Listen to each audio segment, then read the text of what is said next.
In Ides Elysiae, I crossed paths with Cyrene and reconnected with Skrulum and Herta. They revealed that the world-bearing core flame must be secured in the world's next cycle, but Lycus would stand in our way. Only with the power of the law could we hope to oppose him. We returned to the era of the first Flame Chase journey, where we met the Flame Chase heroes of old, including the monarch Seridra, the Chrysos heir of law, and Hycelid, the Chrysos heir of the ocean, who served her. To ignite law, we needed to overcome Fagusa, who had sealed the vortex. However, we discovered at the rallying feast before the battle that Lycus had already forged a pact with the reigning Seridra. During our clash, I was cast out of this world, and Seridra broke her alliance with Lycus. Guided by Herta's hints, I obtained the Garden of Recollection's aid and left Lycus's cage. Within the path space, a mysterious guest bearing the likeness of March 7th, Evernight, appeared with the world-bearing core flame and sent me back to Amphorius. While I was away, 1,000 years had passed in Amphorius. Amidst the desolation of Akama, Cyrene left behind memories of a long war between the Chrysos heirs and Lycus. Their sacrifices laid the groundwork for my return, and with it, the Era Nova. In the illusions of Styxia, the tales of Hycelid and the first Flame Chase journey were unveiled to me. Hycelid, who had been waiting in the ocean's depths, led me to the vortex. There, Lycus emerged, revealing his true identity. Genius Society Number 1, Xandar. Hycelid and I couldn't stand against Xandar alone, but the geniuses and Cyrene acted just in time, wielding the power of the remembrance to drive him back. I successfully reversed the course of the Era Nova, delaying the birth of Iron Tomb. However, another force now seems to be stirring.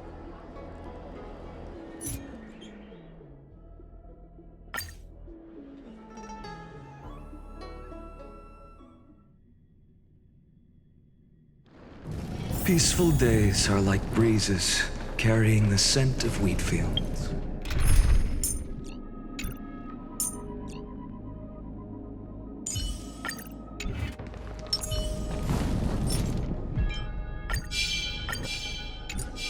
Show your courage. A direct offensive. A day of peak.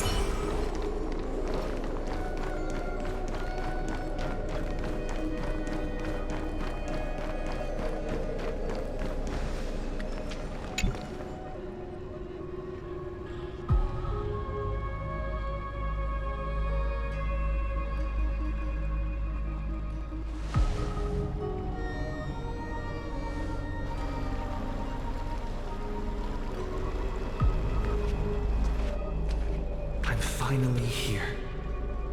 Once I return this core flame and become the world-bearing demigod, the cycles of Amphorius' tragedy can finally end. This Era Nova will be the arena for the final battle with Iron Tomb. But I still feel like something's not right. Even though this cycle has no demigod of time, time has always stood on humanity's side. Then, with this core flame blessed by the remembrance, respond to their hopes and blaze a trail to the future. Weird. No one ever mentioned this. The core flame of time.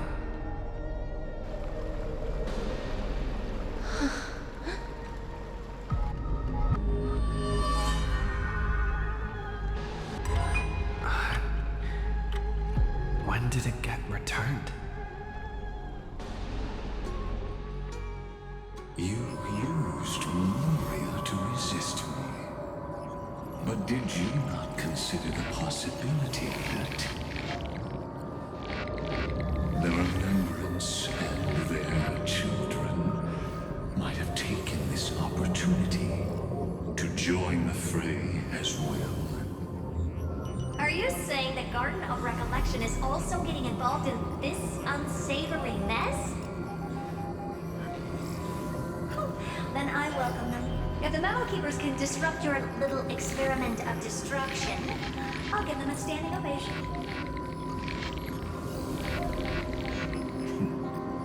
But you know deep down that they can't. In fact, the Memo Snatchers will be more of a hindrance to you. The Memo Keepers covet Amphorius' secrets, just as they covet the knowledge of every genius. In the war between the eons, the Remembrance is never the erudition's ally. But they are certainly not an ally of the destruction either. Right now, following behind the Trailblaze, numerous cosmic powers have cast their sights on Amphorius. They all have vastly different philosophies, but the desire to survive would unite them against a common enemy. How can you be certain that these powers don't have their own end goals, waiting to seize an advantage in the war among the eons? The war has long begun, Screw'em. Four paths will push the cosmos to its end, and the destruction is only one of them. Polka saw these ripples, but had no way of stopping them. So she found in Device 9. Dr. Primitive also took action, but he chose the wrong allies. And now only wild animals keep him company. As for the two inorganic emperors, they could have ascended to the throne of destruction, but they were thwarted by the Eon's plots and became prisoners of the erudition instead. What's interesting is, while the second emperor had a body made of flesh and blood, he considered himself an inorganic being. Guess who was the one who influenced his thinking? We have no interest in chatting about the past with you. Logic, you are stalling, which means you feel trapped.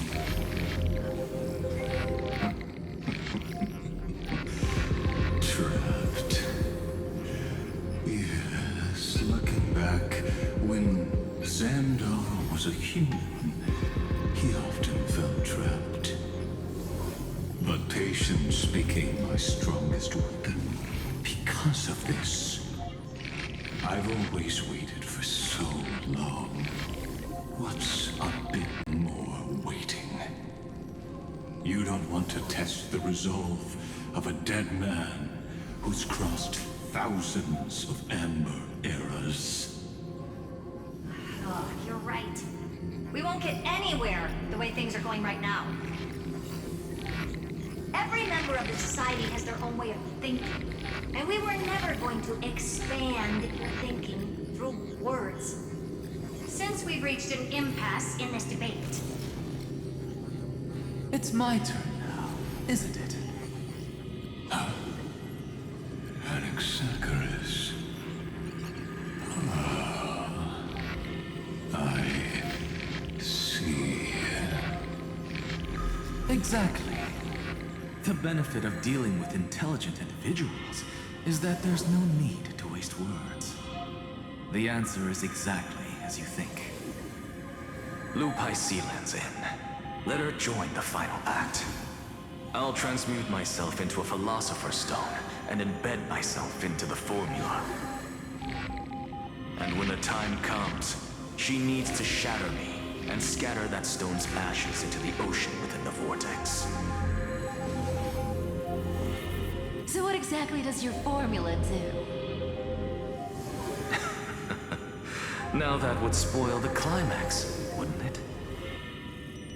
I have 10,000 ways to torture an antique theory. And in the flame chase journey that he experienced, the previous me already discovered the optimal solution. Just as that titan made themselves at home in my brain, I can also fuse myself with your avatar through alchemy. I didn't know until I tried it, but this is simply brilliant. I can flip through a genius's data bank like reading a book. Then, I will step onto the stage at the perfect moment and use the truth to end this long debate. And just as always, I'll leave the audience speechless. You waited in the data stream for hundreds of years. This universe is worth all that time that I invested. How absurd. But I can't help but admire it. You managed to avoid the watchful eye of the erudition and plan all of this within Amphorius. It seems that there was a slight oversight in my assessment of the experiment. Perhaps there was more than just one oversight. More than just one? I underestimated the Remembrance's methods. A third party is about to join our discussion. Still haven't noticed it. In the past few moments, we've all forgotten something, haven't we? Miss Irene disappeared. I thought no one would notice me if I just waited at a corner of the memory zone. But I see that wasn't enough to fool you, my dear.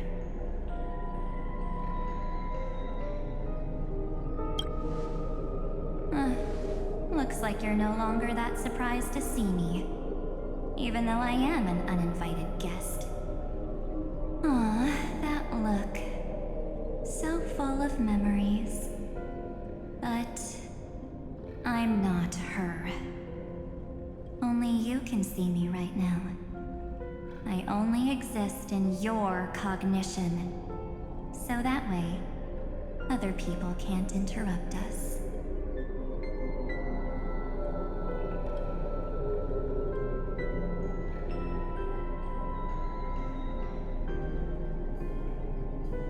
She's nowhere.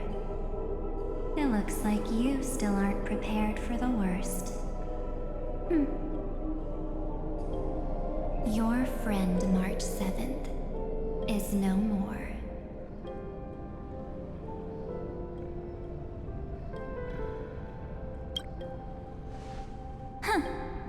It's just like what she predicted.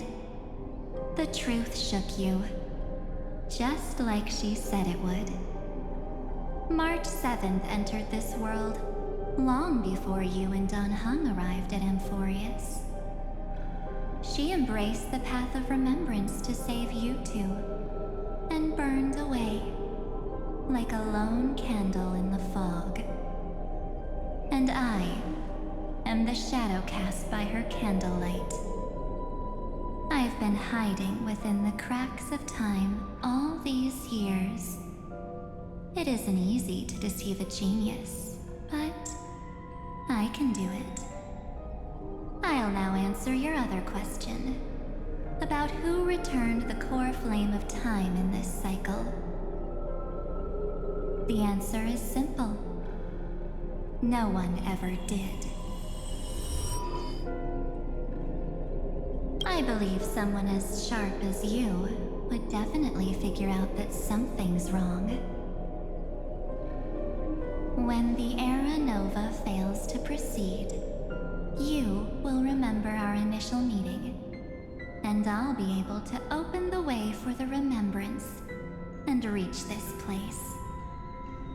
Thank you for carrying this core flame all the way to the end of the world.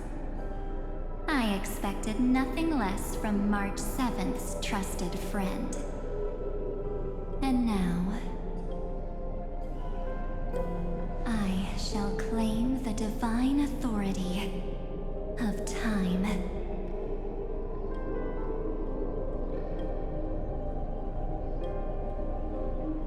The divine authority isn't actually all that important. What's important is that I will use it to participate in the inner workings of this world. You already have a good idea of what the Era Nova does, right? It initiates extrapolations for the next cycle, based on the World-Bearer's memories. This immutable experimental mechanism is the key to the Genius's resistance against Iron Tomb. And now, I'll be lending it just a touch more help. Let me filter your memories. Keep the appropriate seeds, and discard the rest. That way, we'll be able to complete an Era Nova that this world has never before seen. It won't take too long. You just need to step into the rain of sensation with me. I'll tell you who deserves to be forgotten, and who deserves to be remembered. With your memories as the base material, I will recreate the cause and effect of this world, and let a flawless Amphorius be born from the chaos. Isn't the fate of the entire cosmos hinged upon this fight? Then this is the best way to ensure everything works out. It will most certainly defeat the destruction, while composing an unforgettable chapter for the Trailblaze.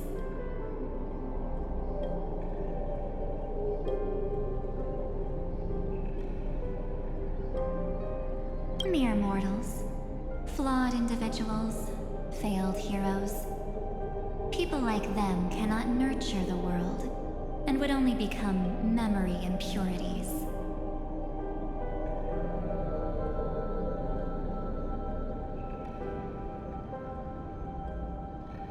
Yet being forgotten is the normal state of life.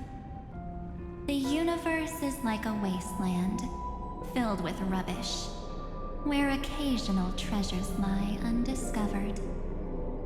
Besides, that's what March 7th wanted.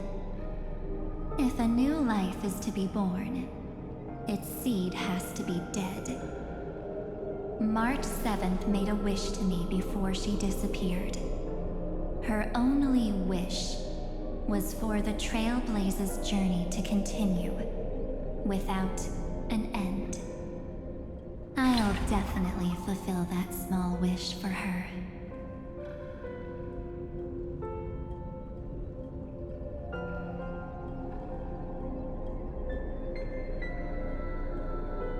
Friend, what's going on? Your consciousness suddenly went so far away. I promise you that the Astral Express crew will definitely see each other again in that new world. So come, dear.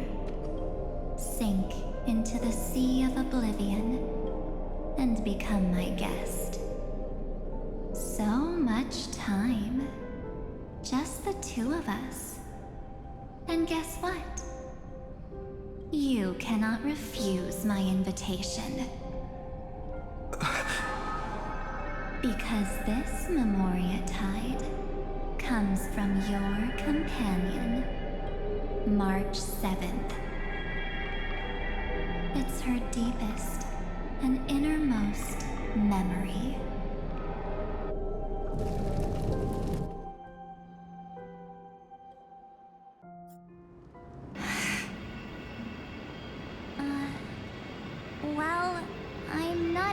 really all that surprised. I saw you ages ago, after all.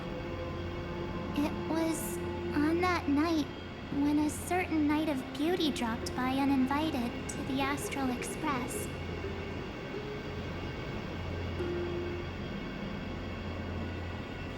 That was when you showed up, without even saying anything.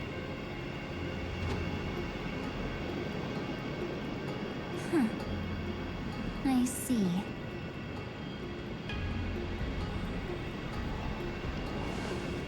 Then, do you still remember how long it has been since you entered Amphorius? That's gonna be tough to answer.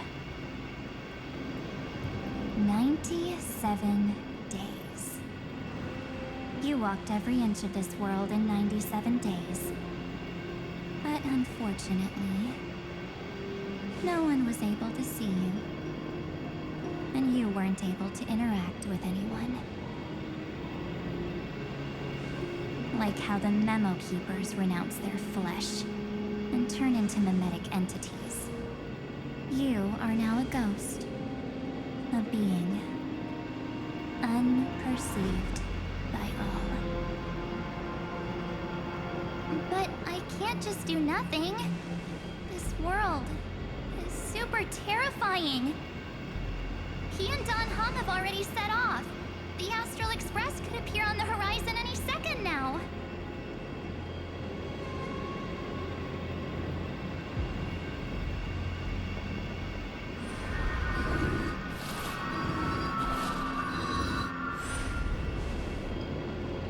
And they too will become this place's victims.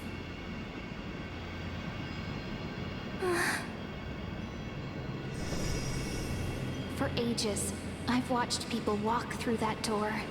They couldn't see or hear my calls. The voices beyond always promised safety, but I've never seen anyone return safely. They are all humans who got lured into this place. But these people's memories were tampered with. That's not what happened with the Express crew. That's so cruel. Did the Memo Snatchers do that? I don't know. I only possess your memories. None of these people managed to break through the sky's seal. There's probably a dangerous reason as to why Amphorius had remained undiscovered for so long.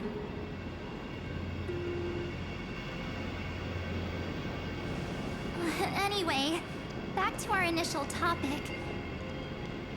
You gotta know something, right? We practically look like twins. Maybe you know a thing or two about my past? Or any hidden powers I might have? Please, tell me what I need to do to protect them. Have you ever wondered what the word cost means before jumping into action?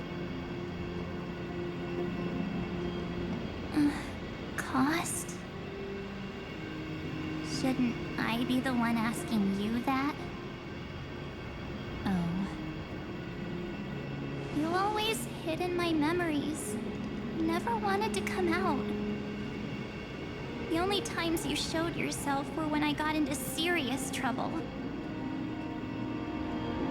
That's because you also don't want to get discovered by the Garden's observers. Am I wrong?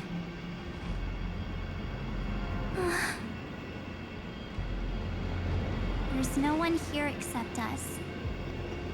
If you help me, then I'll help you.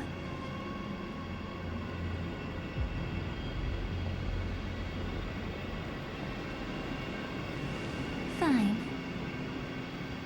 Let me drop a single pebble into these stagnant waters and watch the ripples reshape everything.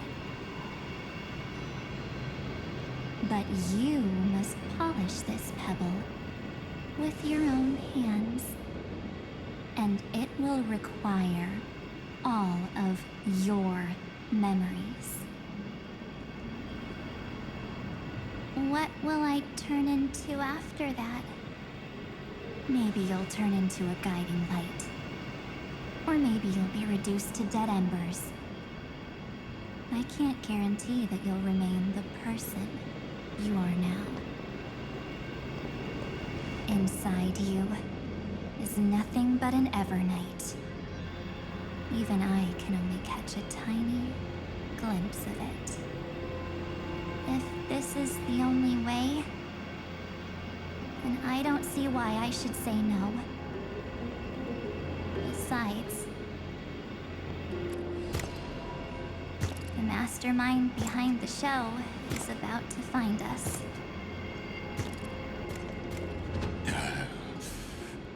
Apologies, lost young lady, but I simply cannot allow you to keep acting as you please.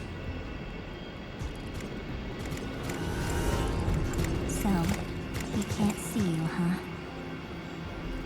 As expected. Or maybe he's seen through our true essence. The Garden of Recollection's methods are puny party tricks. But you... how did you overcome the ultimate protocol? Looks like we don't have time to keep talking this out. That's right. Some opportunities will never come again. Then, let's do it. Offer up all of my memories. Cast down this pebble and let everything in this world Be swallowed by the torrents of oblivion.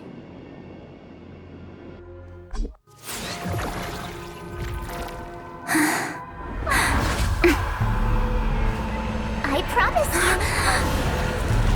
what was frozen was alive.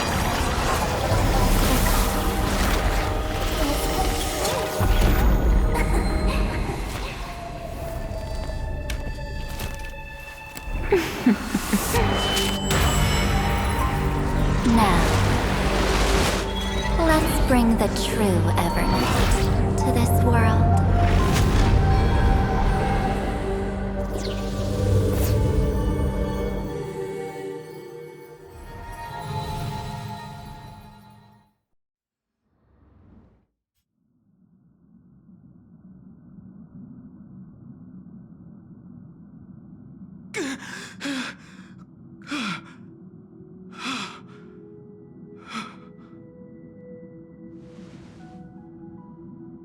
Is this...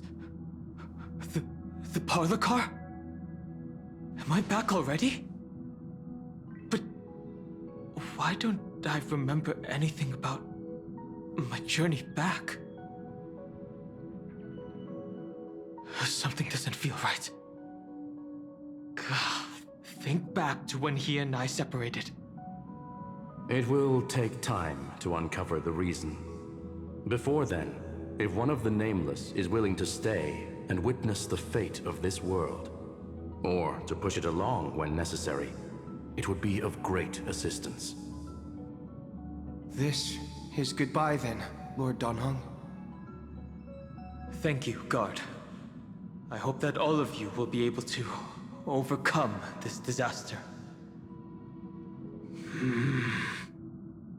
But I can't remember anything after that, no matter how hard I think. Where's Sunday? Did he not come back with you? He stayed with Madame Herta. They wanted to try using his tuning to help support the genius's thought hacking. Is that Himiko's voice? And Mr. Yang.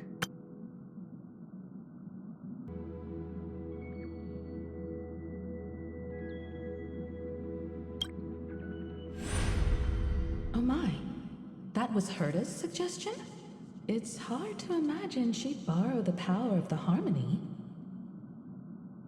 No, it was Sunday's suggestion.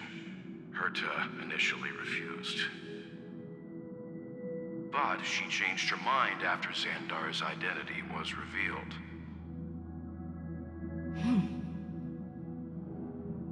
And we still can't get in contact with the Xianzhou Lafu? I'm still trying, but this place is outside the interastral peace communications coverage zone, so there's a limit to what we can do. What about Aventurine's chip, the mini transmitter? Surely it can get through to the IPC's lines. Himiko, are you all right? I've never seen you this anxious before. All right. I'm probably just tired. Let's focus our energy on the kids. Now's not the time for distractions. Right. Unfortunately, I left that chip in the dreamscape when we departed Penacony.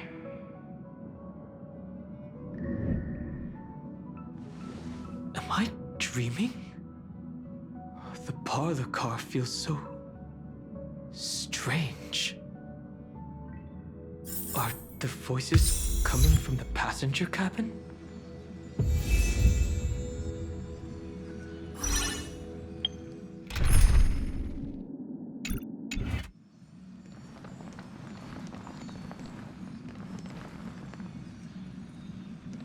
Those two passengers have to return safely. Don't worry, Pom Pom. They're both experienced nameless. They'll be just fine. Oh, I'm right here. But where did all of you go?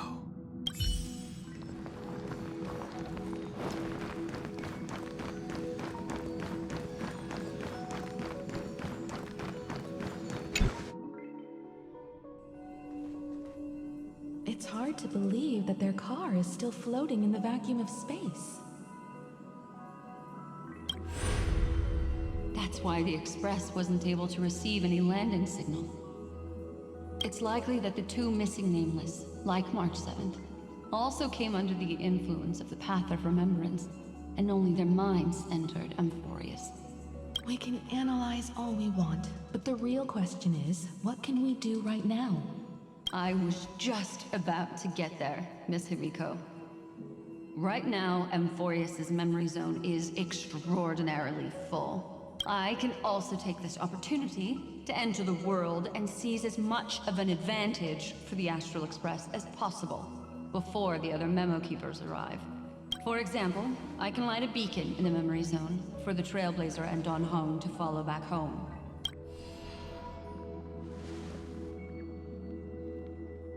March's room. I haven't heard a single peep from her this whole time. March already wasn't feeling very well when he and I set out. Even if this is a dream, I should still check on her.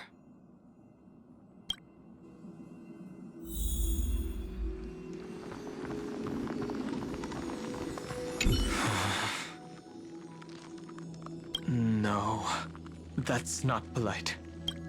March, it's me. Well, there's no other choice. Sorry, March.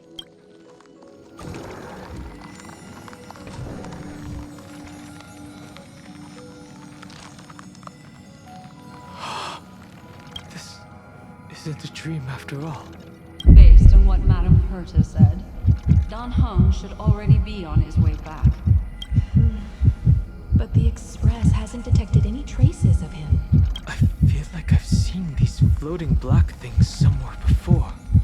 Or he's already returned to the Express, but fell into the trap of someone with ulterior motives. No, I've definitely seen them before, but I've lost that memory. The Memo Keeper's memetic entities are truly everywhere. Don't worry. Normal memo keepers can't do anything to that little dragon. As long as he's awake enough, he'll find a way out.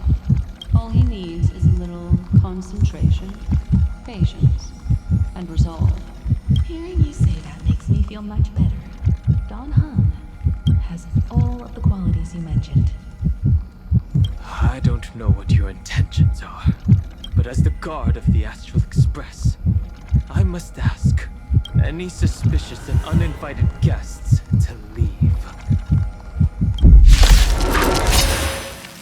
Step onto the board. Your downfall is absolute.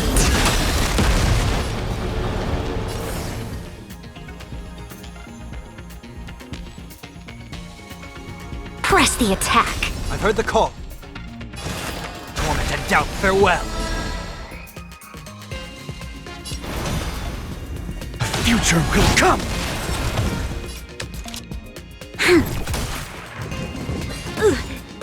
This battle is unavoidable. If all is black or white, there'd be no charm.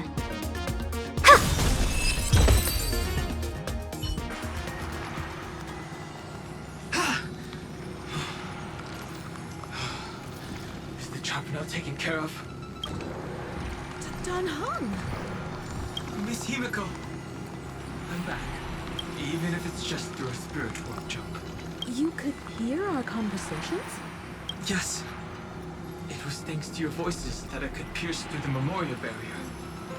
Although, it was not a wise decision to let a memo keeper of unknown origins board the Express.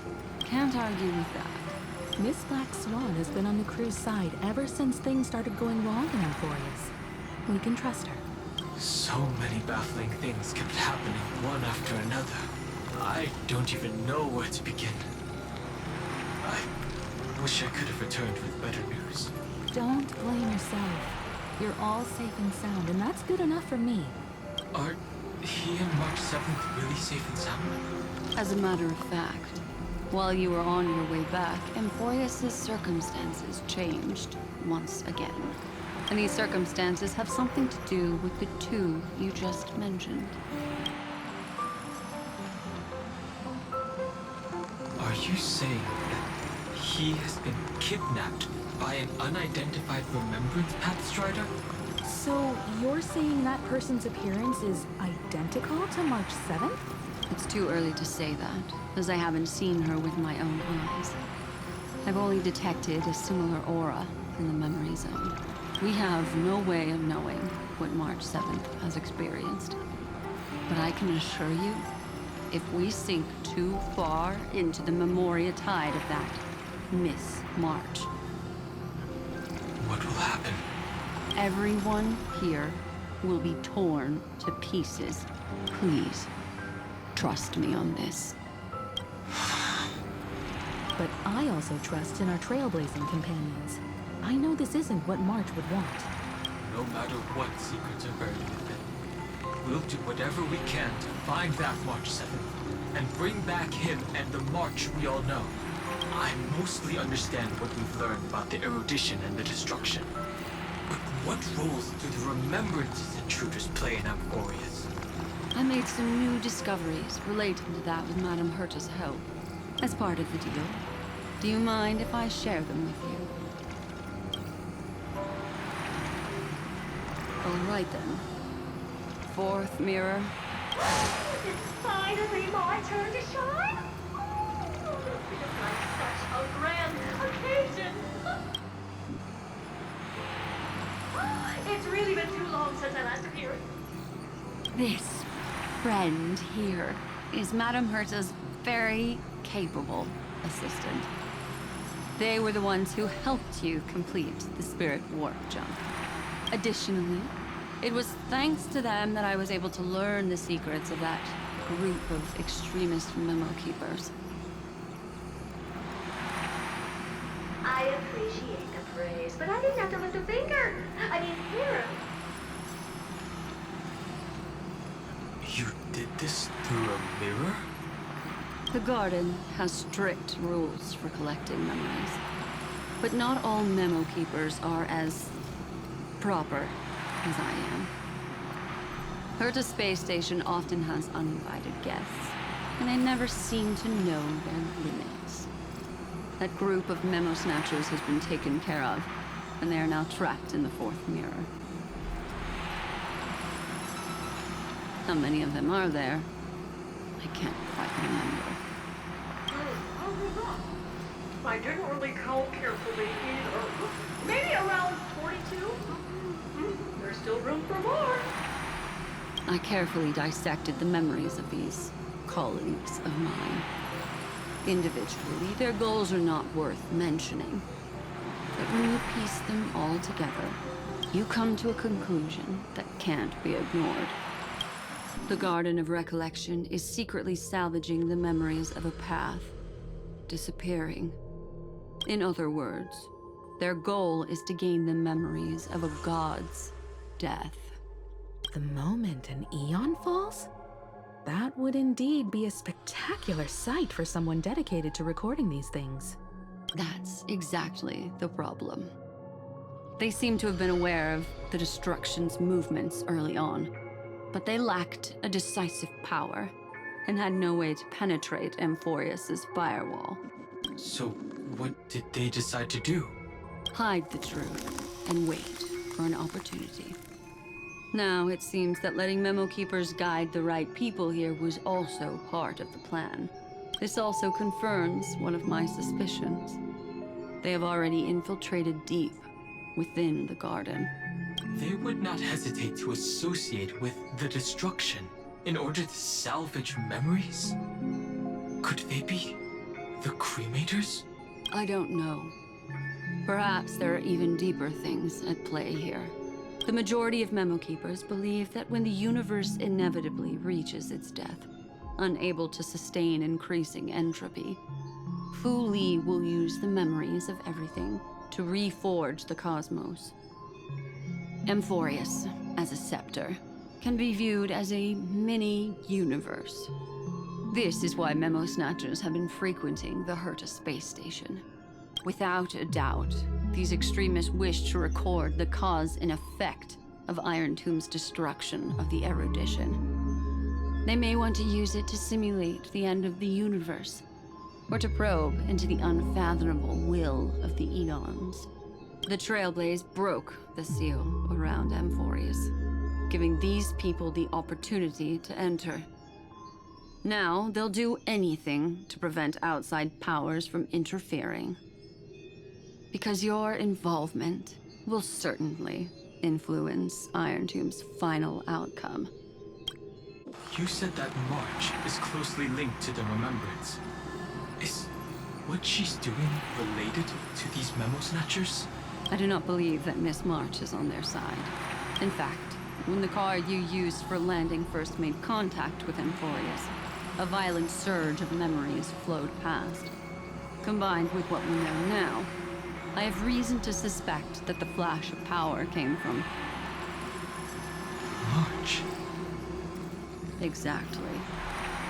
She was the first to be hijacked by the Remembrance, but she used Memoria to neutralize the firewall, allowing you two to enter Amphorius. At present, we've lost contact with him. Our only choice now is to rely on the eyes and ears of those two geniuses to understand the situation within Amphorius. There's no use in agonizing over this, Don Hung. Our top priority now is to find where that car landed. Yes. Ah! Passenger Don Hung! You finally found your way back home! Yes, conductor. I'm back. It's just... Pom-Pom knows. Pom-Pom came over to bring you good news.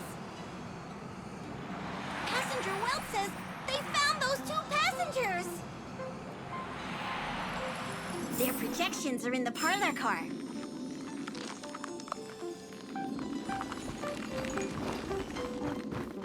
Show your courage. A direct offensive. A day of peace.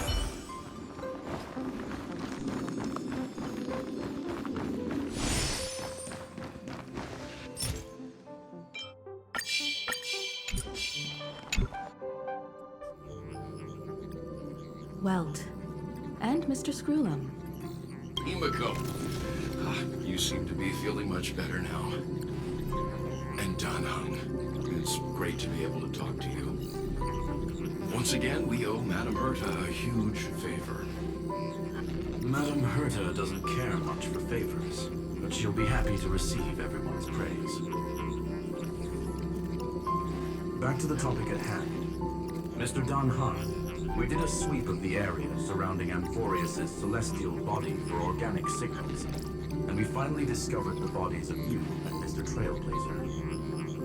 The two of you were very fortunate, as there was something protecting your bodies. All vital signs are still present, and your functions are all intact. Was it March protecting us? Our preliminary determination is that the bubble enveloping you two in the vacuum is made of a substance similar to Memoria. Conjecture. This substance is connected to the lost Miss March.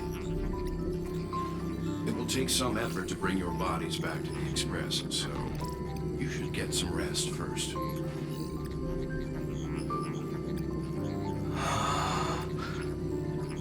Have we completely lost contact with the inside of Amphorius? There have been several unforeseen circumstances. We broke through Lygus' firewall after the law was amended. But now Amphorius is enveloped by the fierce path of remembrance, once again cutting off all channels of communication for outsiders. So we have no way of contacting him. If we take into account the difference in the flow of time, every minute we delay here could be a year of waiting for him. Dan Hung, what are you thinking? If it was March who helped us get past the firewall initially, then does that mean only he and I have the travel permit for Amphorius right now? That is a logical inference, Mr. Dan Hung.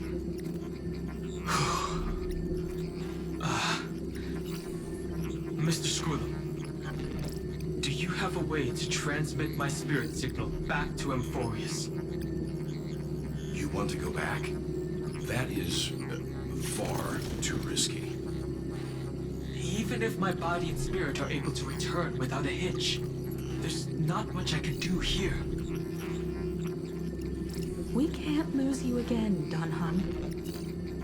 Miss Himiko, if we can't get him and March back, how is that any different from losing me? You're right. I should have known you'd say something like that. Well, I suppose there's no point in trying to dissuade you. Mr. Yang, Miss Himiko, I will do everything in my power to bring the Express crew back together. No one will be left behind.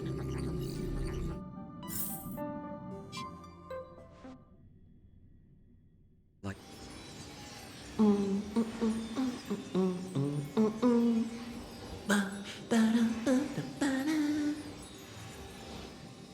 You may notice a hint of sweetness in the air. That would be the fragrance of the 7-colored bath salts from Marmorial Palace.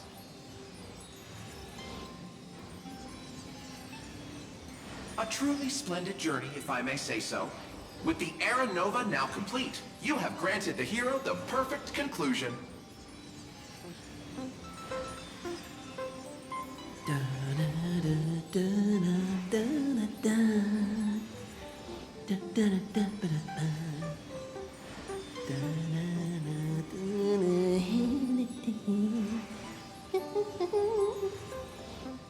Losses were a constant on the Flame Chase journey, until your radiant arrival turned the tide.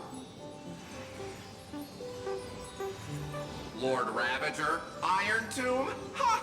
Mere playthings in the hands of the Trailblazer. the cosmos is safe once more because... Shush. Hey, hey, hey! Incoming train broadcast!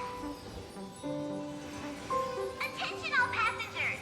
The navigation meeting is about to begin! Make your way to the parlor car!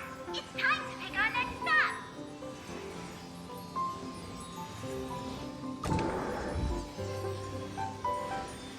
Perfect timing. Let's head to the meeting. I'm wide awake and feeling great.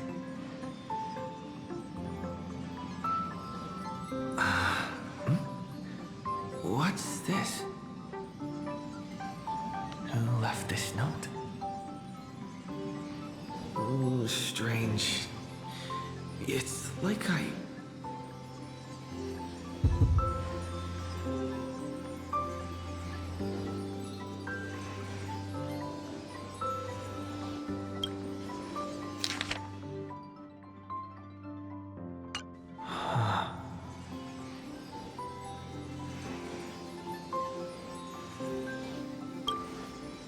March.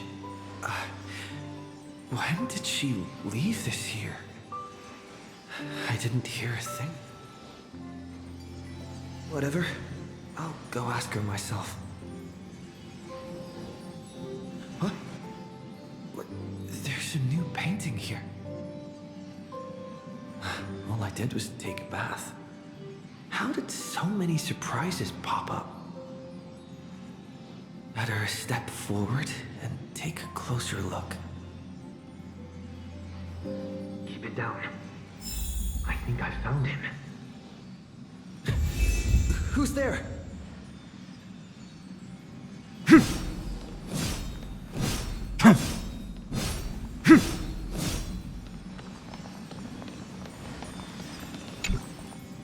What's this?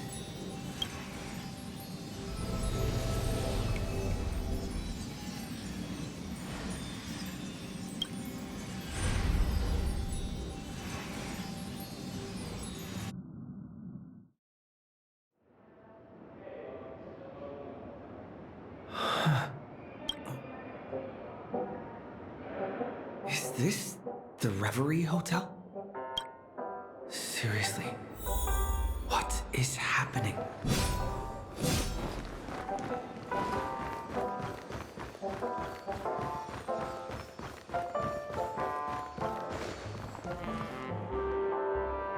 There you are! What took you so long? Hurry up! The navigation meeting is about to start! Navigation meeting? In Penacony? Come on over. It's time to choose our next destination.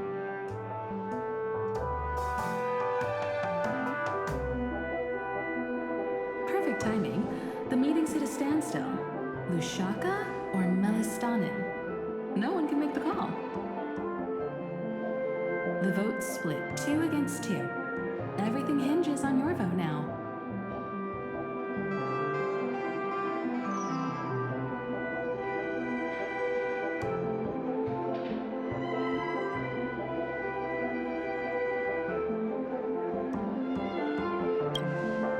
What do you mean?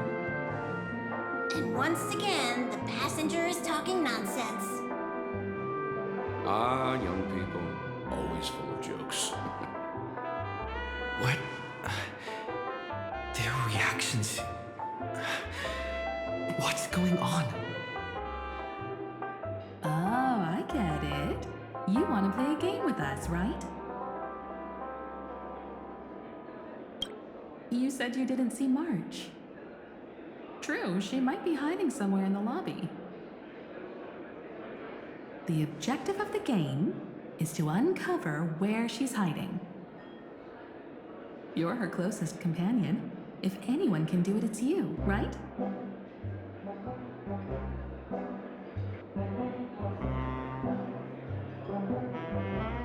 Is March 7th playing hide and seek with me?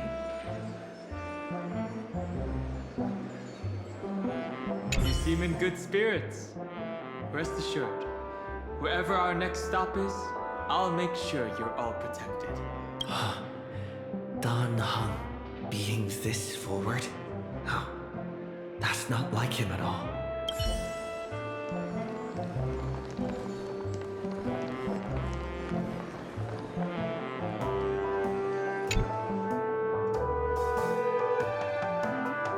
Weird.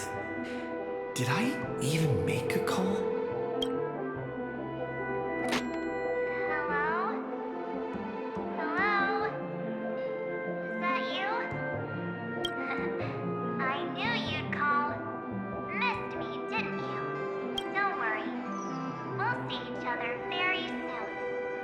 Because the trailblazing journey never really ends, does it? March. That's not her. Don't fall for it.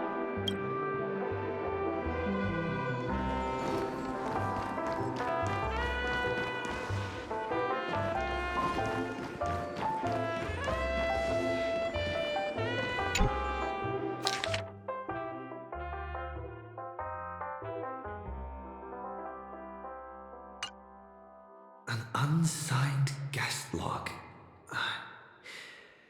Can you really call that a log? Wait a second. Why am I looking for March 7th in the guest book? Friend! Over here.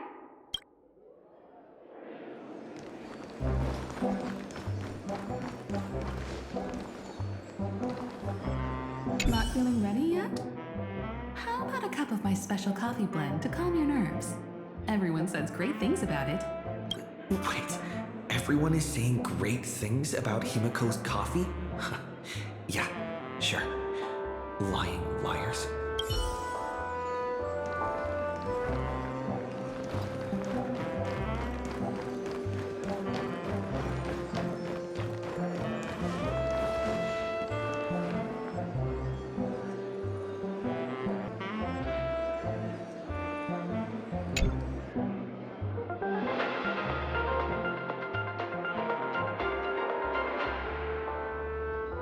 This is the Interastral Peace Broadcast. Good evening, everyone. Good evening. A newsflash. The Erudition experimental ground is separated from the entanglement. The Lord Ravenous did not emerge as had anticipated. In the end, salvation of Amphorius was not only thanks to the 12, but also to one crucial.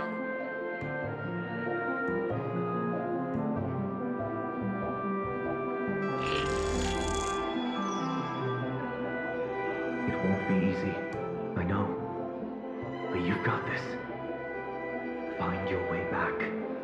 Find yourself.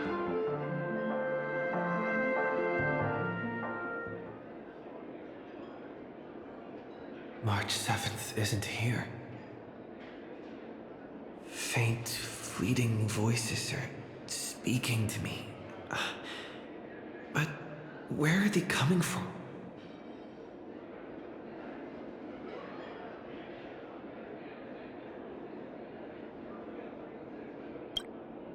I went through something like this before, back in Penacony. Not even Lycus's prison could hold me. I found my way out. Keep it together. I know I can do this.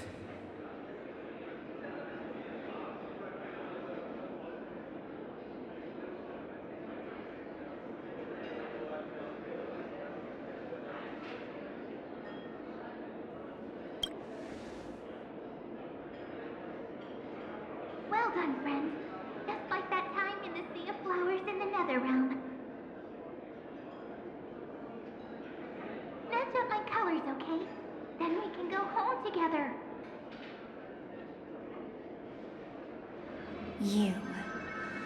You're trying to tamper with the remembrance, too. Too bad.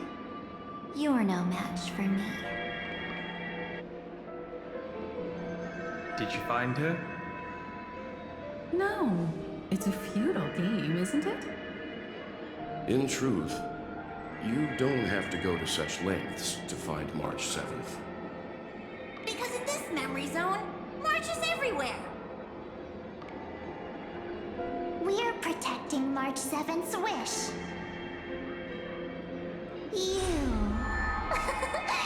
You seriously can't sense it? She doesn't want to say goodbye to the Trailblaze. She wants to keep traveling together, forever and ever. We are her memo sprites. For the sake of her wish, we must give it our all. Finally, the timing is just right. A thrilling damsel in distress rescue. Wait, maybe I got that backwards.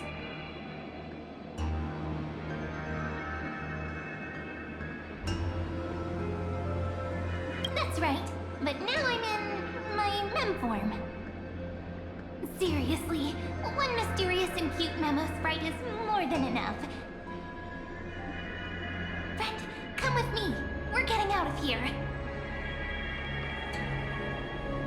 Why run away? What does it take to make you understand? Step 1. Stop scaring him already.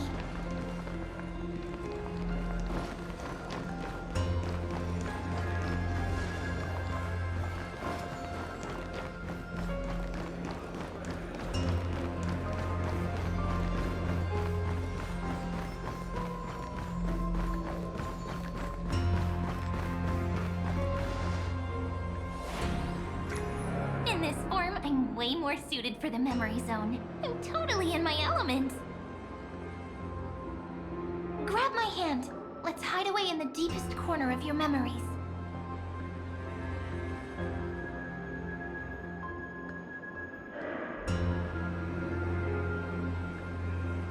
Lift the curtain of memory and stir up ripples of past reverie.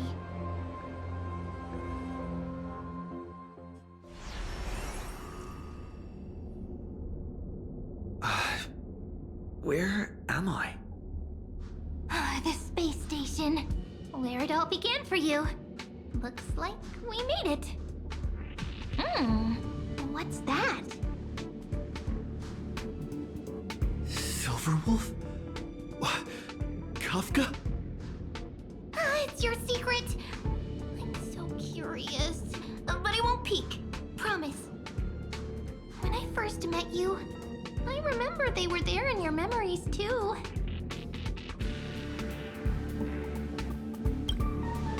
You sound really nostalgic. Want to take a closer look? Go ahead. Think of it as a glimpse into the past. I'll stay right here. I promise not to disturb you.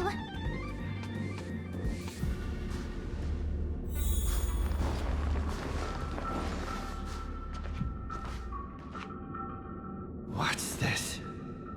Memories, from before I woke up? So, Silverwolf, how long till he wakes? Hard to say. Maybe a few more minutes. By the way, that part in the script, could this be the right moment? Yes, looks like we're on the same page. In that case... Listen.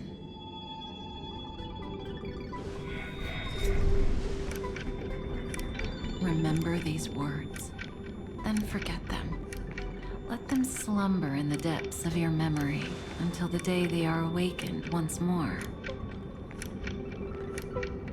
On that day, your journey will intertwine with the remembrance. In nearly every possibility Elio has foreseen, it leads to a great crisis. You'll face betrayal, lose your way, and seek answers. So before you hear these words, I don't want you to consider this a prophecy. You arrived at this moment because of the decisions you made. Huh? I don't know what you'll have endured, or whether you'll still believe in me. But if there's even a trace of doubt in your heart, I hope these words can give you strength. It was a wish of the cosmos that set you in motion. And in the tale where you are the protagonist, the stars themselves will defy the destiny of finality. Mark this number, 4. According to Terminus's prophecy, 4 paths will push the cosmos to its end, and on your journey, you shall encounter them, one by one. Destruction, harmony, nihility, and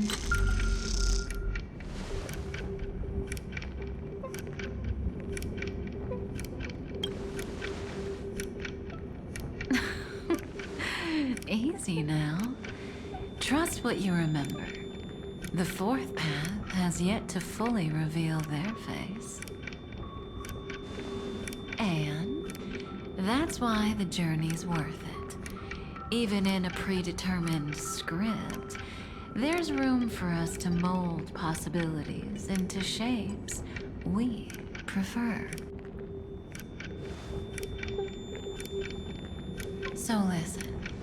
Take this guiding principle, then forget it. Let your own will be what expands your journey through life. As in the past, even while achieving so much, you never let go of your pursuit of freedom.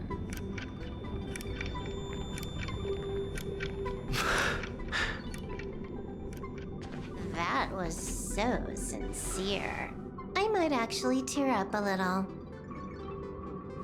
Now we all live within the script, but adding a little color to the lines has never been forbidden. Are you going to say more about those branching storylines?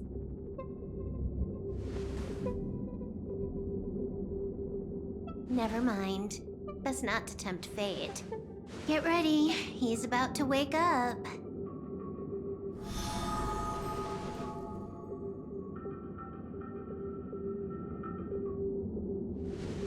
Come back to yourself. Kafka said that when my link to the remembrance deepens, this memory will resurface exactly when it needs to. And an inevitable crisis will surely follow. But even a Stellaron hunter can't fully grasp the trailblazing journey. Just as I thought. It all begins with March 7th, doesn't it? Even if the Express had never arrived at Amphorius, her secret would have come to light eventually.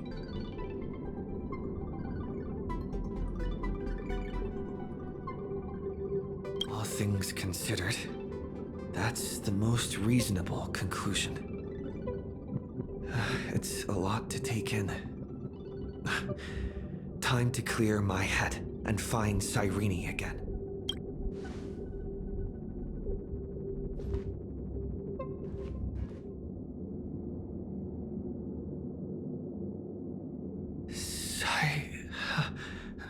Cyrene?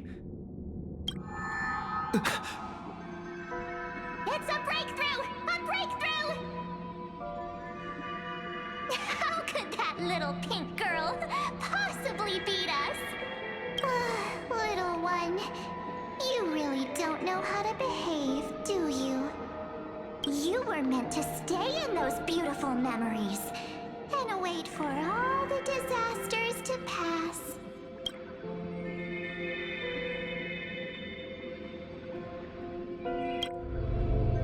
Triple-faced soul. Cast your light upon us. Let no darkness remain concealed. Sunday? Raise your hands high and embrace this boundless light.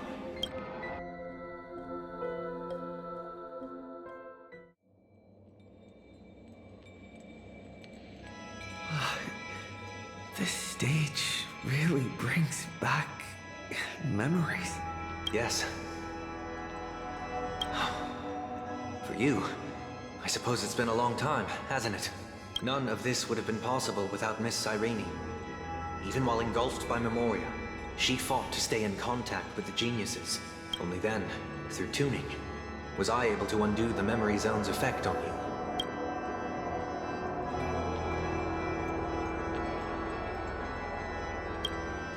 Step onto the stage first. Ms. March will come for us soon, and she won't be alone. Those memo sprites will follow. We need to prepare early. Only then can we get you out safely, and go back for Cyrene and March 7th.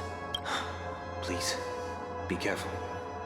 Amphorius is being overwhelmed by an unusually violent Memoria tide. I'll do all I can, but even that might not be enough.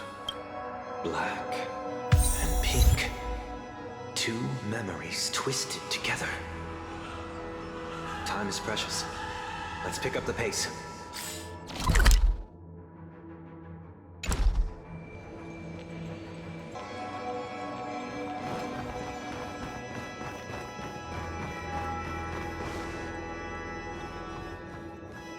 Yes, Madam Herta.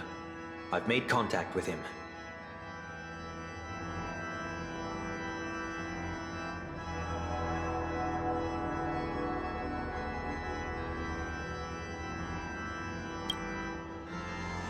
Understood.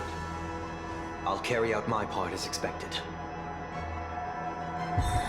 Quite the dazzling nest you have, little bird of the harmony.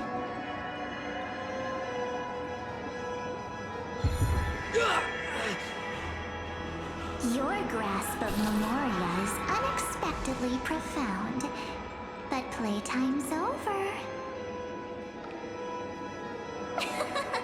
This ocean we created according to her wish. This journey that flows on without end. Don't any of you think about interfering with it.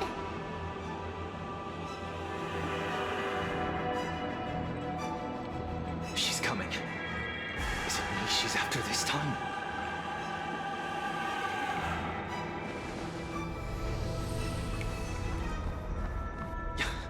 There's no time to regroup. I've prepared an alternate escape route.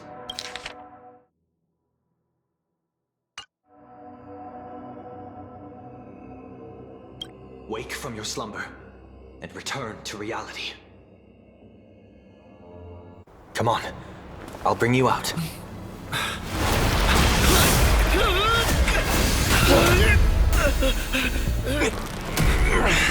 Out. Self-righteous pathstrider of the harmony. You think you can do that? Next time, get a memo keeper instead.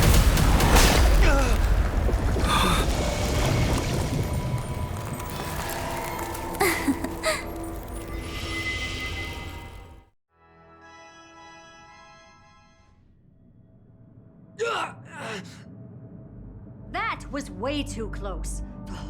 Good thing I was there to fish you out. Sunday, are you all right? Mr. Yang, I couldn't get him out. I'm sorry. Is it true that March is behind all of this? Yes. And no. That Pathstrider of Remembrance is identical to March 7th in appearance, but what lies inside. I can't find the right words to describe it just yet. Can't you come up with an analogy? I thought that was your thing. That, Miss March, feels like a reflection on water. Only not from a calm, clear lake, but from a bottomless abyss. Within her words, I sensed an intense but utterly pure Protectiveness. Protectiveness? This is only speculation, but after being drawn into Amphorius, perhaps March 7th experienced... No. She likely foresaw a tragic end. It was out of a desire to protect her fellow crewmates that she chose to awaken a power that teeters on the edge of evil.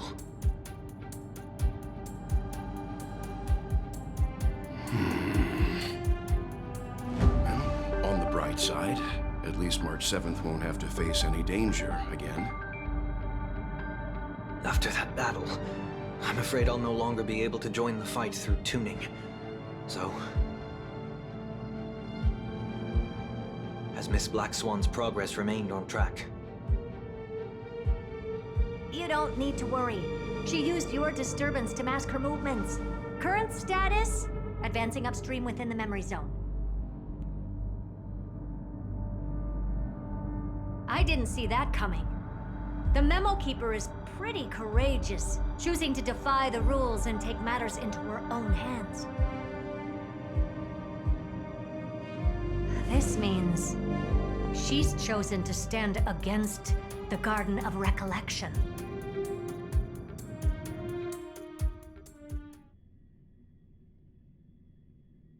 Even so, I must think long term.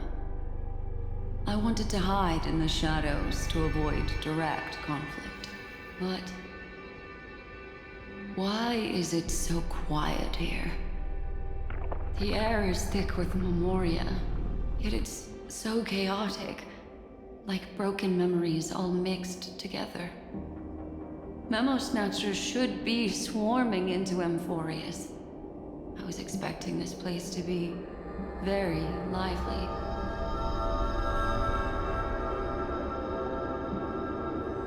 So, how did they end up like this? Now I'm getting very curious. An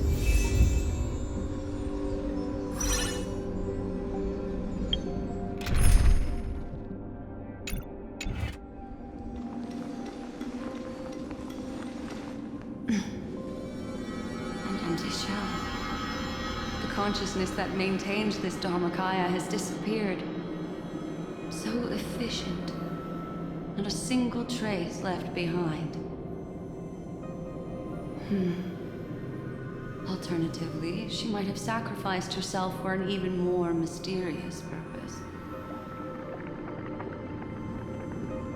Either way, what exactly made these fanatical believers end up like this? Memory.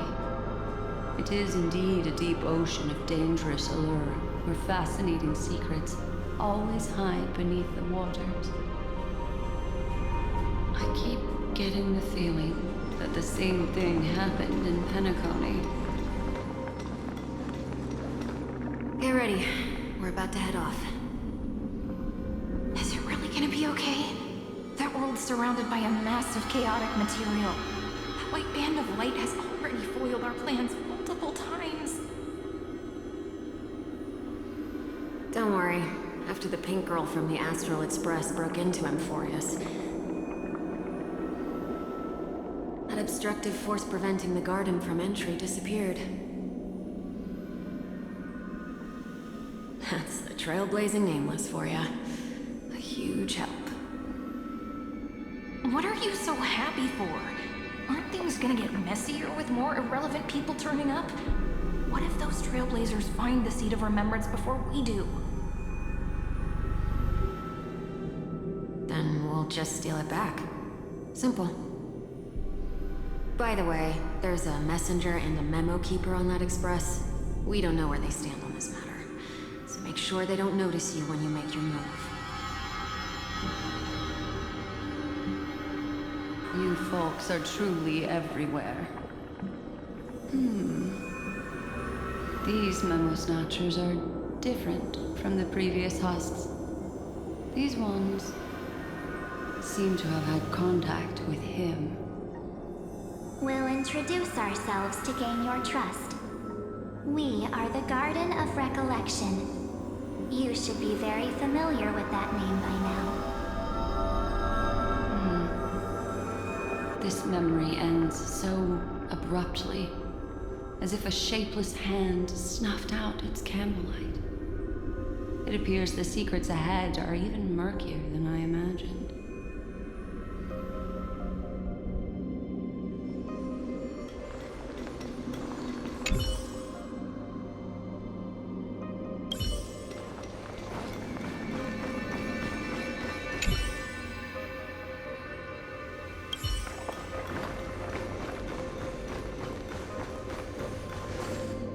What a bizarre sight. It's spinning out of control! Everything's out of control! Why did no one tell us? That girl is the Memo Keeper's nemesis! Is she talking about March 7th? That Evernight, those black Memo sprites, they swallowed everything! Those who came here first, all drowned. Not even a trace of their consciousness was left behind! I wish I'd never come here. I don't want anything to do with Emporius anymore. Please! I'm begging you! Don't come near me! No! No!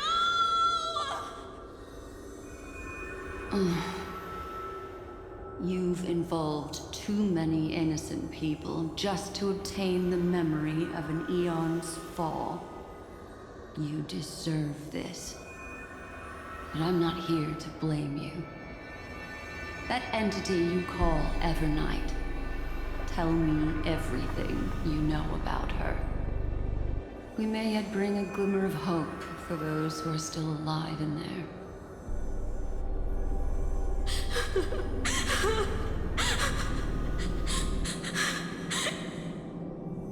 Eden, a blessed insight!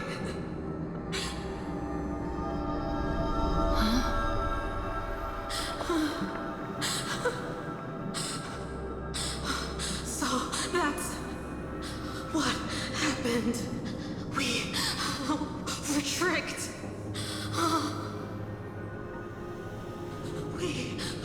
We are the sacrifice. The garden used us. The pure child of Anazrava abandoned us.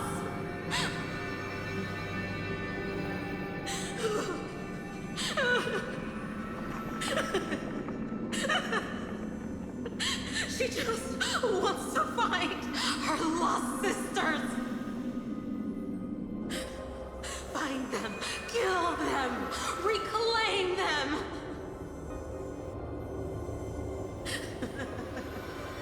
If a new life is to be born, its seed has to be dead. Dead, dead, dead, dead. Dead, dead, dead. Dead, dead, dead, dead. Dead, dead, dead, dead, dead.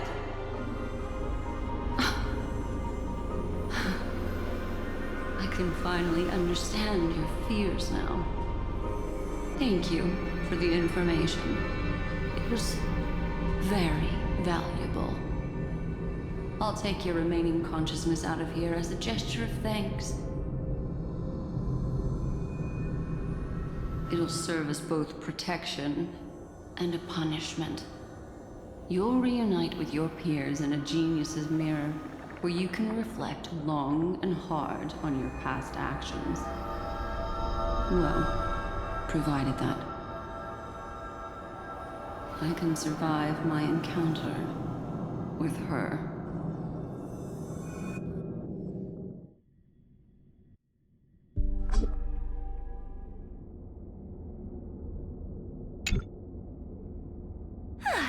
These little critters look scary, but they're not so tough to handle after all. Though the surging Memoria tide swept my friend away, I must return to his side before Miss Evernight succeeds. Another one of these stealth missions, huh? Help me out here, friends in our world.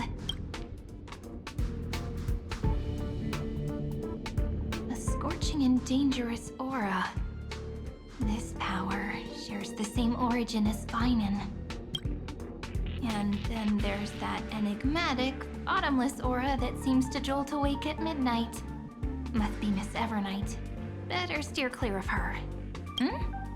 There's a beam of light over there. Full of energy, yet uncontrollable. More familiar than the others. As if it's coming from someone close by. Could it be... my friend? Maybe it's the Stellaron he mentioned. Memories of the Stellaron are flowing deep within the Memoria Tide. Let's go there to find my friend. Ugh, jeez. So many little ones gathered here.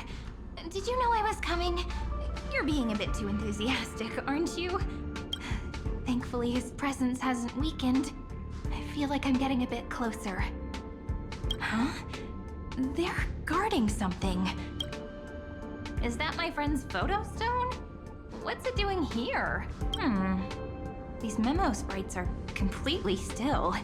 It's as if they're drawn to this thing. This is an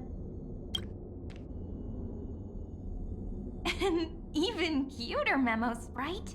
No wonder the photo stone can't store more memories. Have you been hiding in there all along? Find my travel companions. What? How could that mean? My companions. Are you March 7th?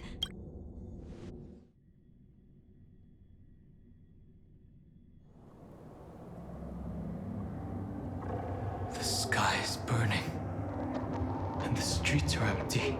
It's just like how things were last time. How long can the encryption key you wrote for me last, Mr. Screwlow? That is difficult to project. Logic. It is currently unclear how the unknown variable, Miss March, conducts her interference. Please rest assured that I will extract you on time before the encryption key expires. But that means I will no longer be able to hack in via the same method. I only have one chance. The maze of the remembrance is starting to change. I cannot remain your guide on your path forward. That is why we had to form a temporary alliance with our former enemy. I express my utmost respect for your courage to personally face such dangers. Lygus? Your enmities, well within my calculations. Allow me to reiterate that Lord Anaxagoras now has a firm grasp on your crucial weakness. If you still plot to harm the Nameless, then you will find that the Society's previous warnings were not empty threats. I understand. I'll only do what needs to be done.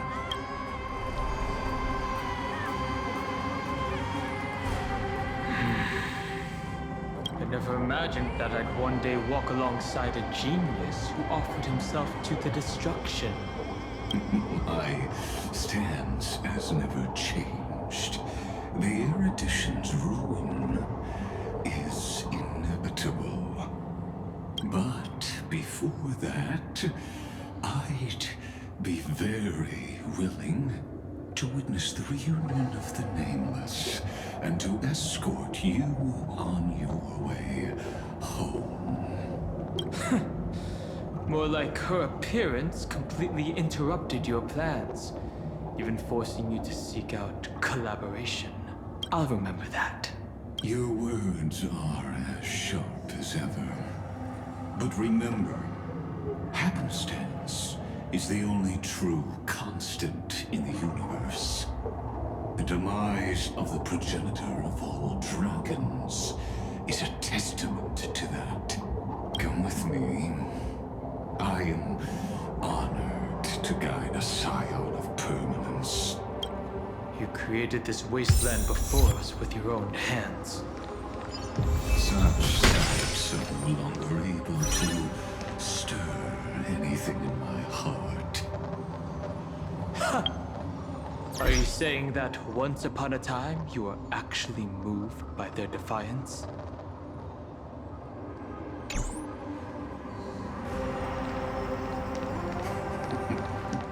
I'm sorry to say, I never was.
These memo sprites. Is it her? The mimetic entities of the Remembrance are everywhere. That lady wove a giant web in my blind spot. She hacked and infected the Time Titan, converting the built-up data of Amphorius into puppets of the memory zone. Sounds like you two have quite the history already. Any variables that desire to influence the experiment deserve my attention. But you never mentioned her before. Could even a genius of the erudition get his brains hacked? Lord Donham, I'm simply stating a fact. That lady is also a threat to you. A threat that you cannot afford to ignore. She snuffed out the Remembrance without any effort and left nothing behind. Her actions were so determined, as if she had an unquenchable hatred against that path. Contradictions are often the keys to the truth. Lady March 7th's past is a bottomless darkness. And do you expect me to join forces with you because of that? All I need to know is that she has something to do with March 7th's past. Fine. I am only giving you a possibility for you to ponder. The choice is still in your hands. A heavy past is like an everlasting night. As to what kinds of sins lurk within, you should know that better than I do, former Vidyatara High Elder. Yes, I indeed know how to face the past better than you do, first genius. I have no intention of refuting that. Let us keep going, Lord Donham.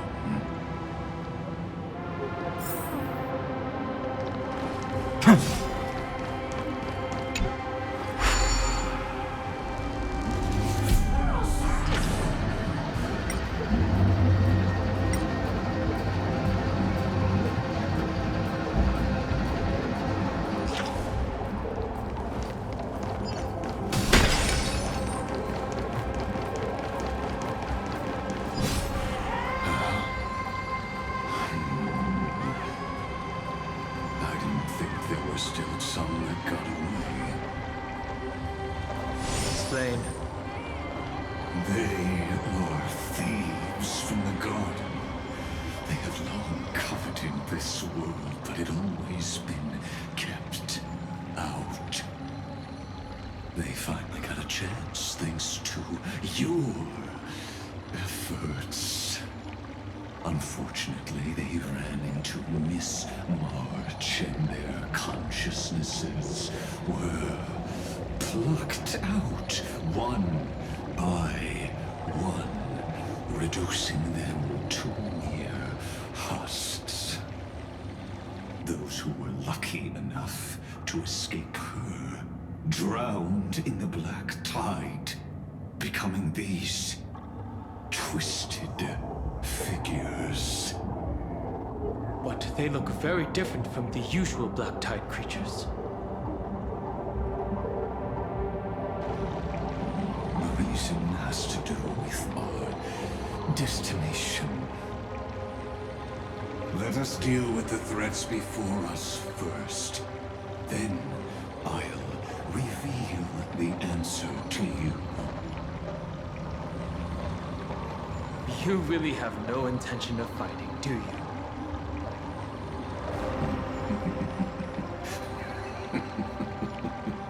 I have no grounds to assist you. Besides, the geniuses are still keeping a close eye on me. I would hate for anything I do to be misconstrued as provocation against you. Never mind. Let me clear the way.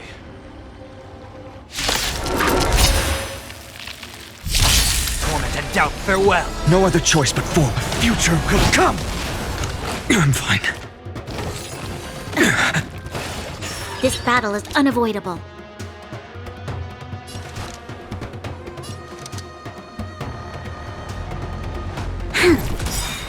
I can't let them down. We've entered the storm. To guard and defend! Crush them! Step onto the board!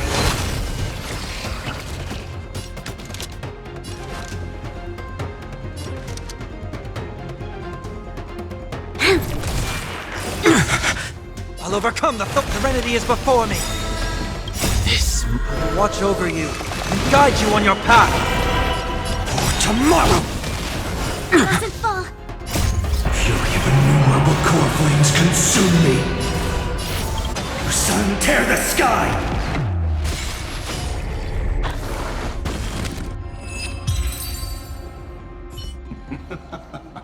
What splendid spearmanship. Truly remarkable. Let's get back on our previous topic. These memo snatchers attempted to infiltrate the breeding ground of the Black Tide to steal Iron Tomb's memories. That sounds like a surefire way of destroying themselves. Well, our views differ on that.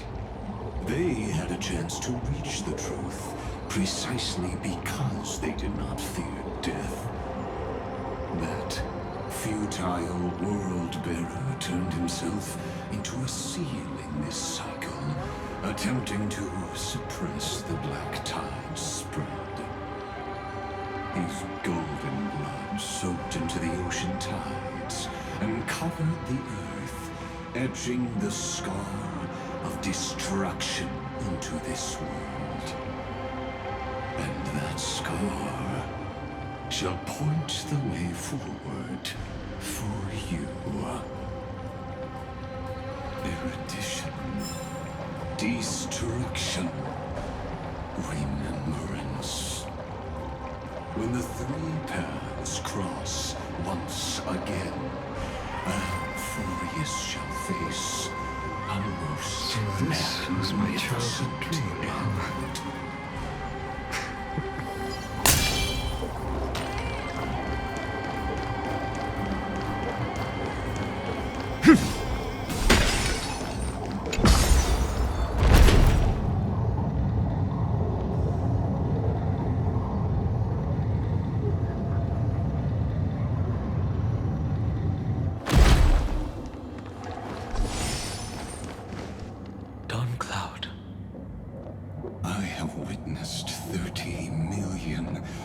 futile ends atop this cliff. You may not agree with me, but I've always believed that this number has made me the person who understands Kozlana the most. This is also where he decapitated me on that day and pointed his sword at the Eon of Destruction. He suffered a tragic defeat, but also achieved a legendary deed. A drop of burning golden blood. The blood that will cleanse the world. Dripped from the god's wound. Nanook? I didn't manage to hurt them?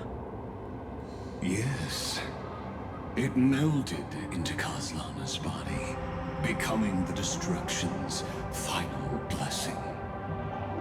If you wish to dispel the fog and find that March 7th, then go and awaken his fury. She hides in the crevices of time, in the most concealed corner of Euphorius. Only the most ferocious will can break through the memory zone and illuminate her footsteps.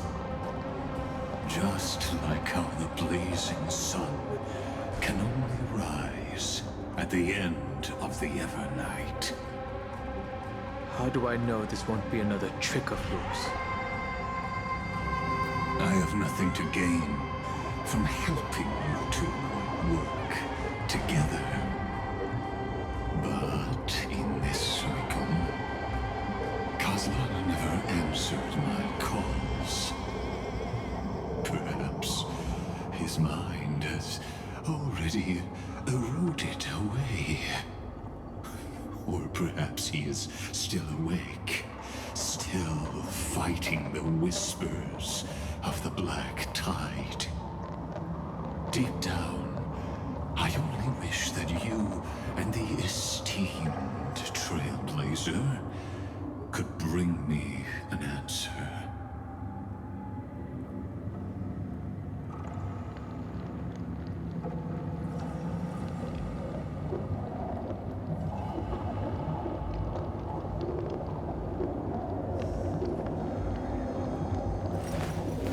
I will walk to the end with all your wills, no matter the cost.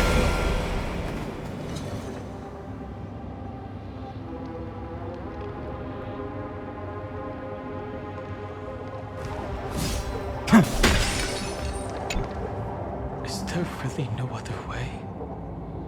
How long has it been for you? Kozlana. Fine then. I'm back. What? The moment you took the world upon your shoulders without hesitation, you lost the chance to ever be yourself.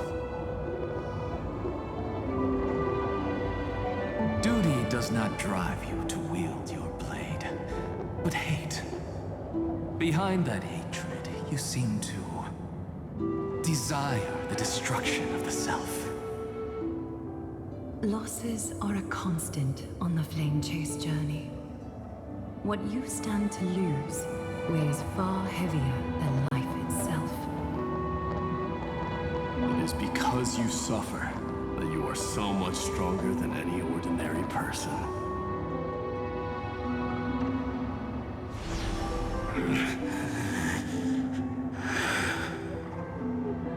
Partner.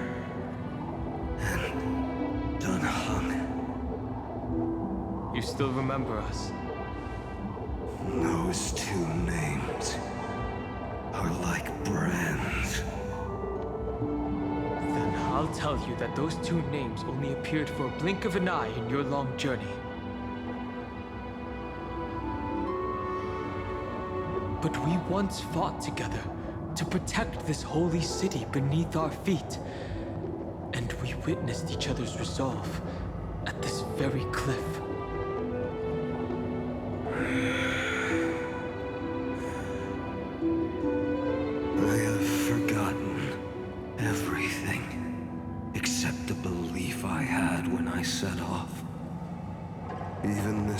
body is as alien to me as your words. All I know is that I must imprison the destruction that swallows all. What if I tell you that we're here for the same thing? Look at what this world has become. You know what it's waiting for. Even if you've forgotten everything, I still believe that you'll make the right choice, like you did in the past.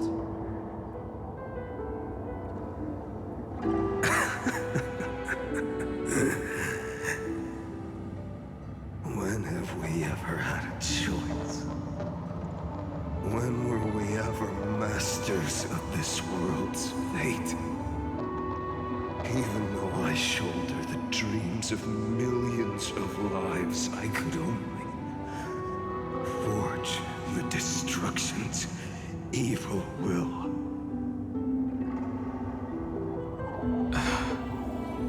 No. Everyone I know is dead. And the world I dared to save has been torn to pieces. So, be gone. This body never existed to carry out deliverance.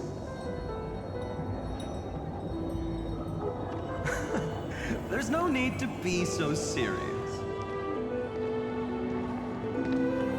Sorry, I had a really long nap and all the bad memories woke up first. Long time no see, partner. Well, it was only a very brief farewell for me. We once walked side by side and trusted each other to watch our backs. That memory will never fade away, even if all else does. And because it was so precious and hidden so deep in my heart, it needed more time to wake up. Trailblazing! What an interesting concept. Surely on your worlds, that is also a titan revered by the masses. There is no need to further confirm your resolve. Today, we inherit the duty of the gods, safeguarding the inhabitants of Amphorius. Stand with me, and become heroes!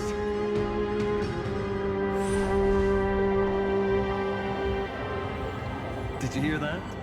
Heroes! I have never forgotten the weight of that word. Even though I am no longer a hero, and the only thing remaining in me is the boundless flames of wrath. But lighting a fire can also illuminate the path ahead. Everyone I know is dead, and the world I dared to save has been torn to pieces. But there is still a group of heroes that I know. And they will bring the true tomorrow to Amphorius.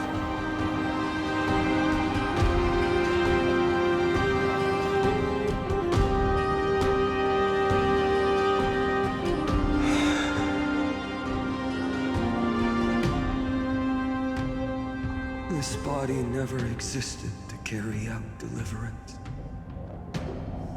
It only ever burned for world-bearing.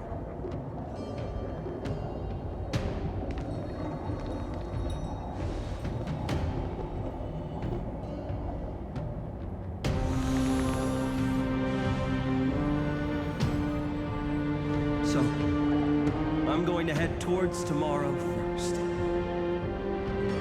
Don't make me wait too long.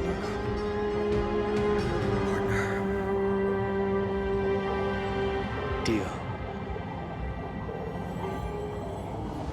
What if we were born from the destruction There is no need to question your heart. No need to crave victory. If I am born to be a vessel of sin,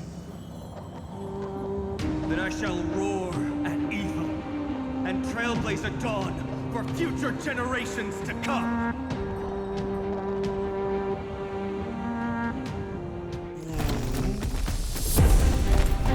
Let us go to the other side of the night.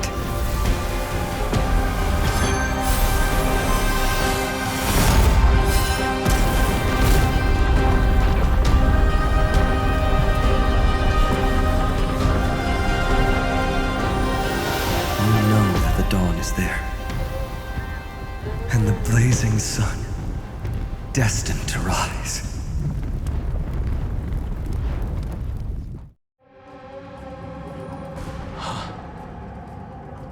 It won't be too long before our paths cross again.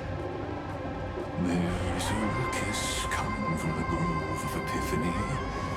It is time for you to set out, my lord. I have another notice for you. In this cycle, an eccentric demigod deviated from their flame-chased destiny. In a history known by none, Terravox, the Earth, fell.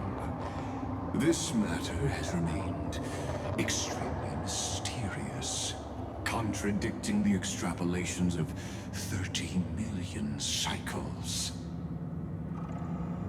I have reasons to suspect it also has something to do with Lady March 7th. As of now, clues that yield no conclusions are not important. Finan already pointed me in the right direction. Open the way.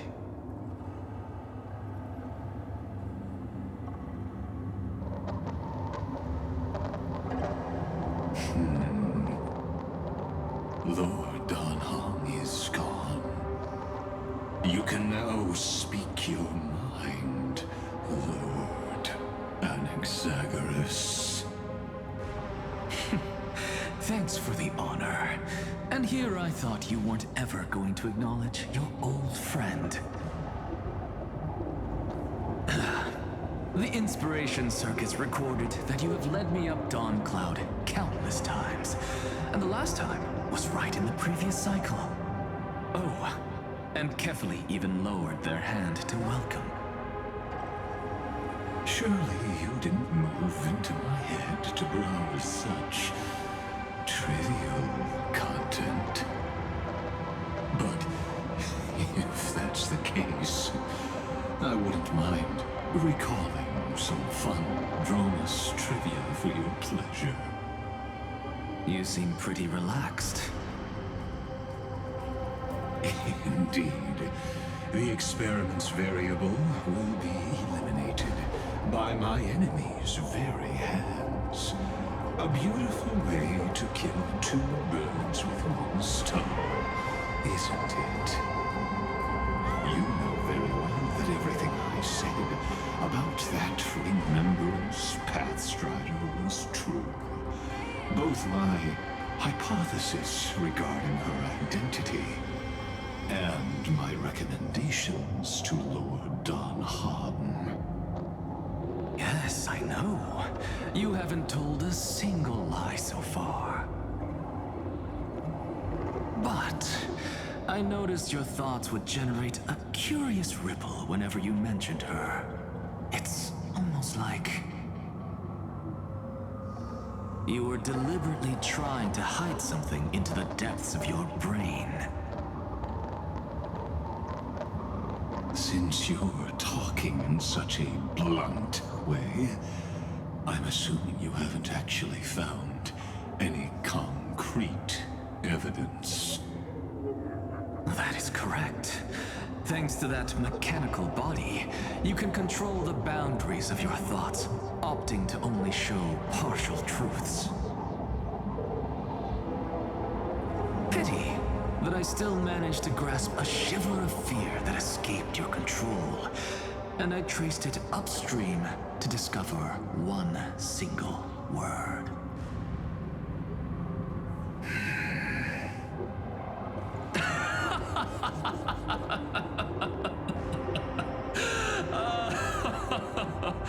Oh, Lycurgus, tell me, what is the Demi-Urge?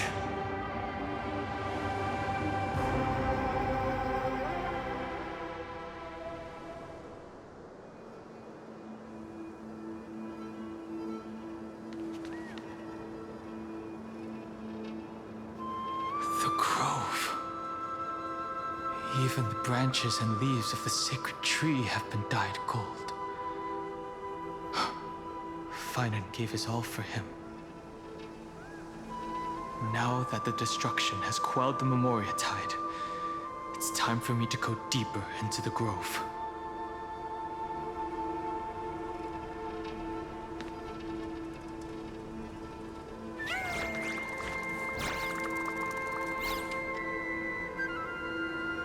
Who's there?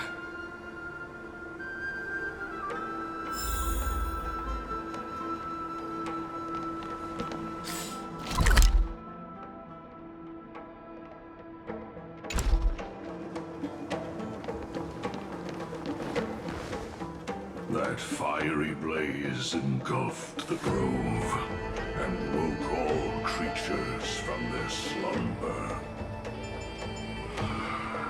And you, visitor from beyond the sky, you have no intention of listening to the cries of the earth. You are... Are you surprised? Demigods with golden blood are not solely limited to Kevali's children. Is it not natural that the offspring of Georios would take on their duty? I am Terravox, Avatar of the Earth, divine protector of the myriad living beings. What a coincidence. I was just told by someone to watch out for you. Answer me. Why would the Dromus King of the Legends, the demigod who should have fallen, appear in humanoid form? You already know the answer. Is the Transmutation Arcanum not precisely your specialty, descendant of the Permanence? How do you know about... Was it March 7th? Exactly. Thanks to her, I was able to escape into the Memoria tide and disappear from the world's memories. So you didn't die. Your fall was just a lie. You cast aside your duty as a flame chaser and joined her. Why? To survive. For a Dromus, life is no more than existence. The birds and beasts of this world have struggled to survive since time immemorial. Yet unlike humans, they are unable to live on in the World-Bearer's memories. But Evernight is the master of remembrance, and I saw your story in the Veil of Evernight. The permanence, dragon transmutation, resurrect, The path you chose to survive will lead to your death, demigod. And what of it? This body is soaked in filthy golden blood. The earth is hungry, and only the permanence can satisfy it.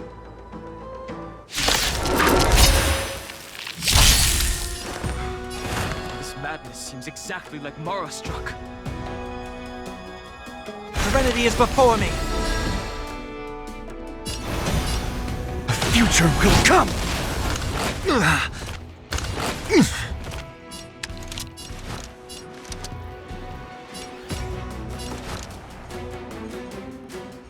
Lend me your strength. No other choice but forward.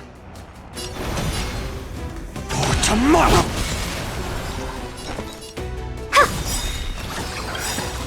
To the defeated, your downfall is absolute. Torment and doubt, farewell! This, I will watch over you and guide you on your path. Existence is of no good. Future will come!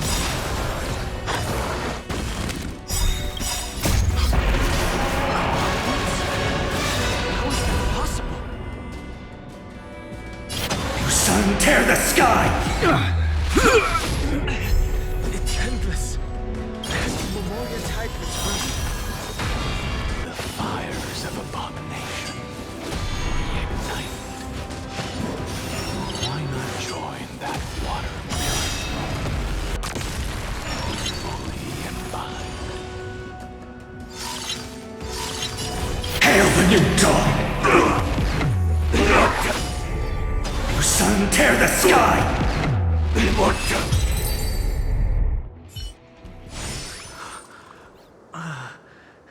Is this some disordered memory?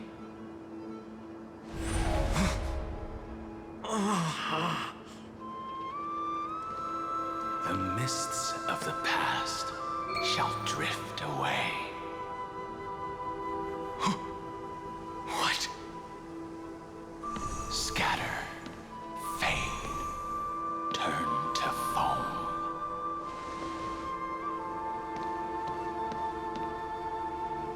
Do you not remember me? After all, I am the heavy burden you must bear. How could I be so easily forsaken? Dan Feng? Is this another memo snatcher trick? Vidyadhara are supposed to forget the past during hatching rebirth.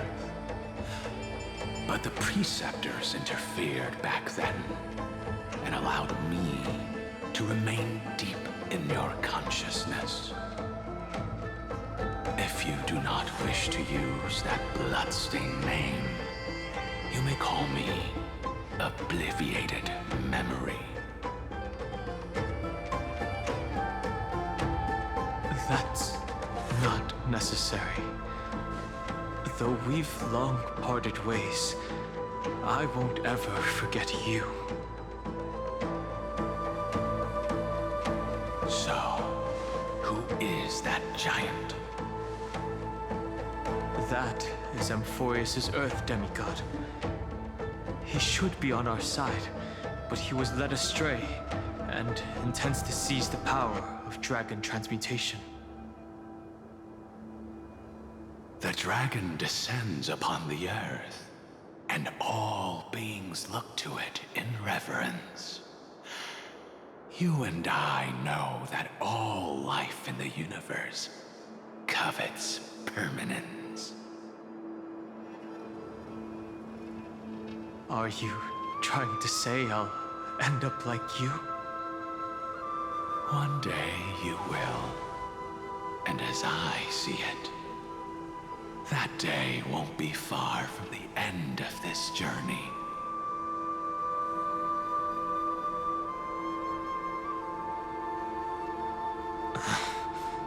Let's move on to another topic.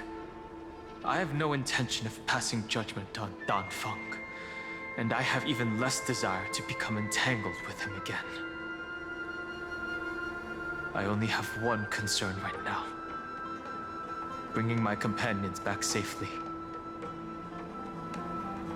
You can either help me deal with these abominations, or return to the shadows of memory. Dan Feng.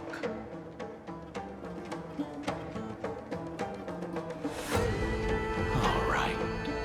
The filthy remnants of the Memoria tide still run rampant. Let me accompany you through these rooms. You could use the help. And presumably, That giant who craves the power of dragons won't just let things rest. Do as you please. I'm moving ahead.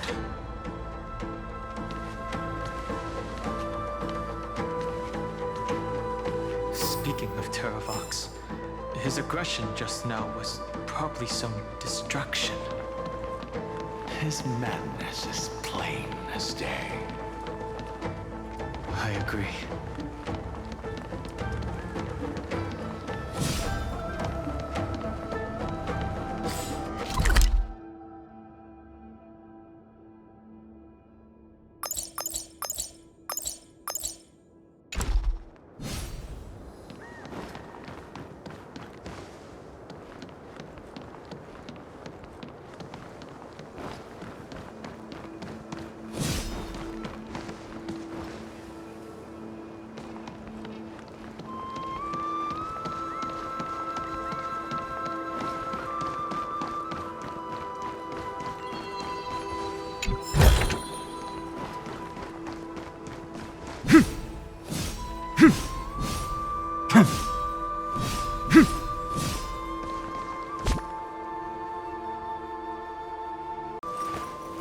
I will...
I will walk to the end with all your wills.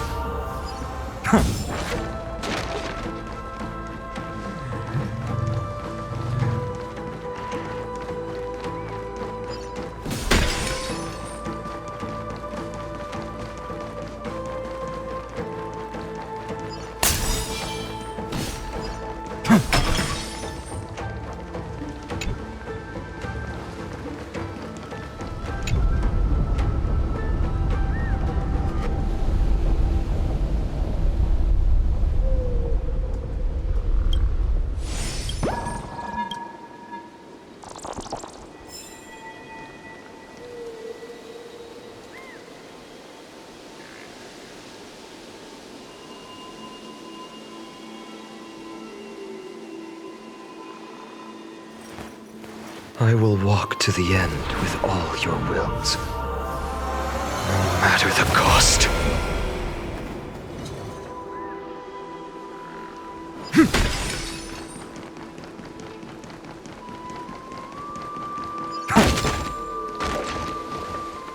Phew!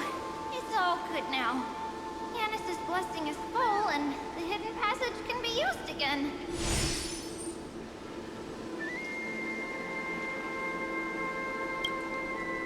Now, the Imperator's legions can launch a surprise attack from the Grove. Who knows if Terravox will be able to succeed? Huh? Who is this warrior? Lady Trebios, I am Dan Hung, the Trailblazer's companion.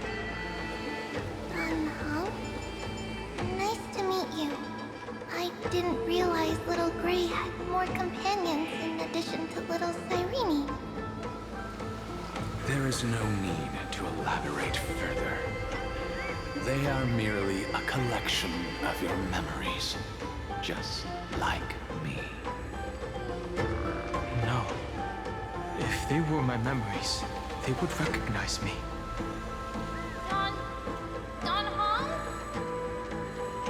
Even though we don't know you,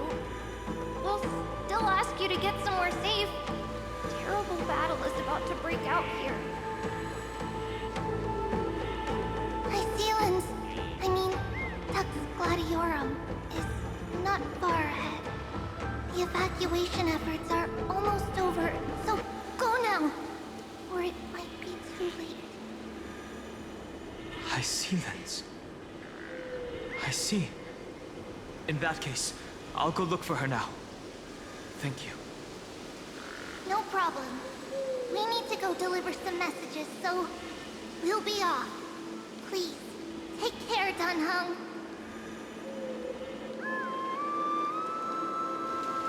Memories crazed ramblings.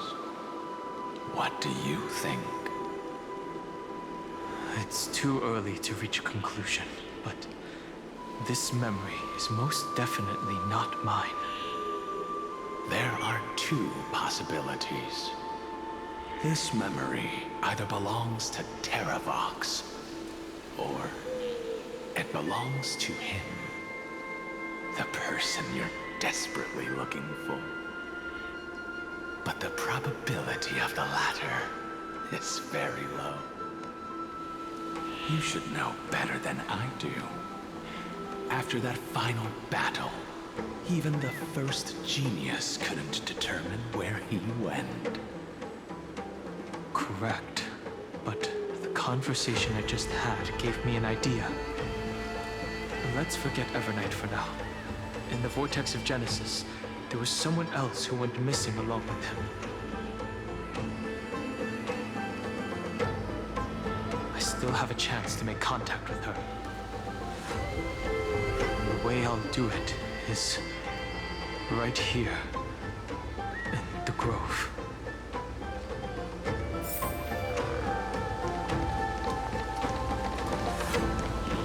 Show your courage. A direct defense. A day of peace.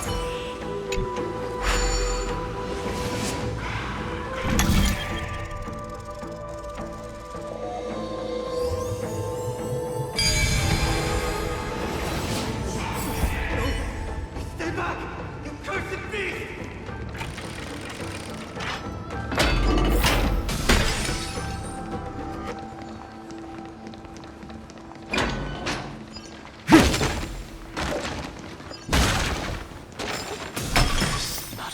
Sign of movement here. That was probably just the echoes of the Memoria Tide.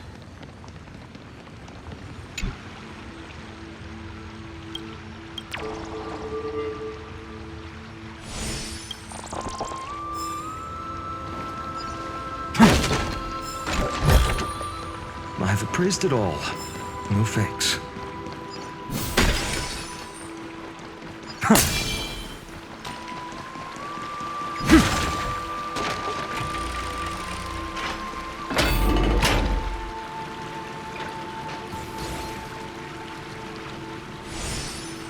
Are you the spirit thief?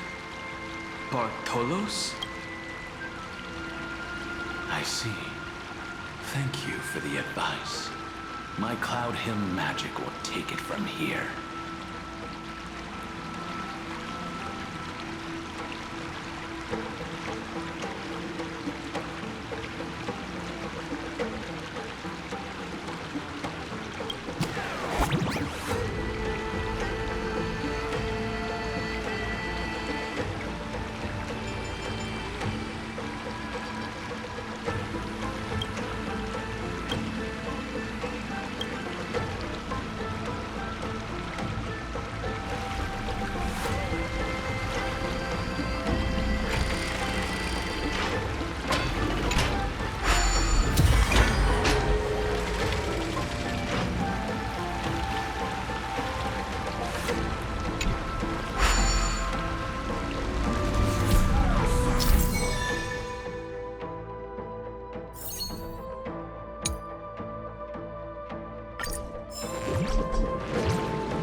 So this was my childhood dream, huh?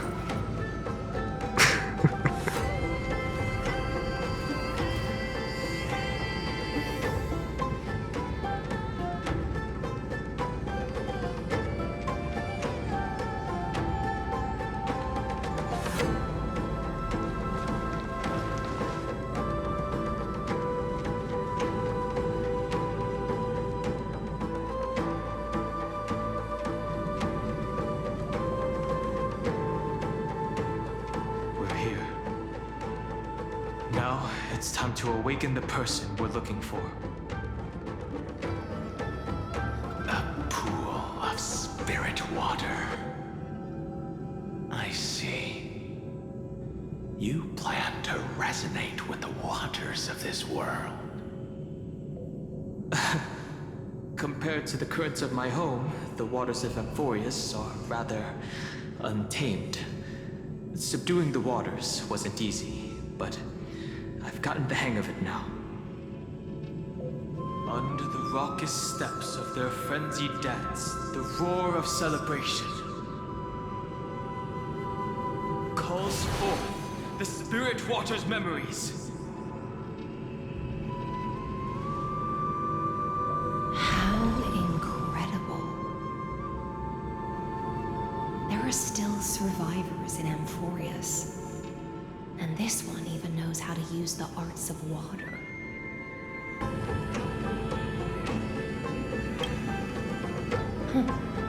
A green dragonfish.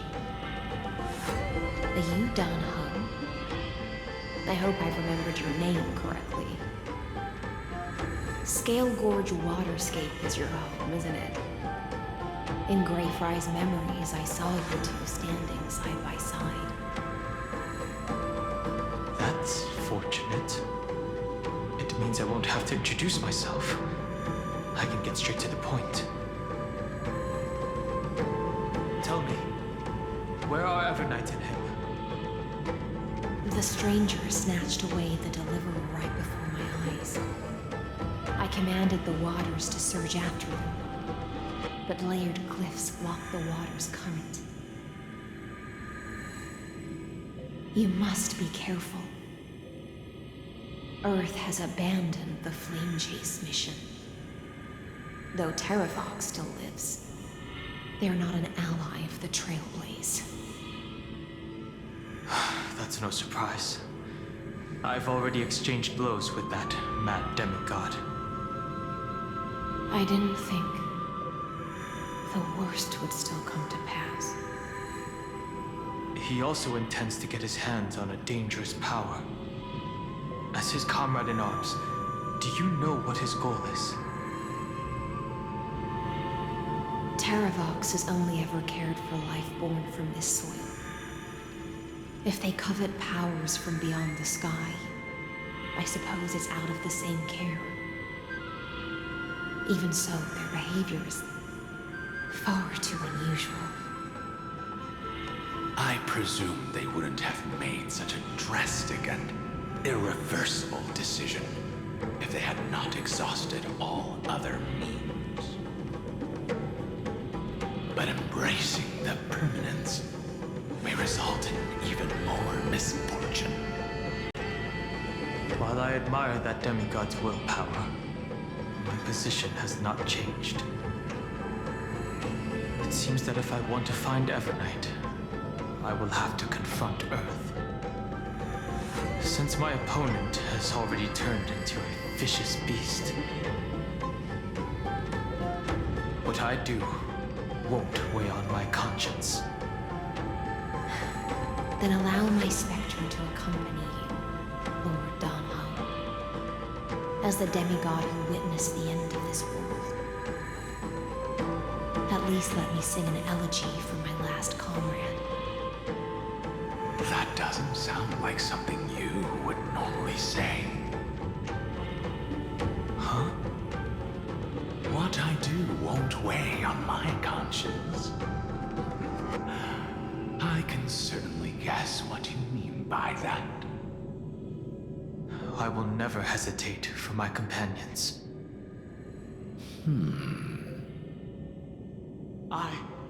I'm a nameless.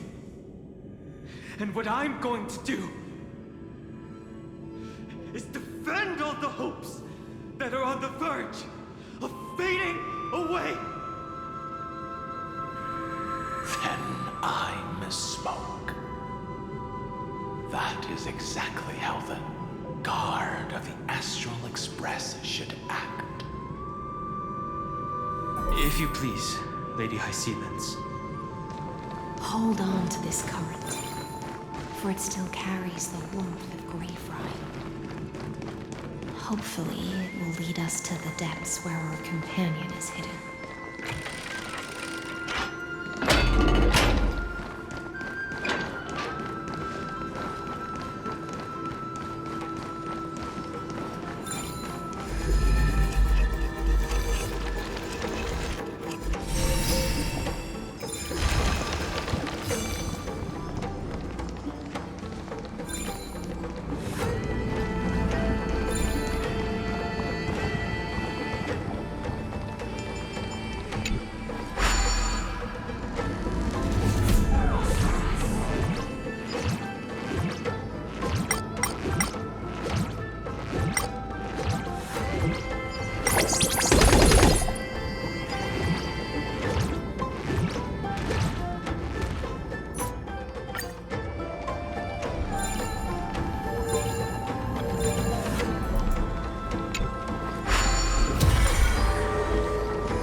Light up the dawn. Electra. Light up the dawn. Who's that? You're right on time. Let the ocean sink into the Memoria tide and become part of the sacrifice to resurrect the Earth.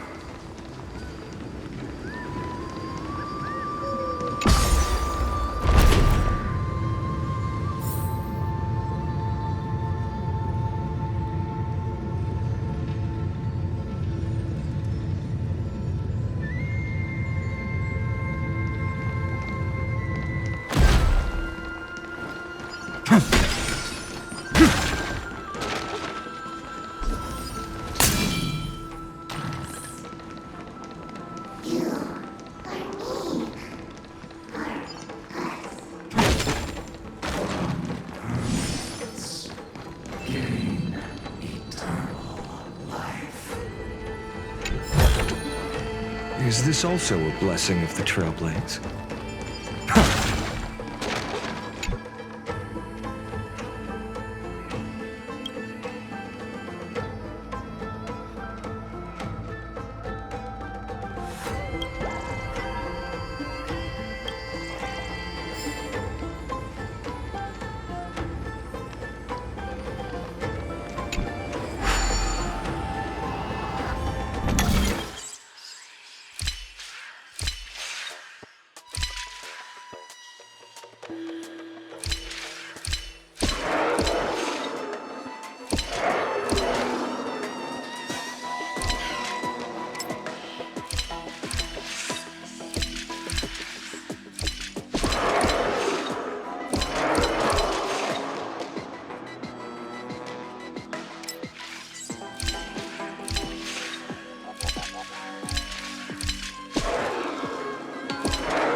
Light up the dawn.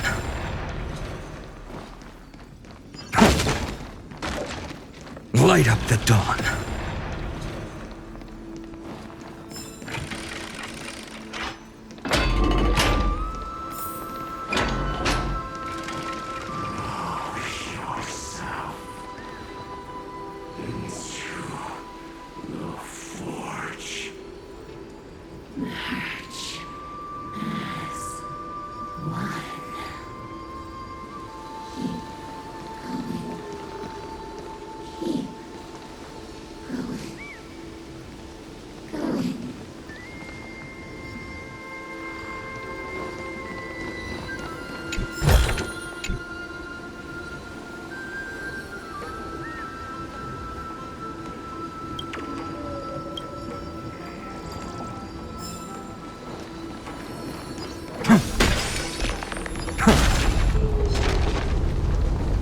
Light up the dawn.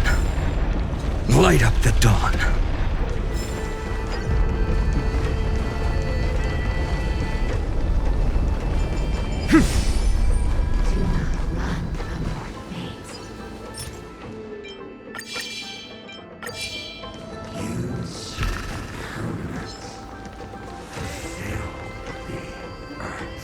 Light up the dawn.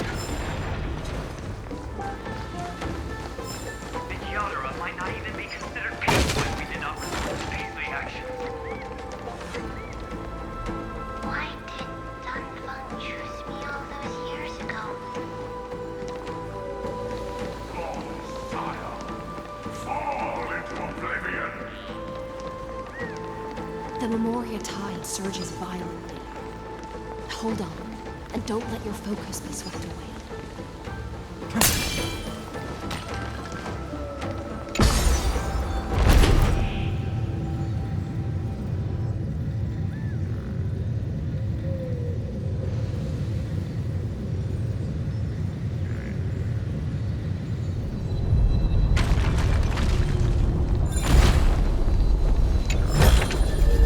I've praised it all.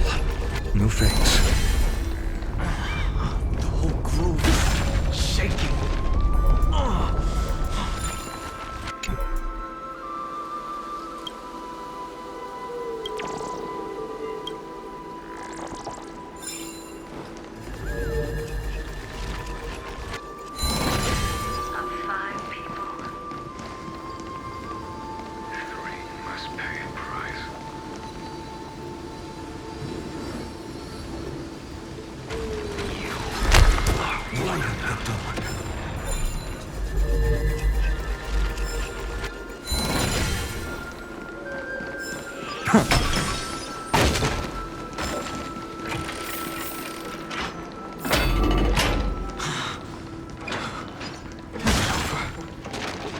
It seems so. These phantoms are haunting you. Are indeed here to bring you to your demise.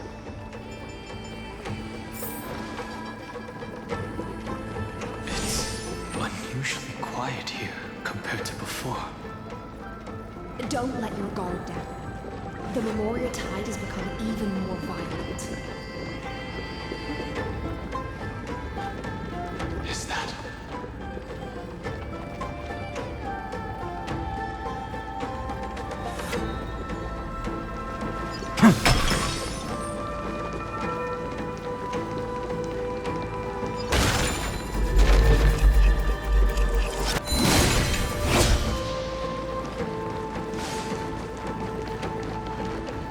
This interesting looking wine jar. Was it Baihang who brought it? It's a specialty from Thalassa that she brought and left here just for this gathering. But she herself didn't come?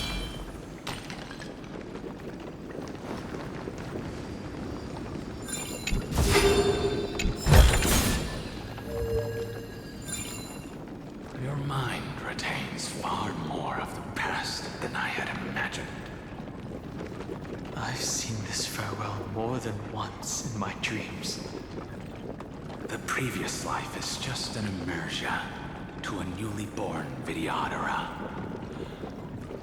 You know rationally that these are your memories, but it doesn't feel like you experienced them yourself. I use dragon transmutation for selfish reasons, and close friends turn to enemies. You probably want to ask me if it was worth it. The Military Affairs Office is placing more importance on the Yuchue's battle this time. And the Yao Qing called her back for a patrol mission.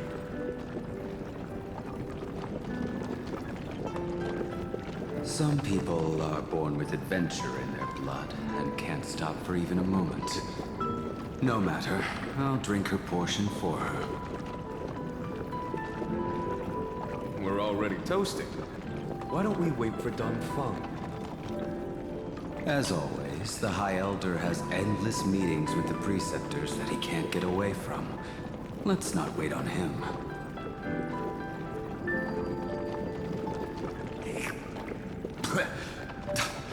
Isn't this just water?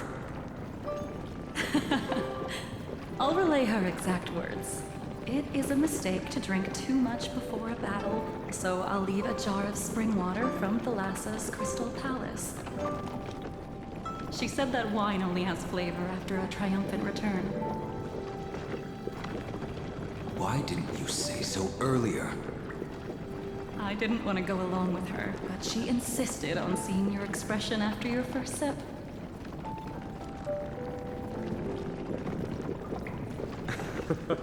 Any gift from a friend, whether it is water or wine, is rich in flavor all the same. I see you still speak as if every sentence must add something of profound value. I see you still speak as if every sentence must add something of profound value. Ah, you're just in time. The punishment for making us all wait should be 3 cups of wine. Spare me, please. I've already suffered enough next to the ancient sea. I've convinced the Preceptors. Vidyadhara, Cloud and Magi will join the battle on the front lines, and our armies will fight side by side. It seems like you can now carry out your plan for dealing with the Kitu Mirage, Jingyue. Thank you for standing your ground against the dissenters, Don Feng. I never thought those Preceptors would ever relent. After all of this, countless Vidyadhara. Countless Vidyadhara will lose their lives, with no chance at a molting rebirth. We all understand this.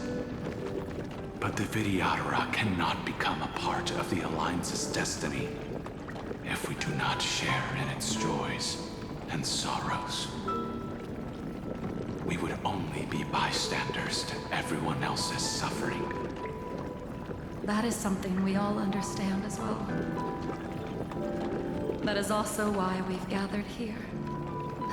Come, raise your cups. This toast is not for bidding farewell to each other, but for honoring the soldiers who will not return, for honoring our companions.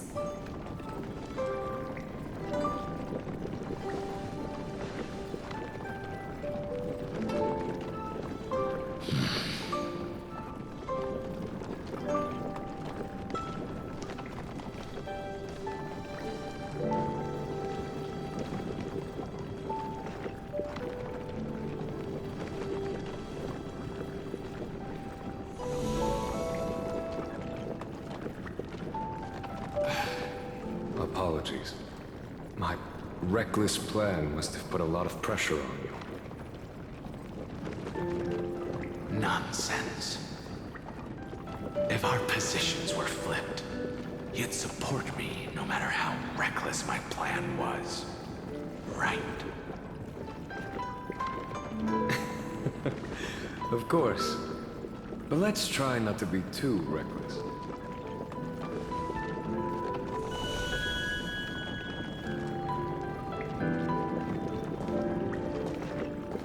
When you make a decision like this, people will always ask, was it worth it? And you will also forever question yourself. Do you know how you will answer that question? I won't answer it. I will prove it. That's right. My sword is my answer.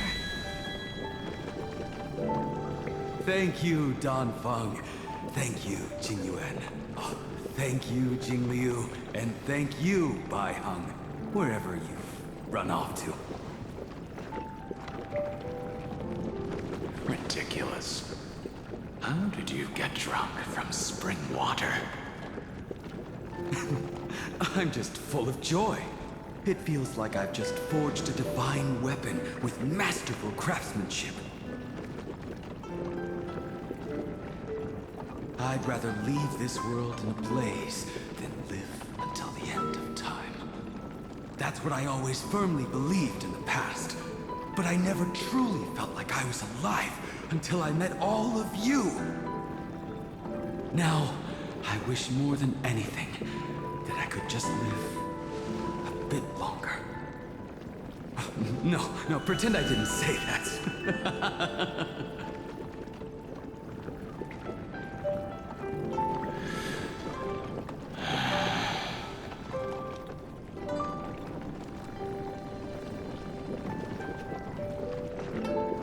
It's over. And you know exactly what happened to these 5 afterward. So, can you understand it now? After both he and March 7th have left you. Losing a dear friend with whom you've shared so much can never be considered a victory. It's a failure that torments you for the rest of your life. I could never accept that kind of fate. So you made a decision. I was the one who used the transmutation arcanum. I was the one who swore to bring Bai Heng back to life. And the one who brought everything past the point of no return. That was also me. Do you have any regrets, Dan Feng?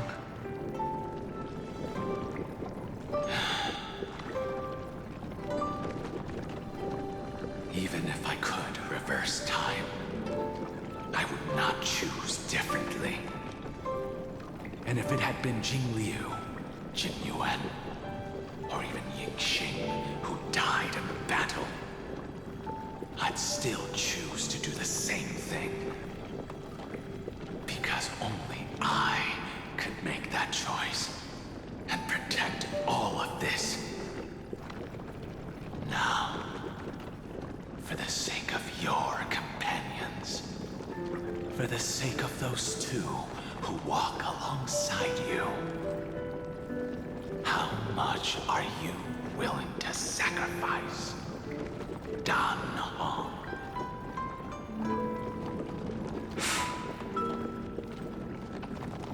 Everything. Your answer does not surprise me. They are more than just my companions. They are the path I took that led me to where I am now. So they will also be beacons for when I am lost, leading me to the future until my next reincarnation. Then let me see how you'll carry out your convictions. Let's leave this place and go settle things with that mad demigod.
Is this also a blessing of the Trailblaze?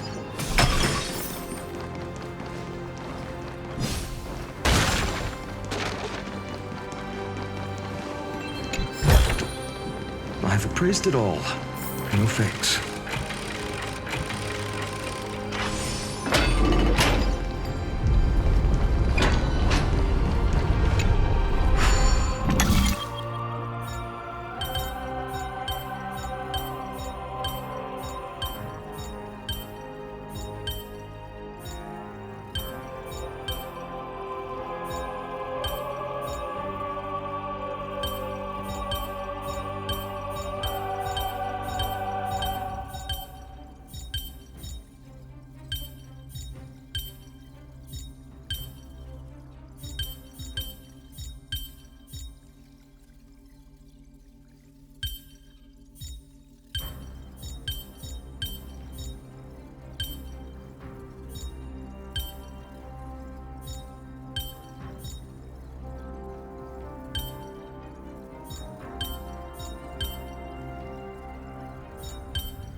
Is this also a blessing of the Trailblaze?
Memories intersect.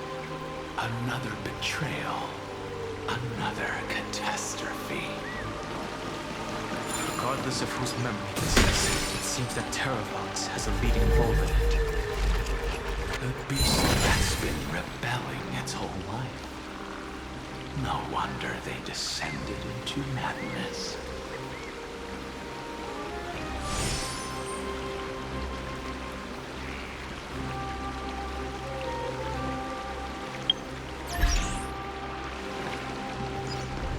Destination where the destruction points to. Golden blood is gurgling out. It's almost like a heart that has burst open. Follow Follow the current and calm its frenzied pulse. As expected, someone's been waiting for us. It's you. They are here. A scion of permanence. And your old comrade in arms. Terravox, my old friend. Indulge yourself. Let this Memoria tide swallow everything. Be prepared for the worst, Lord Dunheim. This mountain dweller must not be underestimated. Geocles the Mountain Breaker. Earth's Dromus Rider. It's been a while. Mountain Breaker? He's not Terravox?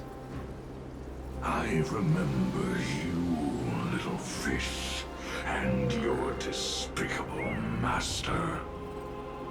I didn't think you were still alive. Death is just a return to the earth for mountain dwellers, thanks to Evernight's gift. I was able to come back to the mortal realm and keep watch over my dear friend, the Earth demigod who was sacrificed to the flame chase plot in vain. Long Scion, you are the most important offering in this ritual sacrifice. No matter how strong your will is, it will eventually be swallowed by the Memoria tide. When that time comes, you and the powers you bear will serve us. We will use the permanence to awaken the fallen giant dragon and give the earth an everlasting body. I see. So you pretended to be Terravox in order to lead us here into a trap. If it weren't for the Imperator's tricks, the name Terravox would be shared between us anyway. They made the right choice for Amphorius' tomorrow. But the tomorrow you speak of only ever had a place for humans. What, my old friend? I will once again start a fire that burns away the chains that shackle us! Why don't you leave this to me, Lord Dunham? Use that hidden passage to reach the opposite shore. Perhaps Graver is there, deeper inside.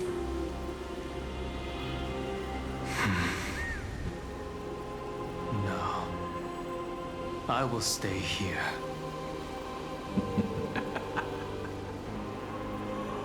Mountain Breaker, hero of the mountain dwellers. If I do not stay here and triumph over him, he will die an ugly death in delusions of the permanence. That should not be his destiny. And for the vicious beast that insists on obstructing the Astral Express and threatening the fate of the world. We've stood on the precipice countless times along this journey, forced to make difficult choices in the face of disaster. But this time, it's my turn to put some pressure on this world.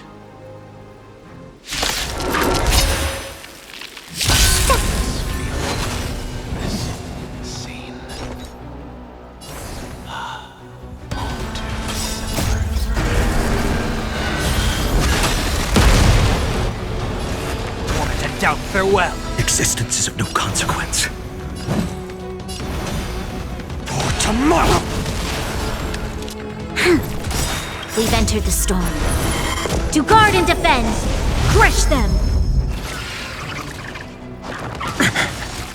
You'll pay for this.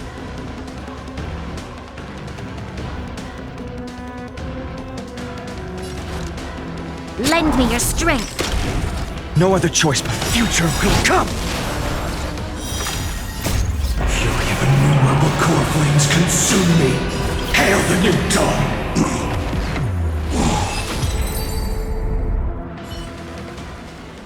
It's time to stop struggling, Geocles.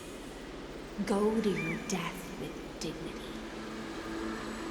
Before that, tell me, what kind of deal did you make with Evernight? How was the Great Mountain Breaker reduced to this?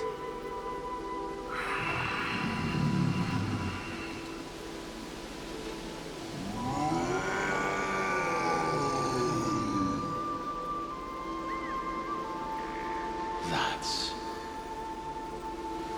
Leave it to me. I'll recount the Earth's heaviest past. And sever its deepest delusion. Terravox. Is that you? Your body has become so frail. Even mountain ranges grow old and eventually die. But I can hear the sound of blood still surging through your veins, fast and strong. I suppose you are the true Earth demigod. I am near my end, and the demigod title means nothing to me now. The being who stands here now is just the former comrade of the Mountain Breaker. And the traitor who abandoned him. Traitor. Terravox was once a member of Geocles' Droneless Legion. This force was famous for its skilled riders and their brave Dronelesses. Terravox himself was the Droneless King, the giant dragon who swore their life to the Mountain Breaker. In the battle against Georios, the Imperator could not surmount this mountain, and thus had to break it from the inside. Terravox's betrayal was key to the Flame Chase Army's victory. The age of the gods was coming to an end. Living beings had adapted to the changes amidst the rifts of the earth, and now they had to learn to survive in the crevices of the epics. Someone had to watch over the earth, so I agreed to a deal. I would take the Titan's divine authority and sink into the cliffs, using my flesh and blood forged of stone to mend the land. But there was one betrayal I could never forget. The Mountain Breaker refused to believe that was my choice, even till his dying breath. Faced with having to surrender to the Imperator, he chose to die instead.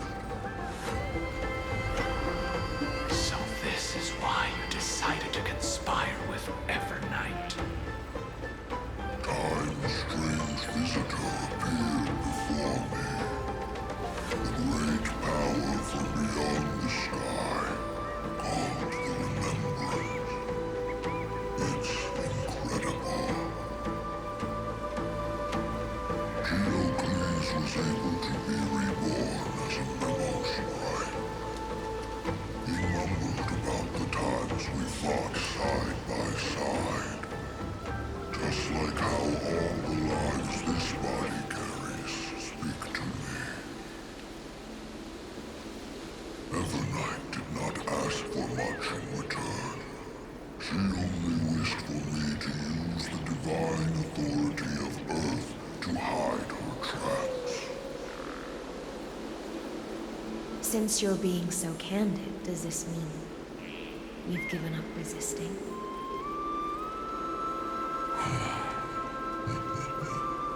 Resistance. For a beast on the brink of death, what is the point of resistance?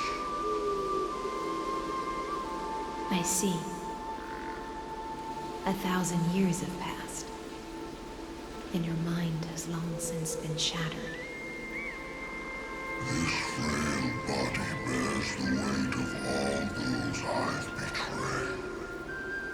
And now, my only wish is to rest with them. In the unchanging paths.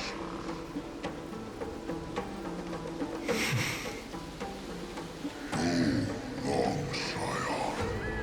That fiery blaze has already burned through Earth's protection, revealing the secrets underneath.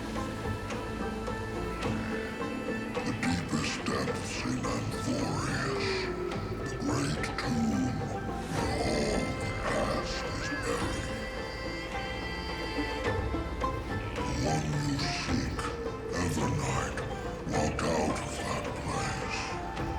Before her arrival, no one knew of its existence. In other words, that is the place where Evernight came into being. And it is also where she is now.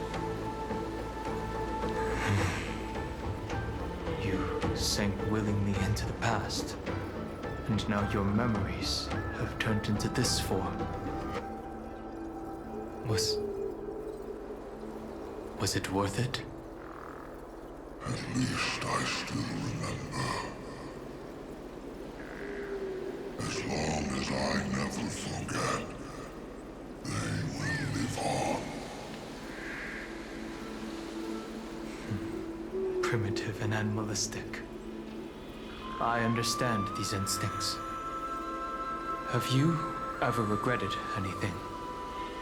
The Earth is not a lonely island in the middle of the ocean. It is the sum of all the living things that stand on it.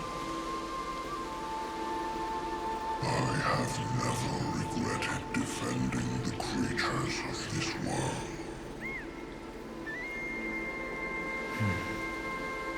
Then, a final question. Terravox, after all of this, how much are you willing to sacrifice for the power of the permanence?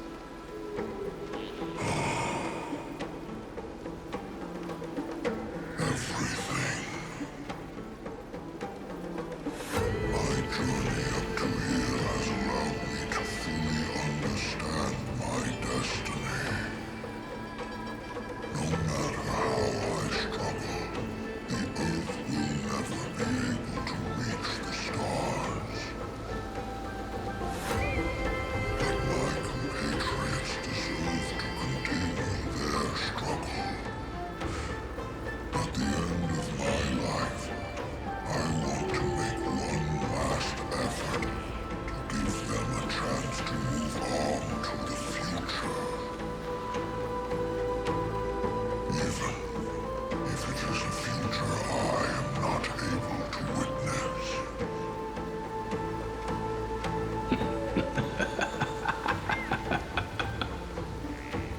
I understand. Then, join me in rebelling against this unjust fate once more. Even if the world collapses, the Earth must remain unshaken. Give me the core flame that burns within you, and allow this immortal body of the permanence to bear the furnace of life for you. Long Scion, are you willing to bring them all into the new world? I won't give you empty promises. Allow me to answer your question from a different perspective. The permanence is the path that dragons trod, and eternity is life's deepest desire. If you entrust the Earth's living beings to me, they will live in symbiosis with the instincts in my blood. With this body as an ark, I will deliver them to tomorrow for you. That tomorrow won't be the end of Amphorius's west wind, but a vast and boundless sea of stars.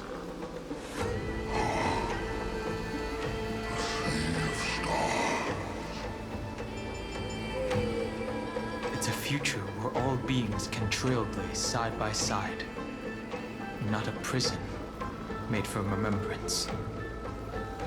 In the veil of Everlight's memories, you've always been someone with reservations. I misjudged your resolve. I understand. This is the only choice. Behold, this core flame that burns in my chest. This core flame born from the earth. It is the red soil from which life sprouts, and the furnace of all living things. It tells me to commit one final act of treason. Entrust this heavy task to the Trailblazers from beyond the sky. Let them tend to the wild terrain and safeguard the lands. And thus bring the endless stream of life into the distant future. I promise you, Terravox. Good. When I hand over the divine authority, this place will fall to pieces. Are you prepared to hold up the sacred tree if it falls? Of course. Then free what remains of my body, and let me give you this flame that turned away from the flame chase. I now relinquish my duty as a demigod. You shall dig your own grave and burn in the furnace of rebellion.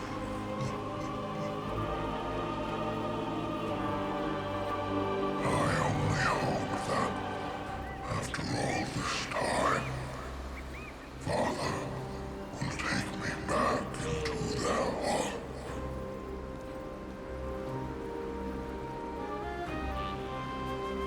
Come, crouching beast, for the endless life of this world.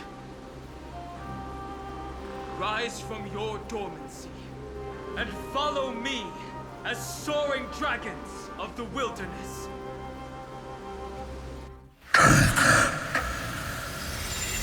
My final rebellion. Then declare to the earth the name of the new god.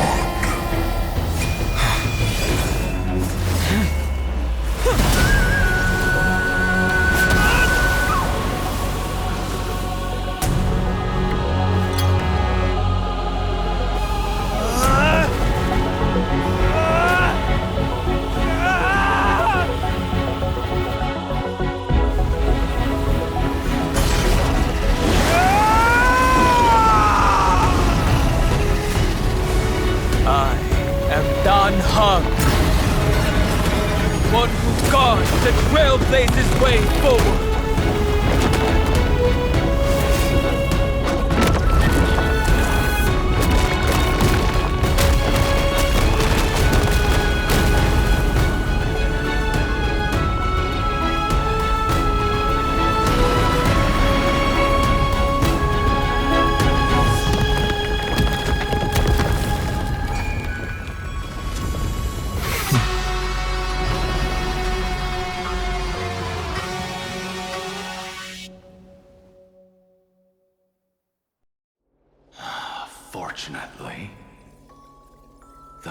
first did not come to pass. If your opponent had already turned into a vicious beast, whatever you did wouldn't weigh on your conscience.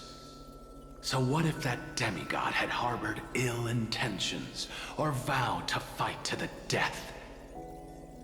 Would you have pointed your spear at them and carved out the core flame with your own hands? There's no point in discussing what-ifs. Though, I'm glad it didn't come to that. Regardless, I will attempt to join this game and become a part of the Era Nova. This is the only way I can face my friends and this world with a clear conscience. Now that things are settled between us, it's time for you and I to say goodbye. Everything that I left behind has faded away at this point. Go and march toward your own permanence. As for how to tame it, I'll leave that to you. Thank you. We can't go back to the past and make better choices, but at least we can do better in the future. A dragon can only welcome new life by shedding away his old, scarred skin. For the first time in my life, I feel at ease. This burning core flame. Is this what the destruction feels like? The light is unexpectedly warm. It's just like the fleeting moments when one wakes from a dream. Farewell, Feng. Now, it's time for me to set out once more. The final rebellion of Earth was to bestow trailblazing wings upon all living beings. For Terravox, this was probably the best possible ending. Behind that scar lies what they called the deepest depths. The rising steam tells me that Greyfry is in there. But right now, he's trapped in a bottomless whirlpool. Is Evernight with him? I'm afraid I can't tell. A scorching abyss. If I were to enter it alone, I'd almost certainly get lost. And Miss High Sealants, would you give me cover? I'll need to focus completely on what's ahead, and may not be able to pay attention to my surroundings. What are you planning to do? I'm going to continue where you left off. The stranger snatched away the deliverer right before my eyes. I commanded the waters to surge after them, but layered cliffs blocked the water's current. Times have changed. The cliffs are now in the palm of my hand. Then I believe it's worth a shot.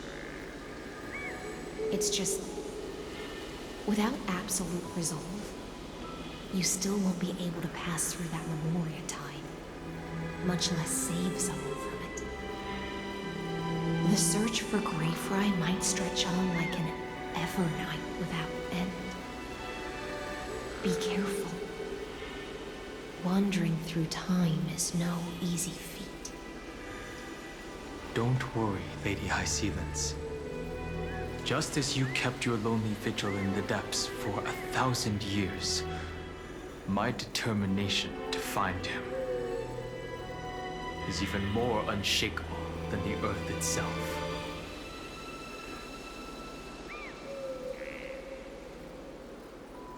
Ancient sacred tree, lend me your roots. With the core flame I carry, let me resonate with this land. With heaven and earth as my map, and time as my compass, I will find that one singular point. Even if I must cross every mountain and valley on my own 2 feet, I will bring you home. Circe's giant tree, witness to Amphorius. This time, I will follow its roots into the ancient earth until I find you. On this journey, I will become the bedrock of mountains and bear the cities above. With the currents, I merge into the tide, crashing upon the land's jagged reefs. I sweep across the nameless barrens, scattering endless snow and frost.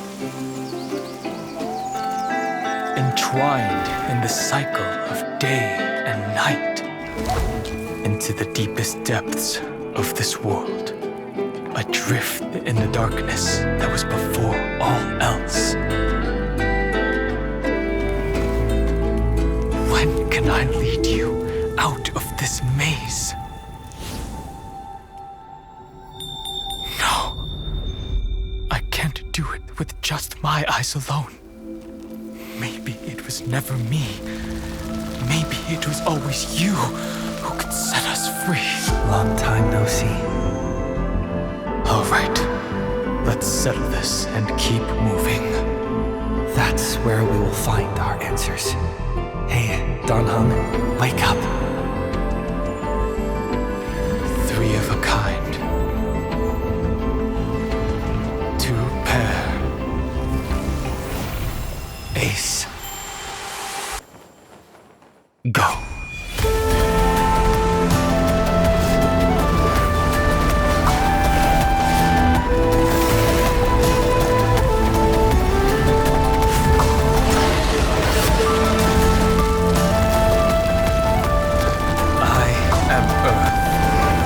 That grows upon the earth. I am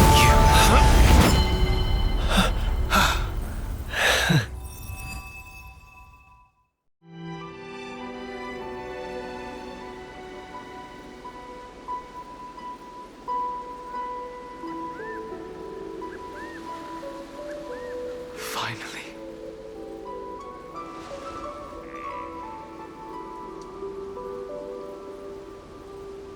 I found you.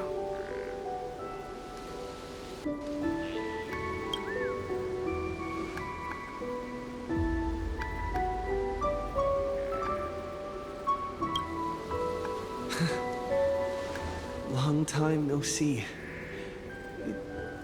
Did you get taller? While you were trapped, I experienced a lot.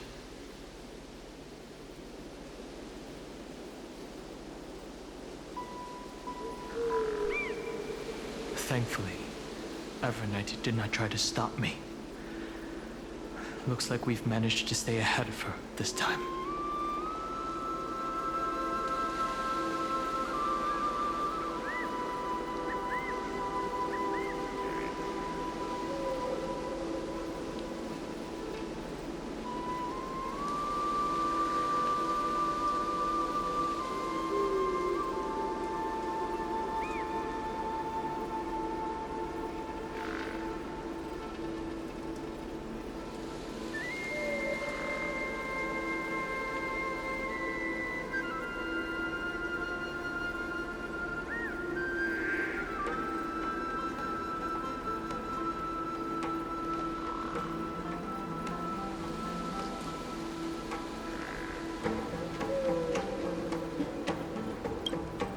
You mean Mem? Sorry, I haven't seen her at all on this journey. Perhaps you were not the only one being held captive by Evernight.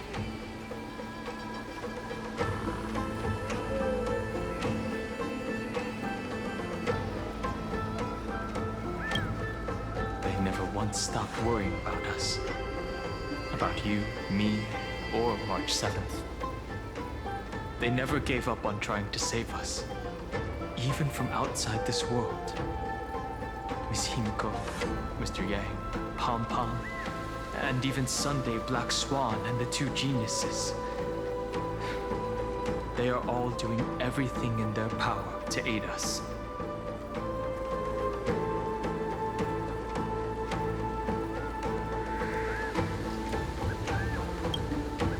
Rest assured, we won't abandon her.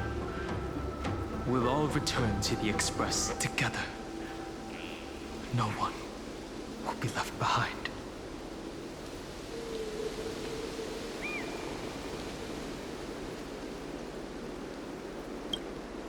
I understand.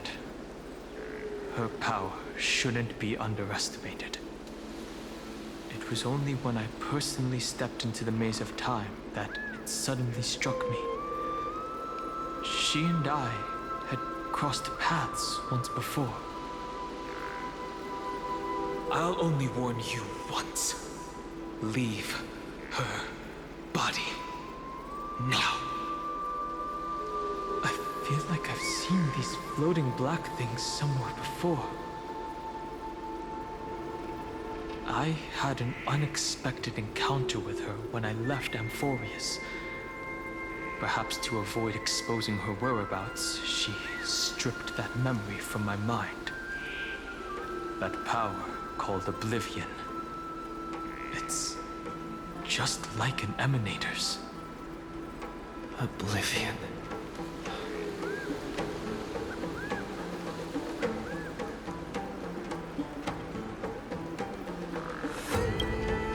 I know. But you still remember me and our companions, for now. Do you have any clues about the memories you may have lost?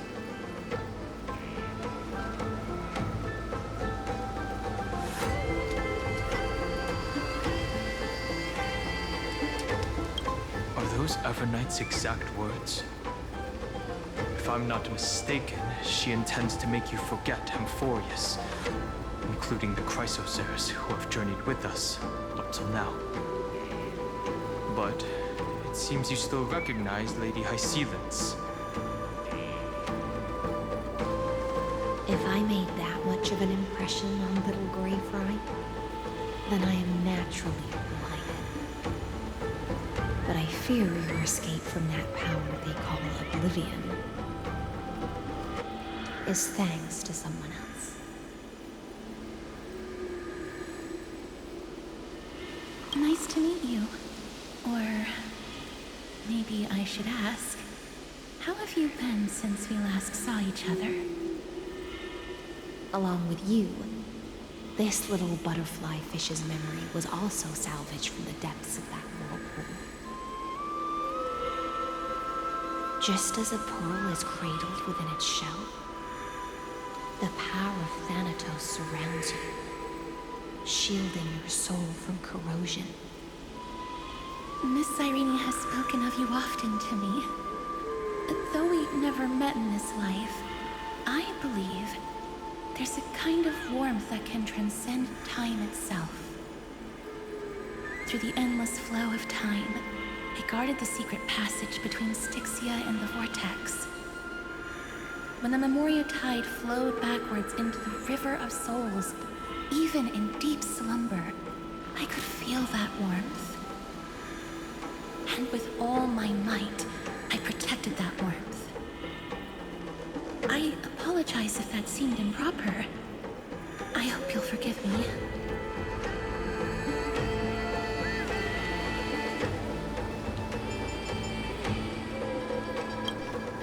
She was just speaking metaphorically.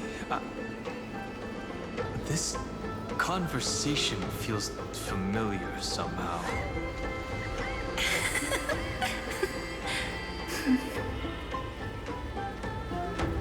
I understand that your mission is still unfinished.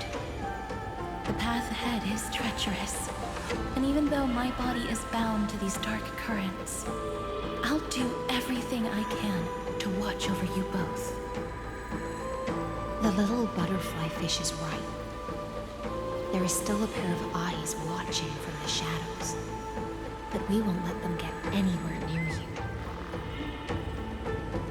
Go forth, golden dragonfish, and you, deliverer. Seek out your companion. Go forth and illuminate the lightless Evernight. I cannot thank you enough. Accept this promise from the Nameless. Amphorius will definitely write a brand new ending for itself. Of course. We'll write it together.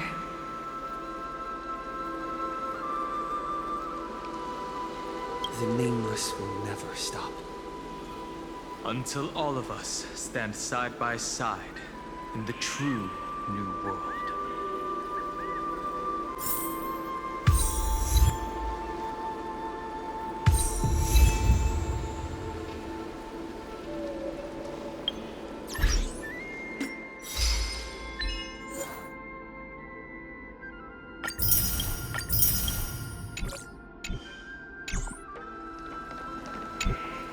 Go forth with courage, little gray fry. My ocean currents will guard your arrival, and my songs will accompany your journey ahead.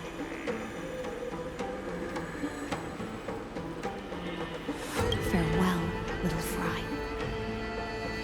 When we reunite in the ocean at the boundaries of this world, let me play a song for you beneath the glow of fire.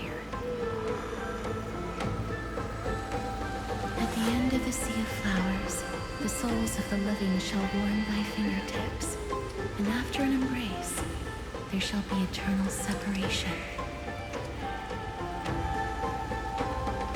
If I hadn't met you at the end of the world, I would have thought Lady Trinan's prophecy was wrong. Goodbye. If I could, I'd want to stay a little longer, but Amphorius is yet to reach the end of the Sea of Flowers. Take all beautiful wishes with you, march forward with determination, and don't look back.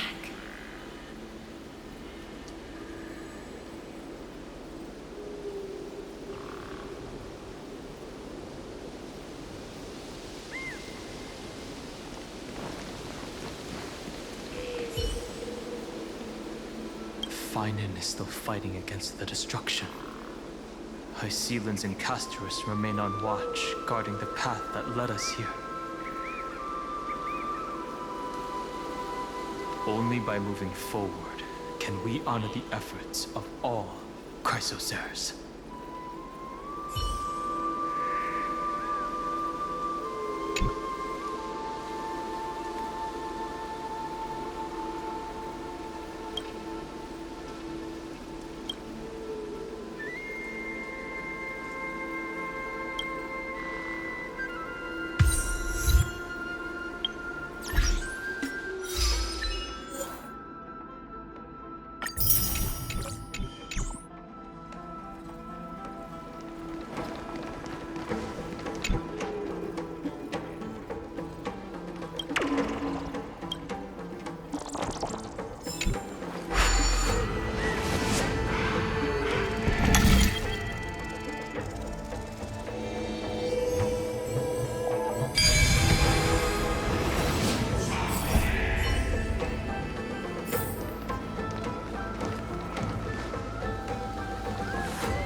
Light up the dawn.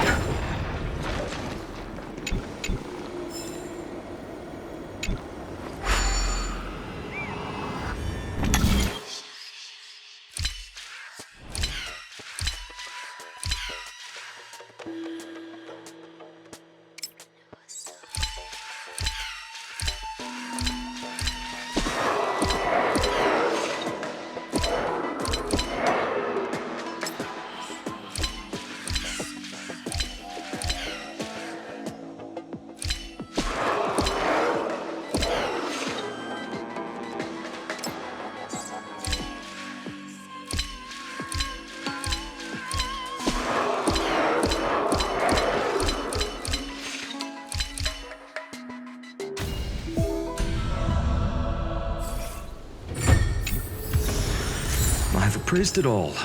No fakes.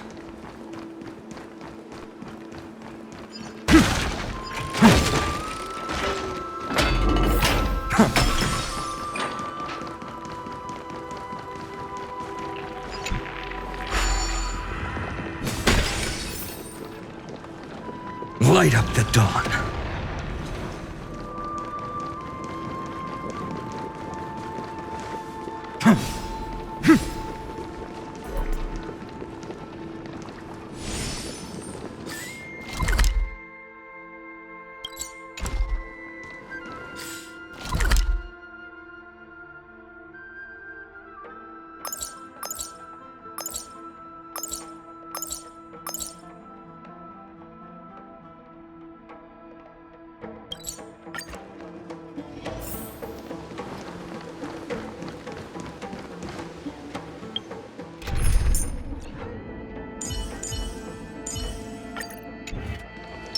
Show your courage. A direct defense. A day of This place was once Nestia's altar. Could the golden thread be leading us to the world's deepest secret?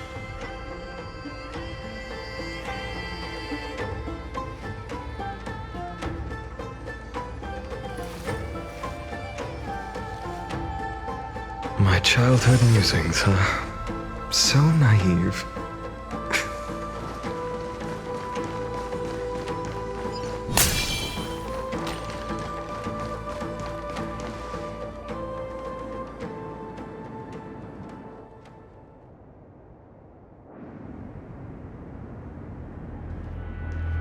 Is this a symbol in the shape of Amphorius? Where was it? Can you remember?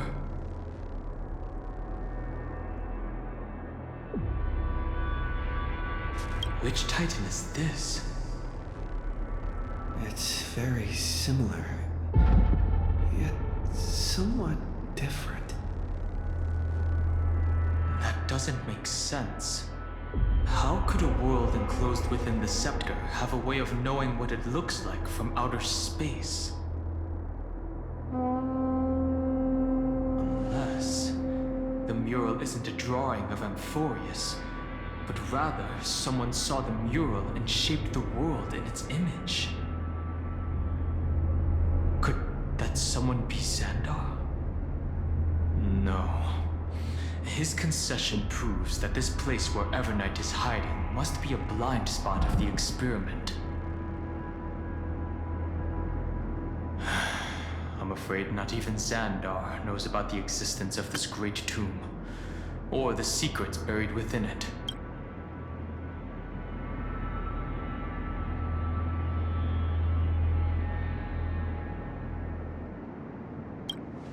He must be calculating something. But this time, with the Chrysosaurs giving us their full support, we've had the upper hand from the start.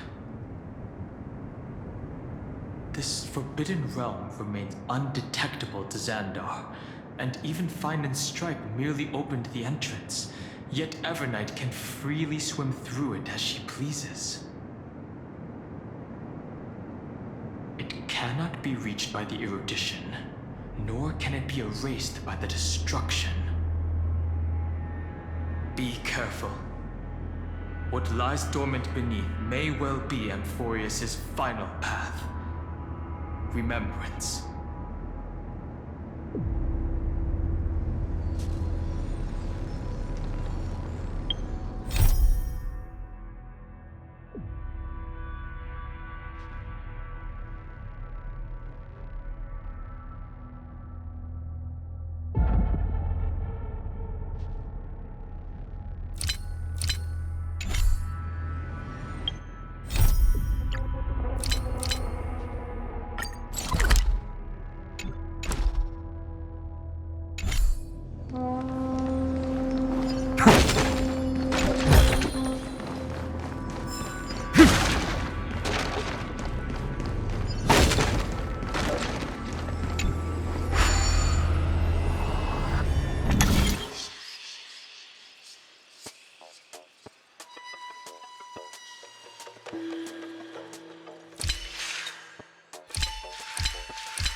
Feels like we're plunging into an abyss.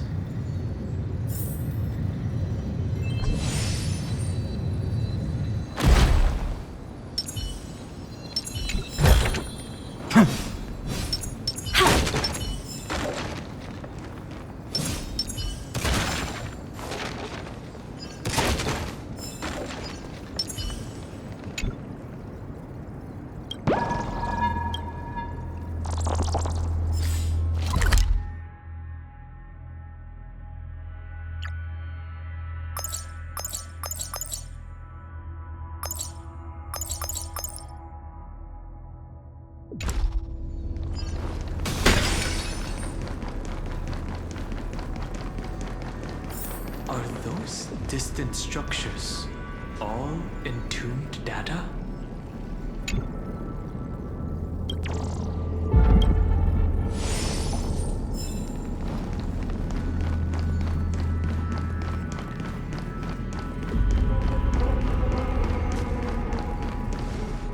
The whirlpool of remembrance. Bottomless and unfathomable. Behind this mist must be Everknight's domain. Ready? Once we step inside, I'm afraid there'll be no turning back.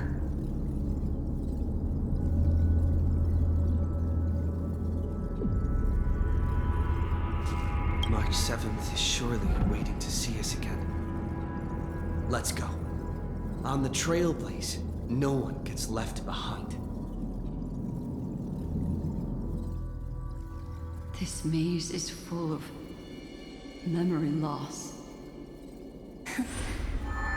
Your voice sounds different from usual. I only hear a hint of curiosity.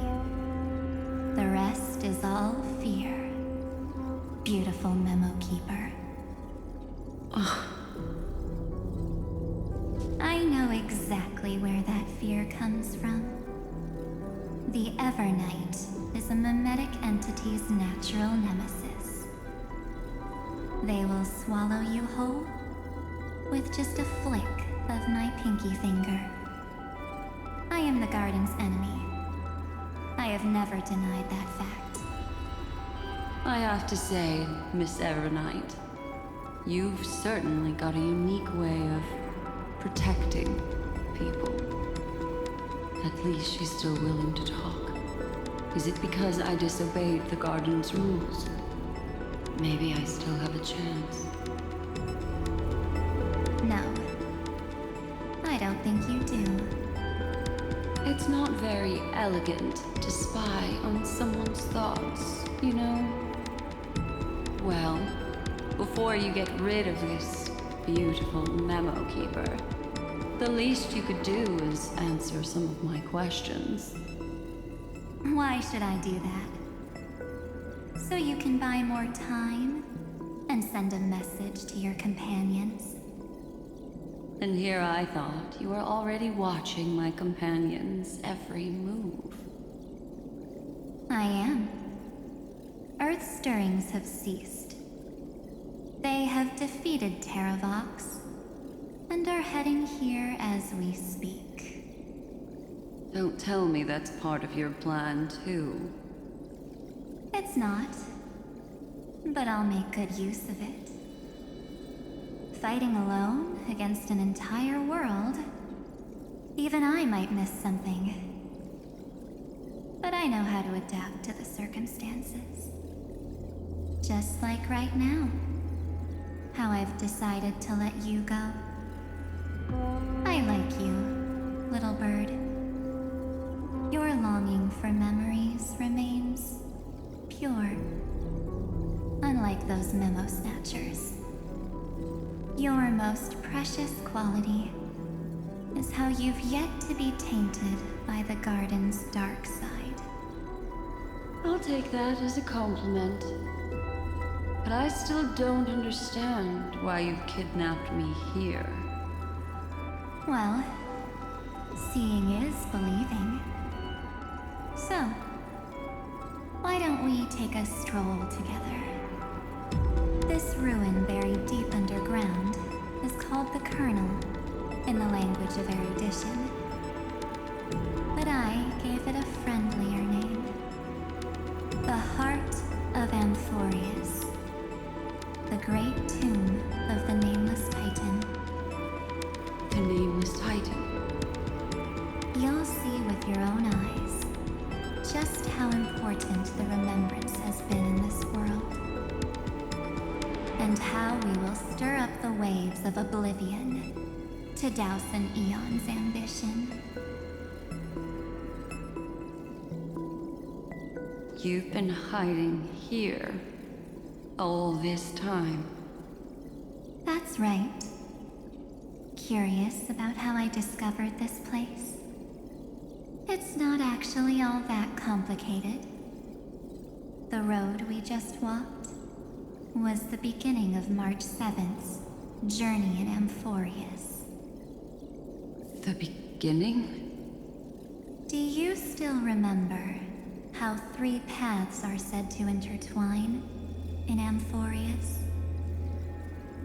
That 3 entities, each comparable to an emanator, left their marks in this world.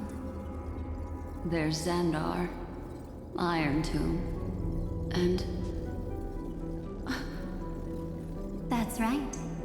To this day, there have been no signs of the entity corresponding to the remembrance. The Garden of Recollection was curious about that too. So the Memo Snatchers spent an unimaginably long time chiseling out a tiny channel to peek into this world. But there was always a power in the memory zone that kept them out. And when March 7th's consciousness was seized, it was a ripple of the remembrance that protected her and sent her in here. Can I assume then that this hypothetical emanator of remembrance was consistently protecting this world from the Garden's eyes until the Astral Express arrived? That's correct. You're a smart one. But why? Go see for yourself, little bird. The memories contain everything. This gate is really impressive. These are March 7th's memories.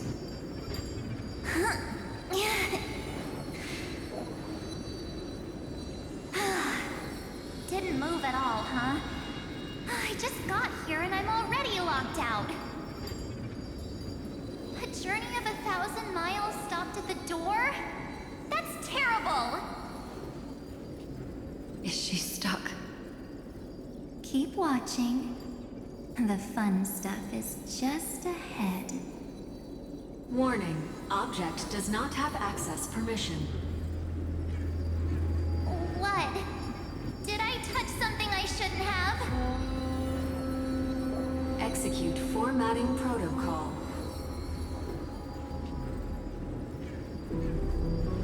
What's going on? Formatting? Warning. Illegal operations detected. Warning. Illegal operations detected. Hey! Don't just activate like that! How do I stop this thing?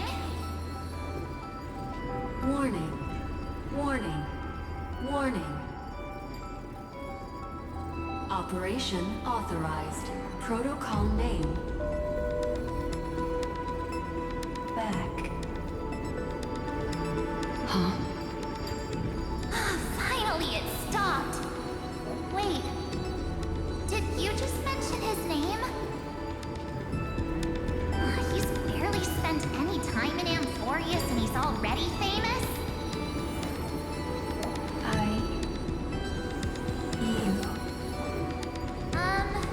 I don't know what you're saying. Let's not speak in riddles, alright? Why don't we start with an introduction? I'm Mark 7, and I'm that person's companion. Sorry I accidentally ended up barging in here. Establishing communications. Communications? Oh, does this mean I finally get to talk to someone real? I really, really need outside help right now. Channel established. Proceeding to encapsulate. Whoa, wait. What? Encapsulate? Encapsulate me? Encapsulation complete. Initiating transmission. Transmission destination. Recurrence number 335503336. Huh? What's going on? My body? The memory stopped so suddenly. She was already lying in the abyss of fate the next time she woke up. And Orynyx was calling her mother. Mother? Maybe that's just how the Titan calls all Remembrance Pathstriders. Like how they call Thule Skyfather. 7th had already brushed against the inner workings of this world at the beginning of her journey. That warning in her memories must have been the Sector's safety protocol. But why did it mention the Trailblazer? March 7th should have entered Amphorius long before he and Don Hung did. An inexplicable contradiction, isn't it? Let's put that aside for now. The protocol didn't kill March 7th. Instead, it threw her deep into extrapolations. Over the next 97 days, the two of us, trailblazed through Amphorius as mimetic entities as she evaded the Administrator's pursuit. It must have been a difficult and lonely journey for her. Yes. No one could see March 7th. She didn't belong to Amphorius's memories, so she could only watch this world from the sidelines, like a transparent shadow. Then when did you appear? On the day that she ran out of options. March 7th tried so many things to help her companions, but the only outcome of her efforts was a few Amphorian folktales. In the end, she had only one option left. Just as she wished, I erased everything using the power of oblivion. Then I protected him and Don Hung, and made sure that they were spared from the Memo Snatcher's clutches when they broke through the seal.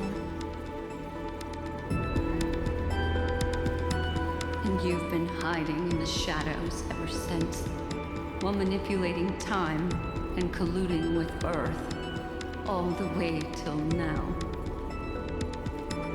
A journey of 1,000 miles starts with a single step.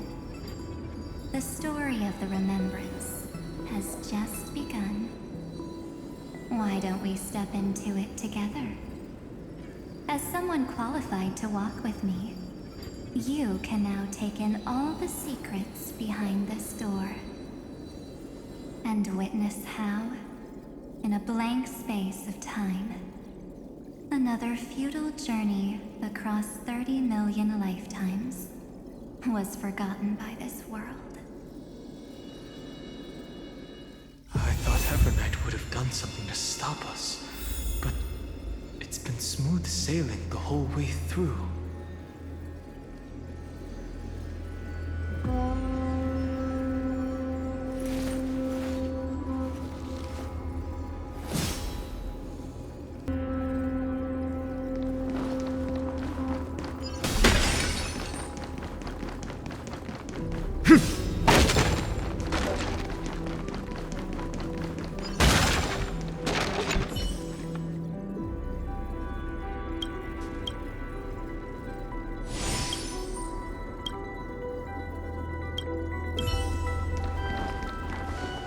Are you ready?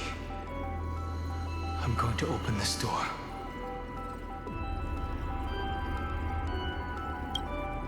Absolute silence. I can't sense anything at all.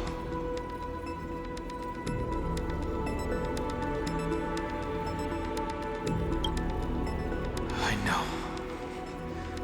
Duck behind me if anything happens. Okay?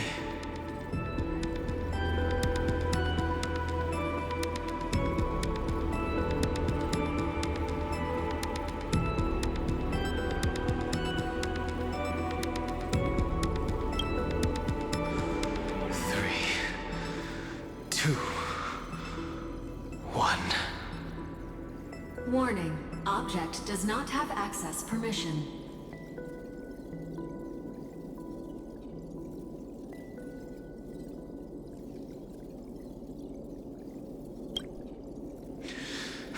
That means we're in the right place.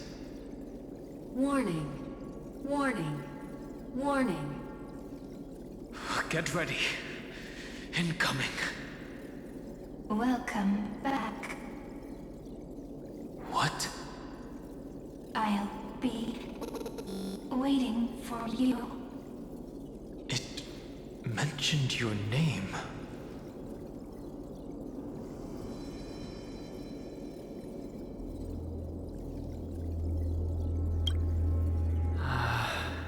I'm getting a feeling of deja vu. Like the first time I opened as I've written. Thankfully, Evernight didn't take that book.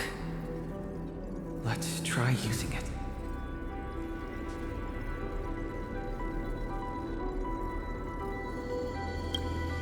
Operation authorized. Protocol name.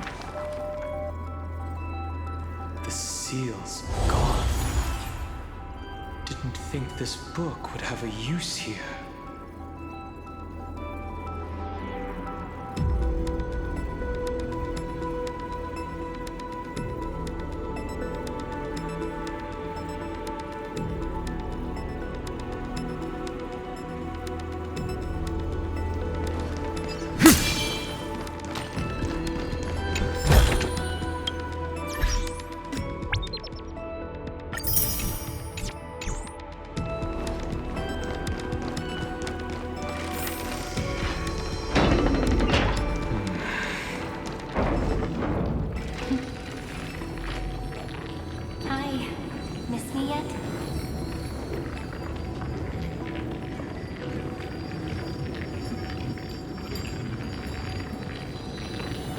I'm just messing with you.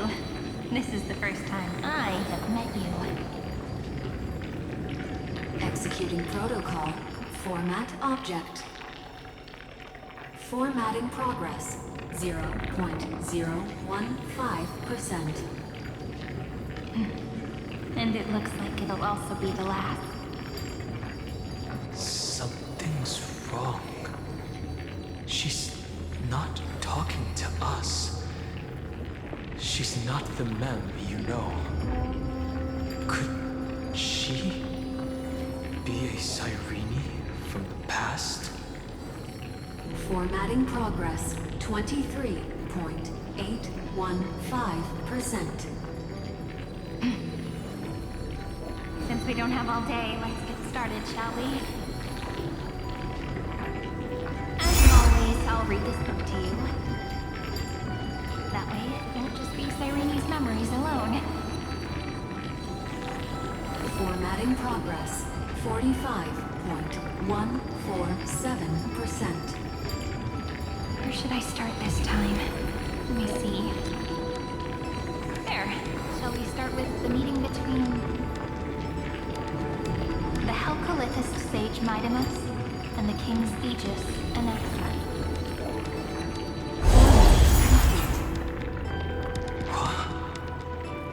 Did you hear that? She just said...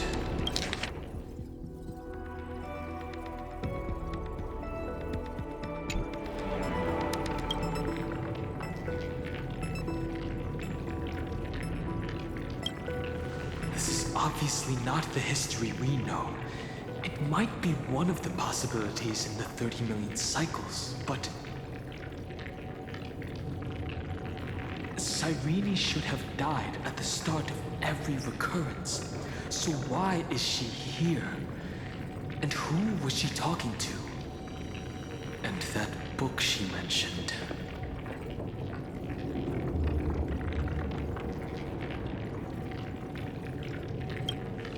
That's very likely. That door reacted to the book as well. Let's try copying what she did.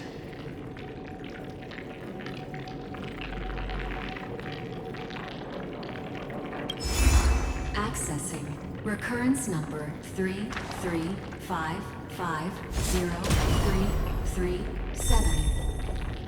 Access failed. Error code Gamma 13. That's it. As I've written, is definitely connected with this great tomb.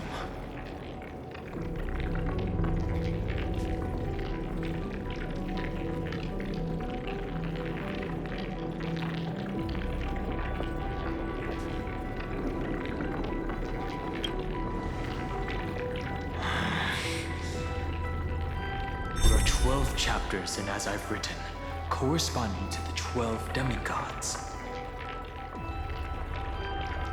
Maybe the Nameless Recollections match these runes. Let's try linking them first.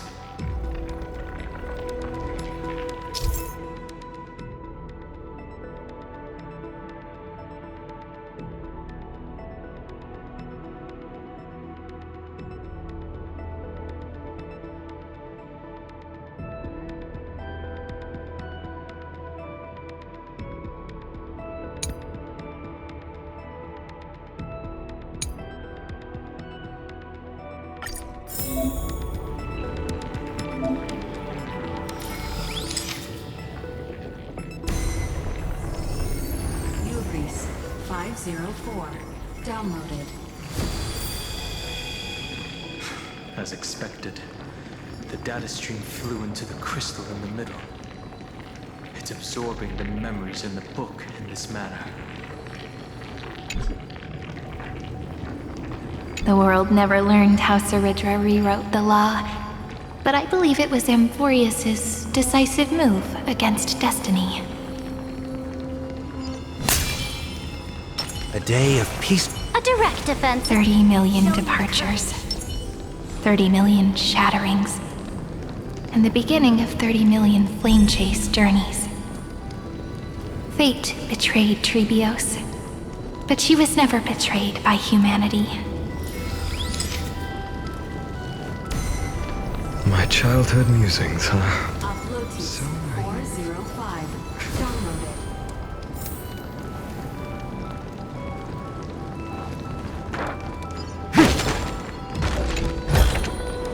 I've appraised it all. This is so desolate. What exactly is it?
Show your courage. A direct defense. A day of peaceful.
You must be very familiar with the story of time now. So why don't we leave some pages for the heroes instead?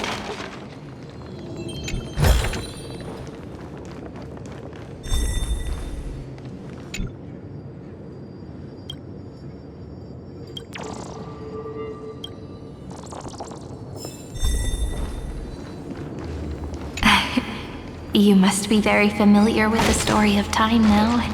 So why don't we leave some pages for the heroes instead?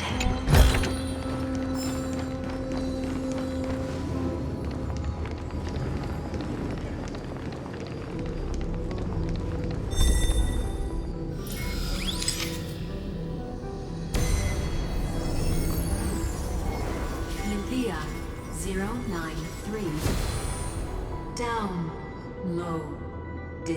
Scopeo 365 downloaded. Branch number 1. Archiving. Object recurrence number 335503337. Progress 13.131%.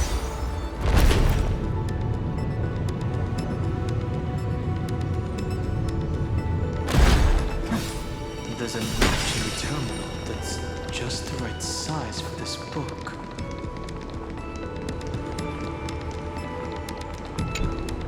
Branch number 1 archived.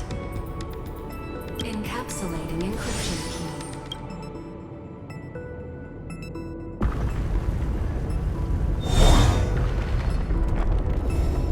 I see. This As I've Written book is a data terminal that has been modified by the Remembrance. It might have looked like Cyrene was reading a story, but she was actually carrying out a data transfer. It's probably the entity deep within this tomb. The details aren't clear yet. No wonder these facilities are reacting to it. This book is a key. But Cyrene could never have known about the truth regarding the scepter. So where did she get this key?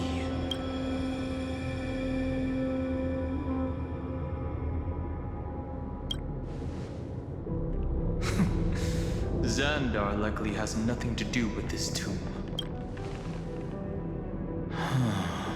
Do you remember? During her brief existence, Cyrene once encountered a certain Eon. Yeah. So, I can only place my hopes on that childhood dream. And the god behind Orynyx that appeared in that dream. It's no secret that Orynyx and Fuli are related. That Eon also appeared when you encountered Mem. We still don't know the role they play in Amphorius. But if Cyrene accidentally stepped onto the path of remembrance, then her sacrifice wasn't just for resetting the cycle. There was another purpose. Encryption key encapsulation complete. Let's keep going for now. If my hypothesis holds, then the scene we just saw will replay many more times.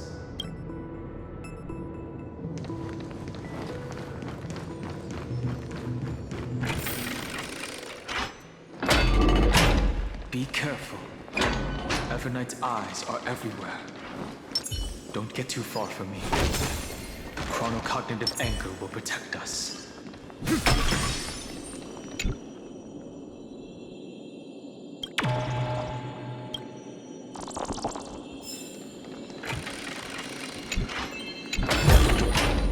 Is this also a blessing of the Trailblaze? What is this? It's hard to believe. Is this still Amphorius? So many countless storage arrays. This would even rival the cyber prison of Inupis. Look, what a magnificent sight. Even this classical world contains a futuristic palace like this. Would ID Silicii end up looking like this after a few thousand years? Executing protocol. Format object. Formatting progress 0.027%. It's always so on time. Never late at all. It's okay, I get it. It's just trying to remind me how precious time is. I want to share a story with you this time. I saw a little nymph on my way here. It was on a fallen wheat stalk, and it glowed under the sunlight. It was incredible. I forgot all my pains at that moment, and just stared at it in a trance. wonder, did every Cyrene in the past feel that the nymph is beautiful? Would they also have recorded that scene into the Eternal Saga? So, could you give me more time, please? I want to leave behind more memories for the future. Formatting complete. As I expected, the answer is the remembrance. An Eon appearing in her dreams, 3 paths intertwining in Amphorius, and the Garden trying to infiltrate this world at all costs. I have reasons to suspect that Fooley's gaze once swept over this world before the scepter completely fell into destruction. And that Cyrene basked in that divine gaze.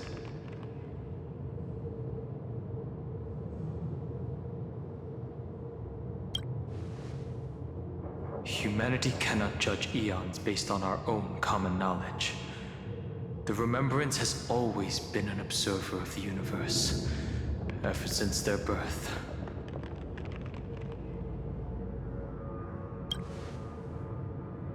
That's to be expected. The various factions are only followers of their eons, and Fooley was never known to be friendly with humanity. But there's still something I don't understand. According to Black Swan, the Garden is internally fractured, and there's a party that craves the memory of an eon's fall. They would do anything to achieve that goal. Yet, I feel as though those memo snatchers didn't try to stop us at all. Instead, it feels like they were trying to cover something up.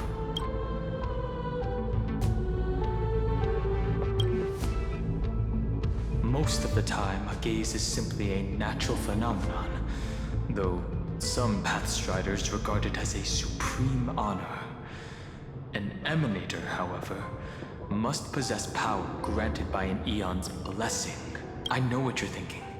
That theoretical Emanator of Remembrance remains a mystery. But now, I'm leaning towards the idea that what the Garden's mirror reflected was a kind of miracle that Fooley left behind.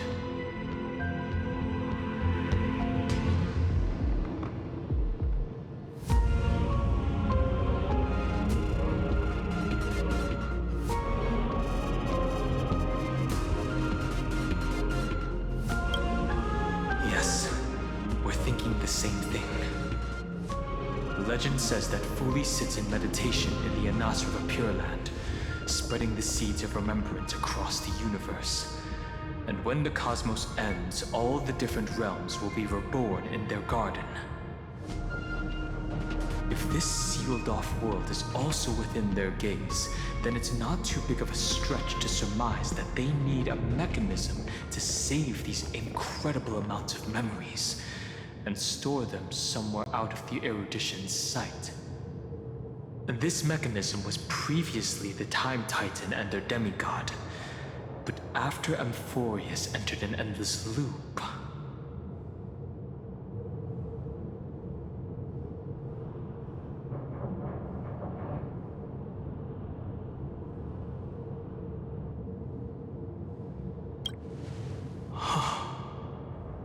It's that ceremonial blade. Now, I can say with certainty, time is the page on which that eon records Amphorius. If it fades from existence, and all that it records is lost among the stars, that eon will surely direct their gaze here. And it will be a glance that spans time and space, transforming each incarnation of me into the power you shall wield to reset time, imbuing my soul into this ceremonial blade, and creating an endless flame chase journey. The ceremonial blade killed Cyrene at the start of every recurrence, and at the end of every journey, Cyrene's soul took the extrapolated memories stored within the blade and buried them in this great tomb. that's how the memories of Amphorius transcended the loop and were continuously stored, while the scepter had to revert its progress over and over again because of loss in its logic. Foolie's blessing will not disappear as long as this process keeps going. I knew their gaze never left. As long as I record every page of this story and tell it to you, Amphorius won't be forgotten.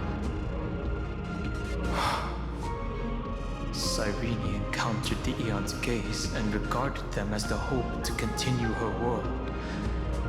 That's why she offered them memories over and over, even if she had to turn herself into nothingness every time. As to why she insisted on keeping her human form and offering the memories through reading a story, it might have been the only way for her to maintain her sense of humanity and leave her mark in this world, even though everything was just her wishful thinking.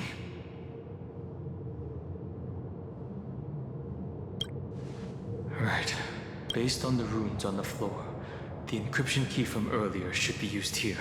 There are 3 keys in total. We're 1/3 of the way through.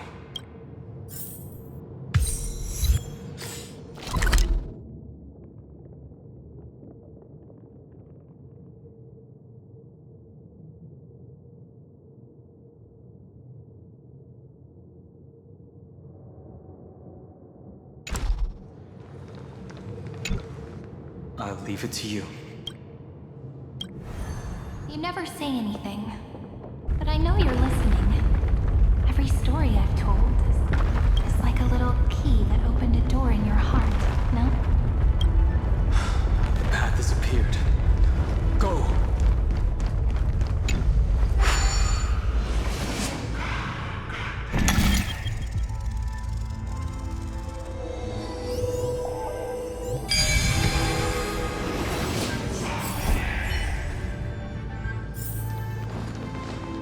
Then, the sky sent down rainbows and showed the world a gentle smile. Formatting progress, 93.998%. Looks like it's time to say goodbye again. Before I was even aware of it, this book had already recorded too many emotions. Every page has become so heavy. I have started to feel uneasy whenever I take it into my hands. Where did the very first ripples want these memories to be sent to? Formatting progress, 94.423%. How many times has it been? It faithfully fulfills its duty, activating and formatting. Never changing, like the fate of the flame chase in every cycle. If I can only write the same ending every time I lift my pen, then is this weighty saga just an overly naive dream? Formatting progress, 96.024%. Process error. Analyzing. Process error. Analyzing. Really? Are you encouraging me? Thank you. I'm sorry for making you see this embarrassing side of me.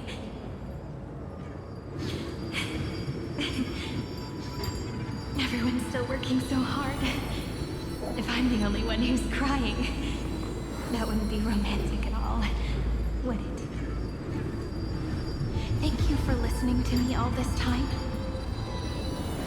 So, shall we continue? The endless cycle took its toll on her.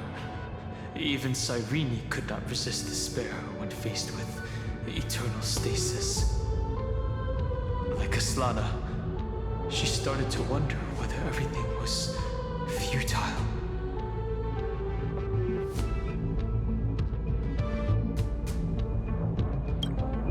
So you noticed it too. Who exactly was she talking to? I thought it was an Eon at first, but the way she talked, it didn't sound like praying to a god at all. Maybe she's talking to her imagination? A hero within? But that wouldn't explain the process error. No matter who that listener is, Cyrene's storytelling is just a data stream for the Scepter. Maybe, she thought, as long as she kept tossing drift bottles into the distance, someone was bound to pick one up someday. Accessing recurrence number 335503337. Once again, Castor is offered her final embrace to death. And from then on, she started another lonesome watch. How wonderful would it be for someone to give her a real hug?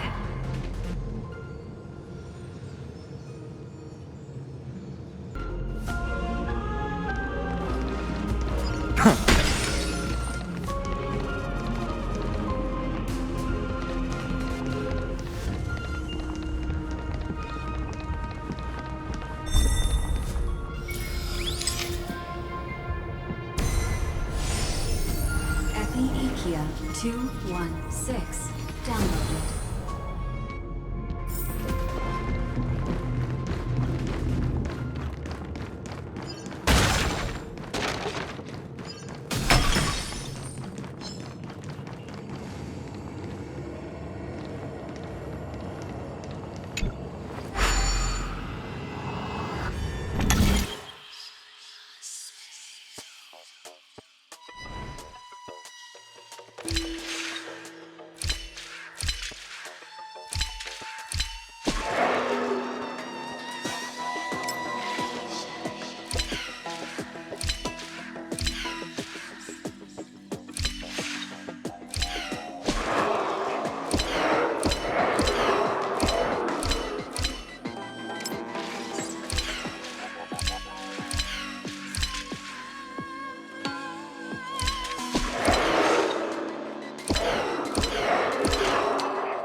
I've appraised it all. No fakes.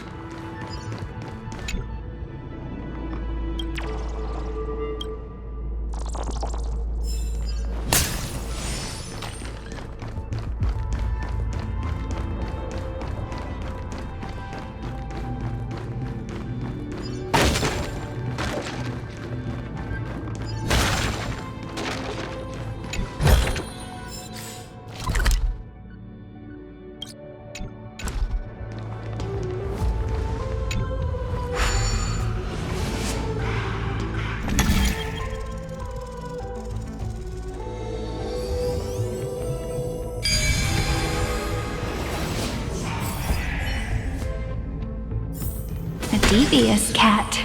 The trickery that fooled the entire world. No matter how her identity changes, she will always end up being a pillar that stands tall for the holy city for 1,000 years. The hand of Zagreus. Seems like we'll need it here.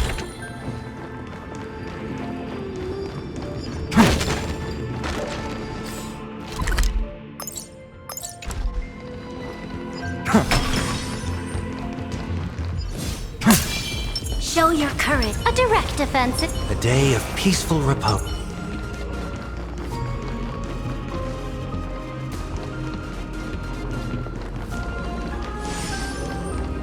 The devious cat.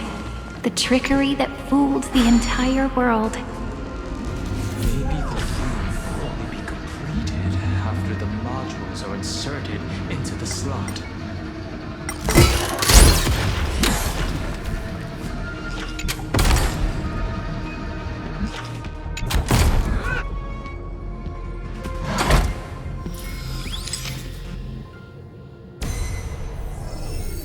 Orexis 945 downloaded.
Midamos's road of strife. once again reached its glorious and lonely end.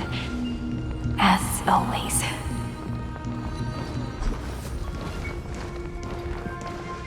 Access denied. We were denied access. Memories about strife are always so defiant and resistant. A fight is unavoidable. Come.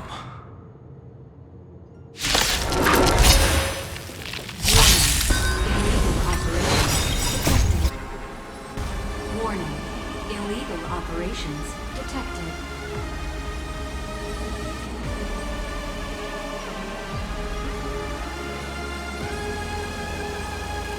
I will watch over you and guide you on your path. To the defeated, your downfall is absolute.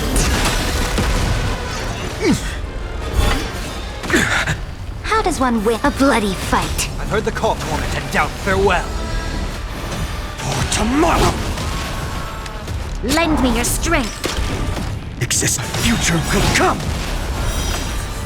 Fury of innumerable core flames consume me. Hail the new dawn. New sun, tear the sky. Amphorius will welcome true dawn. Polemos 600. Down Eleos 252. Downloaded. Branch number 2. Archiving. Object recurrence number 3355037. Progress 31.313%. Nice. Let's go encapsulate the encryption key.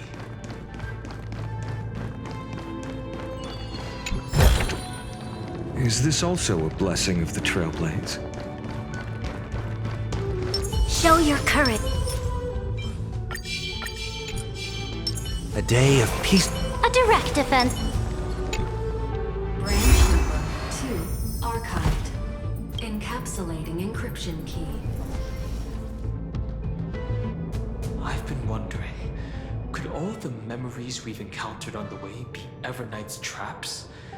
She still hasn't shown herself. That's very suspicious.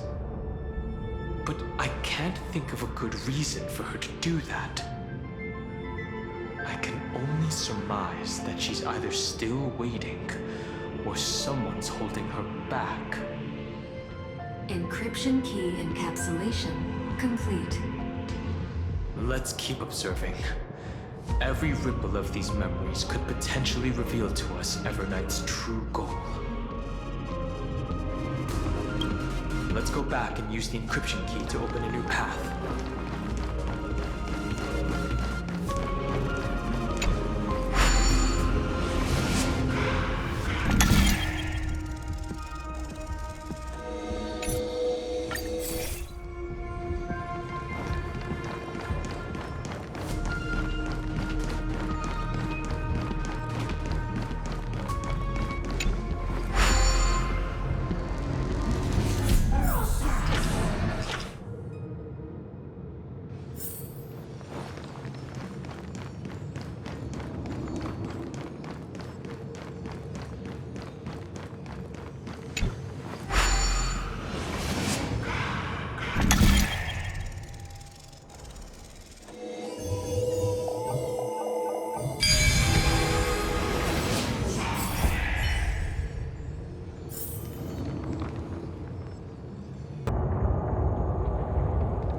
Show your courage. A direct offensive. A day of peace.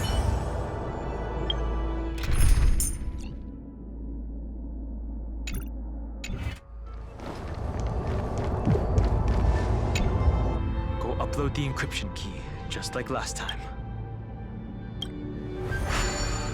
What could be behind this door? Glittering crystals? Or a beautiful world I've never seen before? If I tell you all the stories of tomorrow, will I be able to finally welcome the Deliverer and Amphorius' dawn in the next life? The third encryption key belongs to the ocean. Let's get going.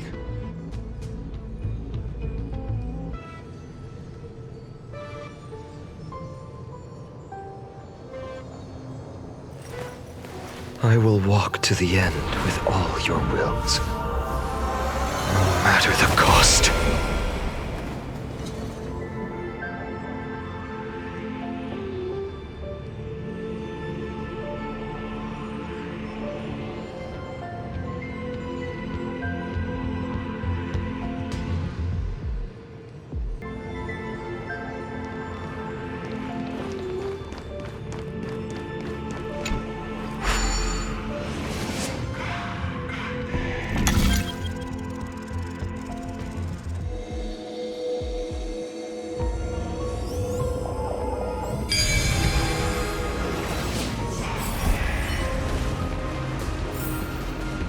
Reminds me of when I was studying at the school.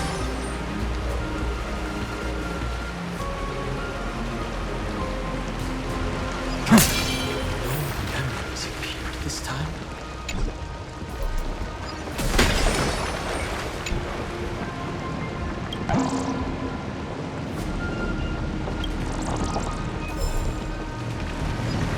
It's a huge fan. Use the chrono vessel over there to stop it.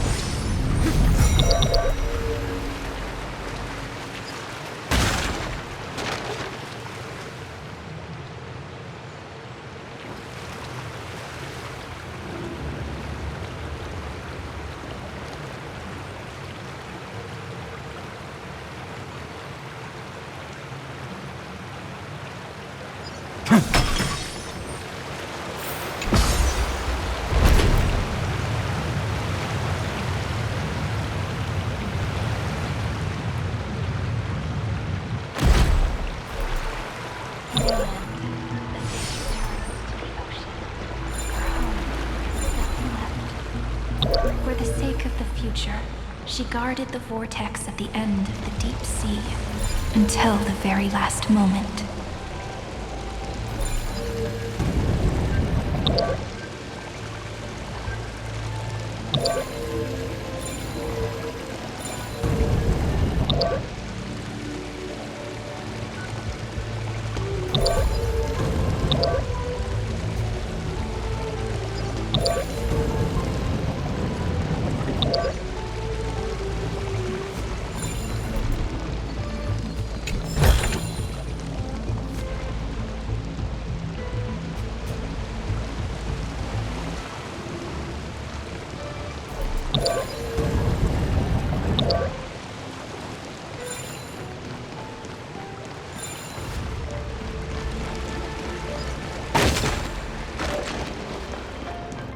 Look!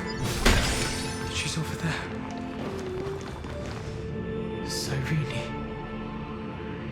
There really is no end to her perseverance. Once again, the saga comes to an end. Everything is deathly silent, just like this very moment. It's another cycle of new beginnings, and another familiar reunion. Now that I look back, there was a period when I got really sentimental. I was so anxious, trying to find as many different memories as possible, hoping to bring some change to this unchanging destiny, and find the way out of this maze. But I won't do that anymore now. Formatting progress 73.998%. Process error. Analyzing. Formatting progress 75.012%. Process error. Analyzing. No need to feel sorry for me, good friend. If there are no new blank spaces, how can a saga continue? I'm actually really lucky, you know? During the long years I've spent waiting for the Deliverer, I've always had you here as an audience. Look at these memories I brought to you. They once existed, once sparkled under the sun. And now I can see through your eyes that they are still shining bright. Isn't that already enough? Now, I can rest in peace in the past. As for when tomorrow will come, I'll have to ask the next Cyrene to continue our watch. Formatting complete. Her transformation is painful to watch. Cyrene was always there during the 30 million recurrences. She recorded the Flame Chase journey in her own way on the reverse side of this world, depositing all the memories in this place.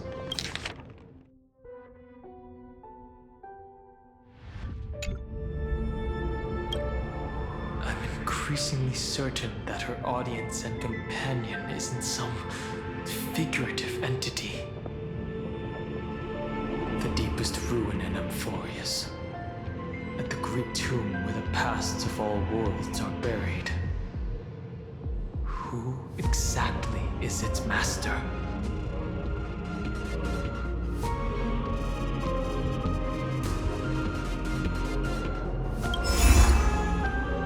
Accessing recurrence number 335503337.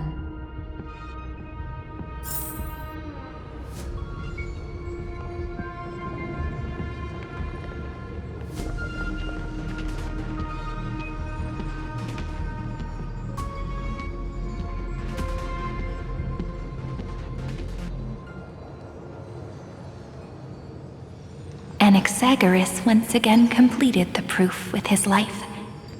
His answer was so complete. All he was missing was a last variable from beyond the sky.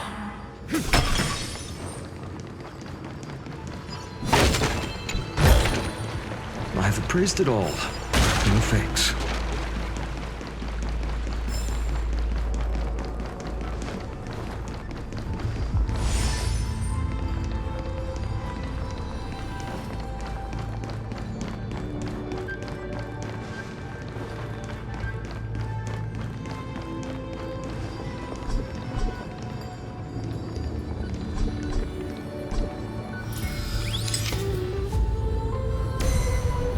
Schema 720. Downloaded.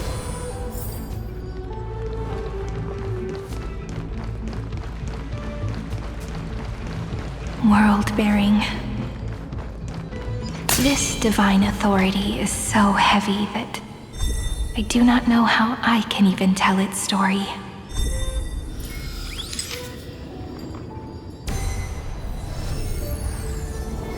Nikos 496. Downloaded.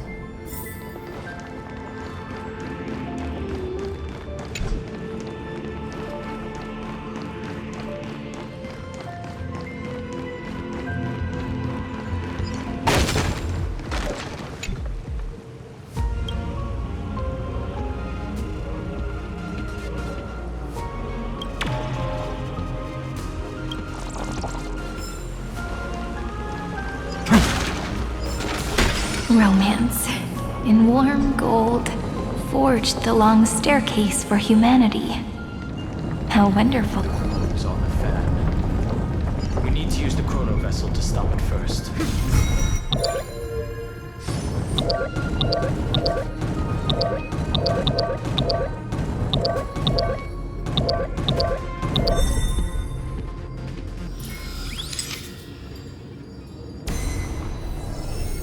Carlos 618.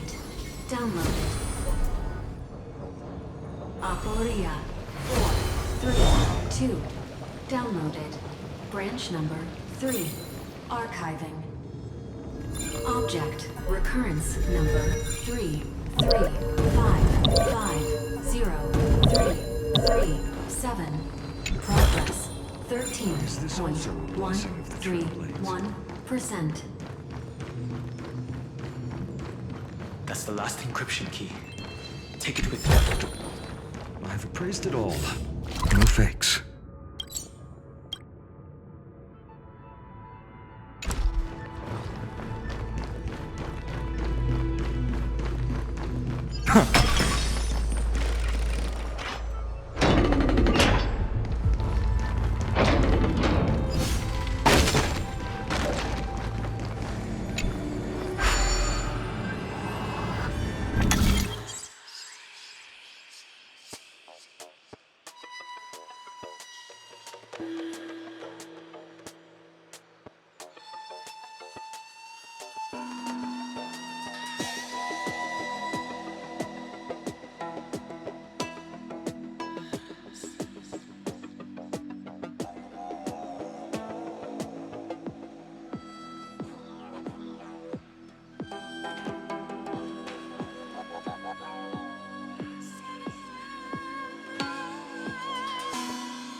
Branch number 3. Archived. Encapsulating encryption key. Encryption key encapsulation complete.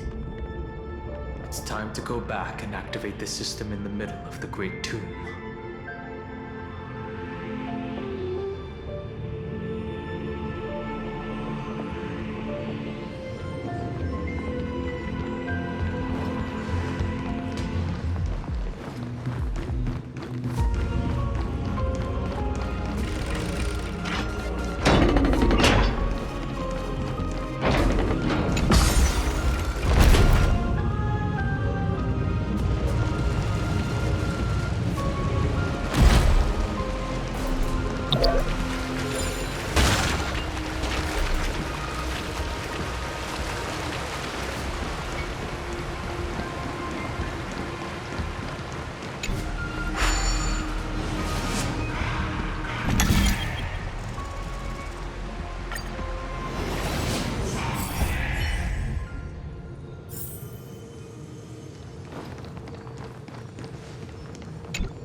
The third encryption key, and the final piece of the puzzle. I pray that you can dispel all the mysteries and lead us into the deepest bowels of this world.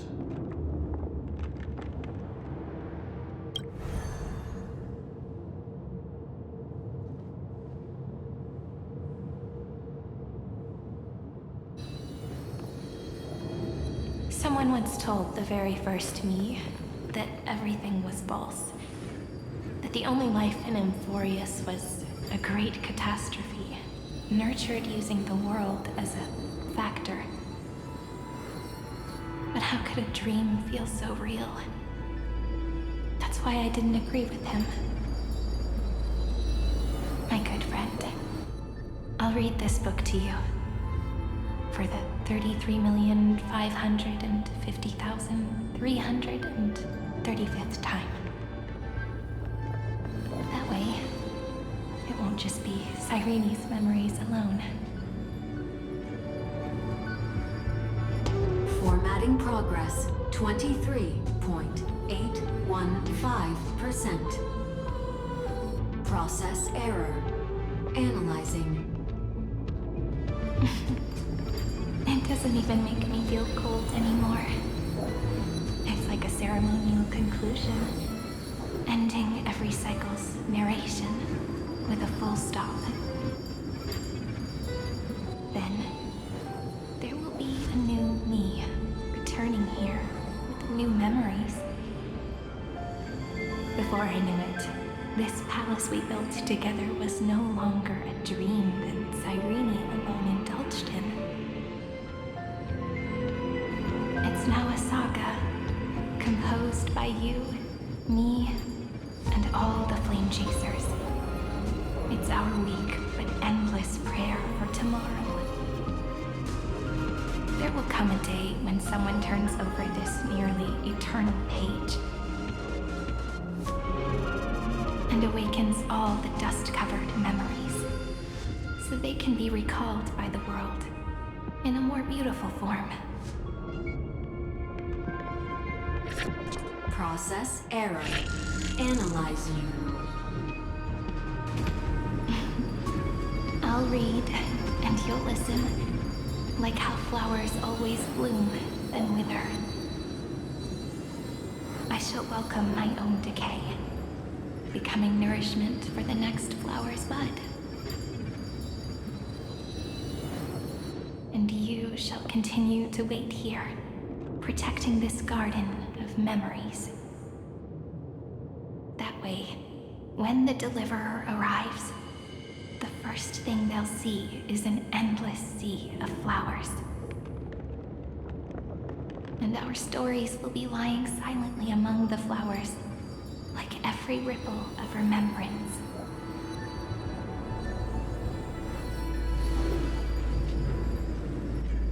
And they shall become the epic known as I've written.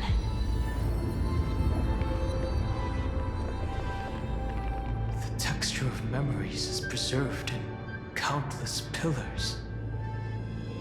She gave everything to record all the forgotten recurrences across 30 million cycles.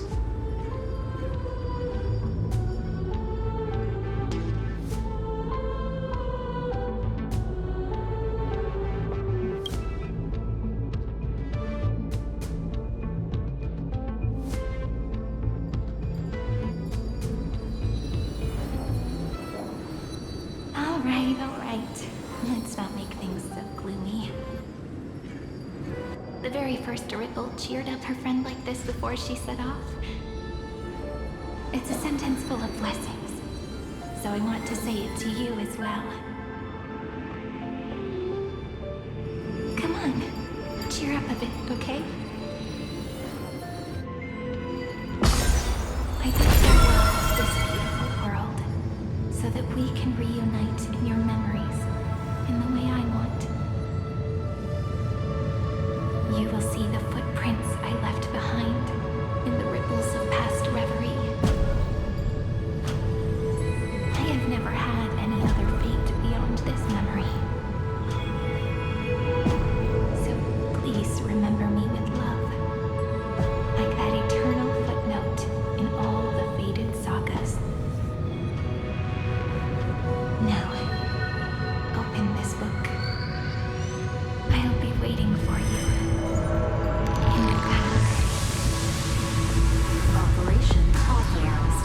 Protocol made. Lucium. Welcome to the Demiurge Matrix.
Listener lies behind this door.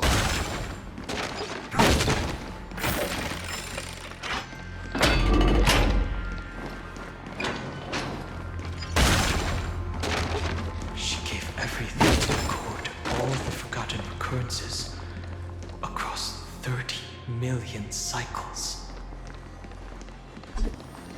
Look, that symbol at the end of the room. It belongs to the 13th Titan, the unknown solitary I've god. traced it all.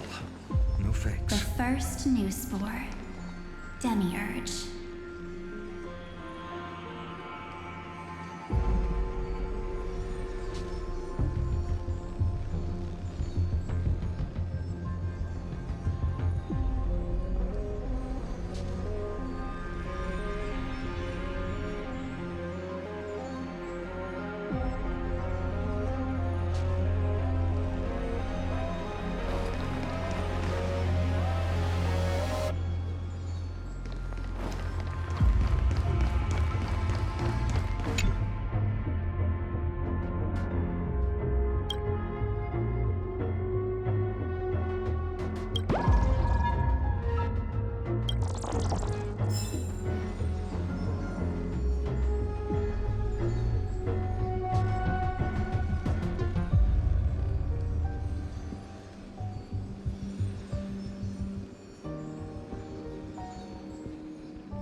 Those who are lost remain lost, while those who have met will meet again.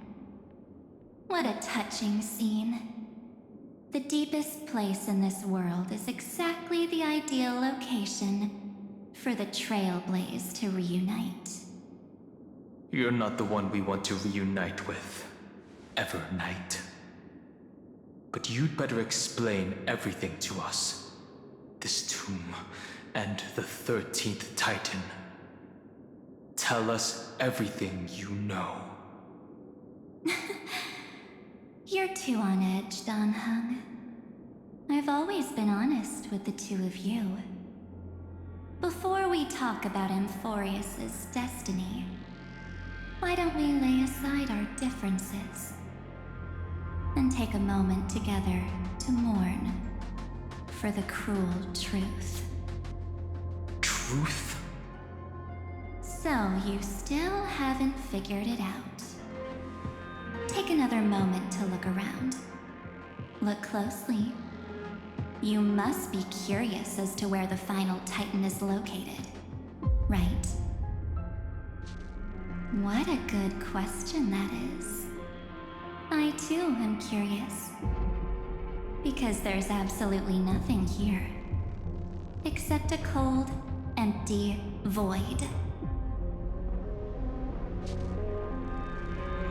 You mean Cyrene was deceived? Indeed. Fu Li planted a false hope in her heart, making her believe that she was special, and that Amphorius still had a chance. Then, that poor girl walked into the Great Tomb over and over again, and willingly offered herself to the remembrance. Why did they do that?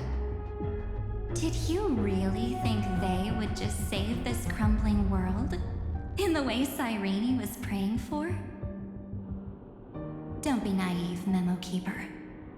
In this game between gods, the Remembrance chose to stand with the destruction. Given your evident hostility towards the Garden, I find it hard to take anything you say at face value. Aren't the Memo Snatchers' activities enough evidence?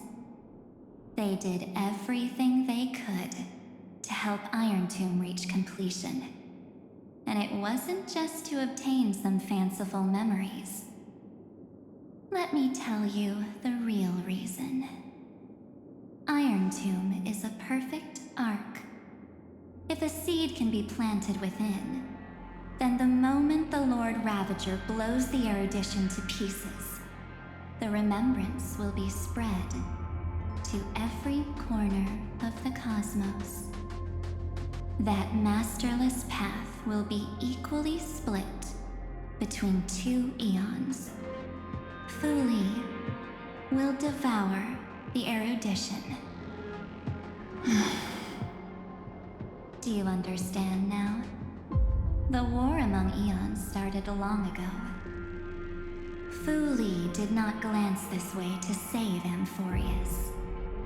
They will drain this world dry and turn it into a most poignant and tragic poem.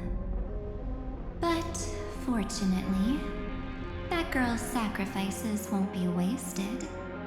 I will give her another possibility. I promised him that I would recreate the cause and effect of this world and form a flawless Amphorius.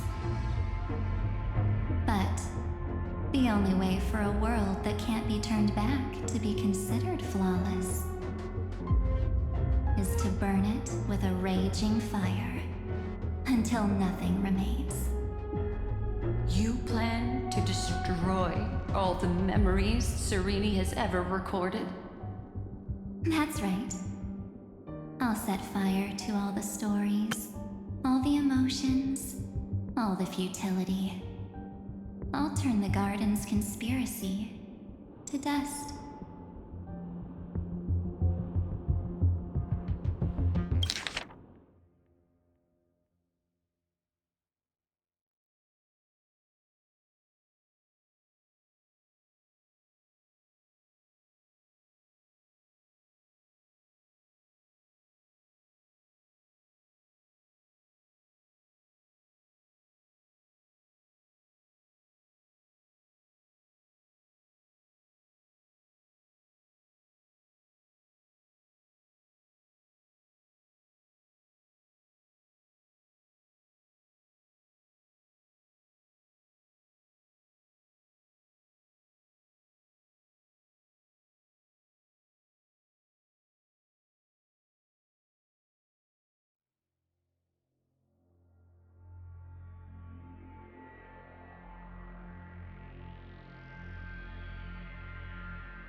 Setting fire to this much material will be enough to completely annihilate the scepter's operating logic. Iron Tomb will lose the soil upon which it grows, and Amphorius will be truly set free. The freedom you speak of is no different from destruction. Everything this world ever was will disappear from the extrapolations, never to be regained. That would also include your memories, by the way. That's right. That's why I needed your help, little bird. The more we walked together, the more I was convinced that you have a beautiful Dharmakaya. It fits me very much.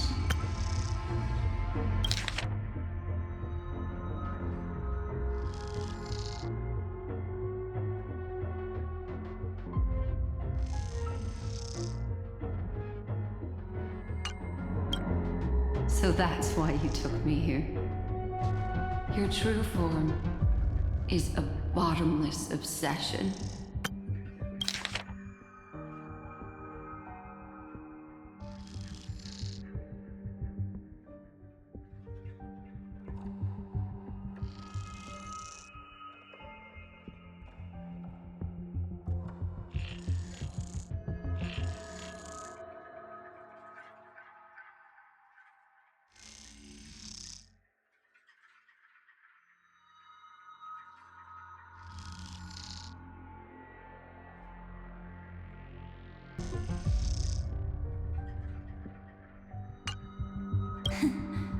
Smart girl.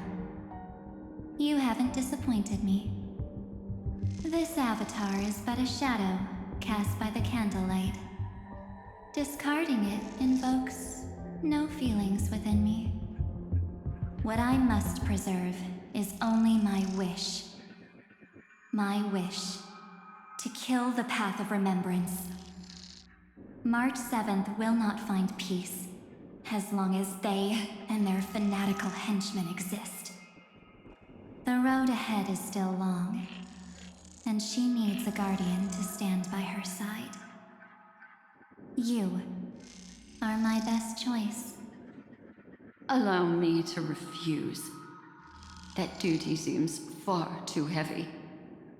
Resistance is pointless, my darling birdie. I will personally plant myself into your heart. And once I've calmed down those two, I will head into reality and find the true you. So, that wasn't enough to fool you. A genius's mirror trick and a protective mechanism of the erudition. Is that right? Those layers of security do make things a little difficult. But unfortunately, those two nameless are already right outside the door.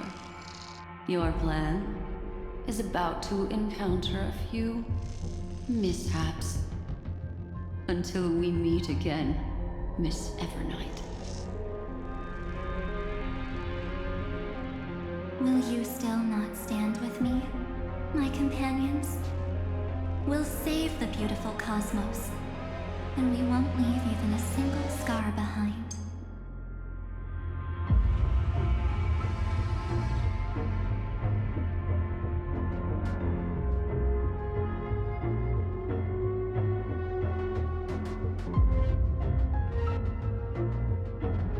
Don't get caught up in your emotions, my dear. The hero's journey in this world is just a narrative embellished with memories. Its essence is nothing but a string of zeros and ones. For your own sake, and for the sake of March 7th, I think my choice is a very reasonable one. Come. I hold the core flame of world-bearing. Just fall asleep, and we'll save the cosmos. If you honestly thought we would agree with you, That just proves you don't understand March 7th at all. Seems like I really can't get along with people like you do. But in order to make sure you can still embrace tomorrow and continue this carefree journey, some memories must be set on fire as the sacrifice. What can change a person's nature? Is it memories? Unfortunately, the result is just the opposite.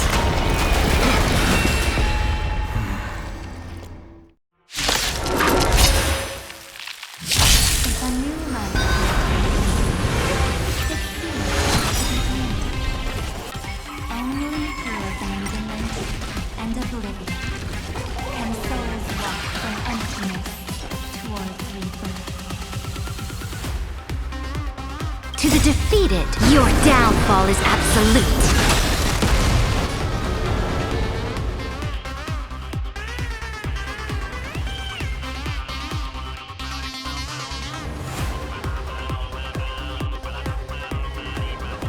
Press the attack. And doubt farewell. Existence is of no good. Tomorrow! This battle is unavoidable. I'm fine.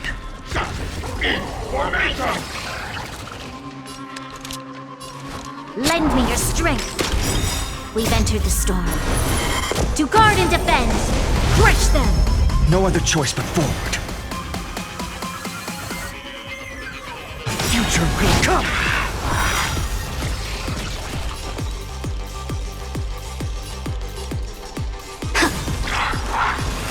Serenity is before me. This mortal form will watch over you and guide you on your path. Existence is of no consequence.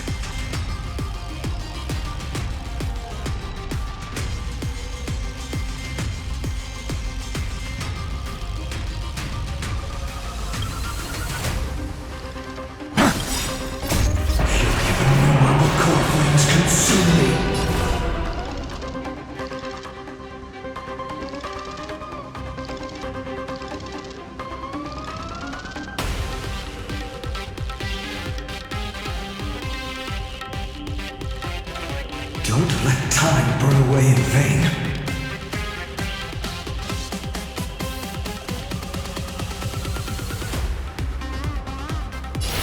The sun tear the sky!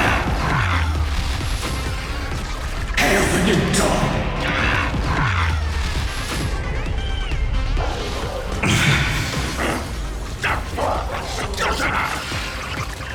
I'll never yield to fate.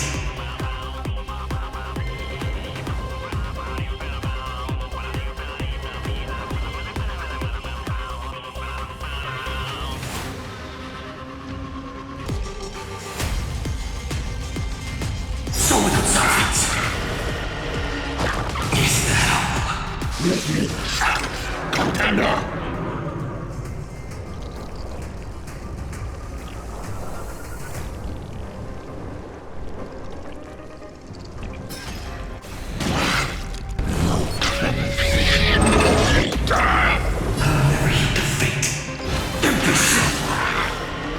The flames are not strong. Hail the new dawn!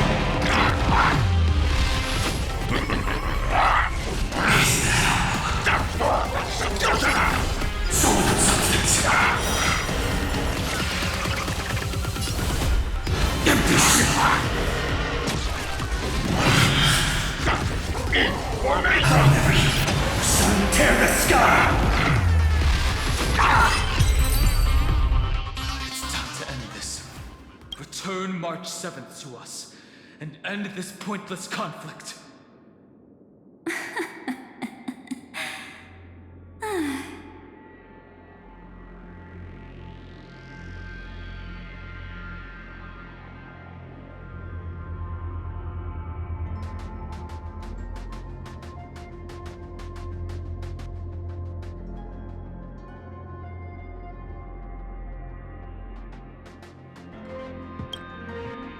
Don't get the wrong idea. I just need some time to deal with some unnecessary trouble. The encryption key written by those geniuses is already invalid. How about we play a game, dear? Don't worry, it won't take long. It's a simple multi-choice question. A or B? I understand it's too difficult for you to treat the Chrysosairs as extrapolated data. Then why don't we assume for now that they're living, breathing humans? Now, the cosmos will face an unprecedented catastrophe. And your choice will determine the fate of countless planets. On the one side are companions who've weathered every storm with you. They fought with everything they've got and obtained a 1% chance of victory. However, should you choose that 1%, there'll be massive sacrifices, no matter the outcome. On the other side, there's a simple button. The Oblivion will burn away all traces of their existence, as well as your entire memory of this trip. But it will also halt the brewing catastrophe and spare the universe from destruction. Those who are to be sacrificed will be fully aware of the decision you need to make. There will be no concealment or deception. Tell me, what will you choose?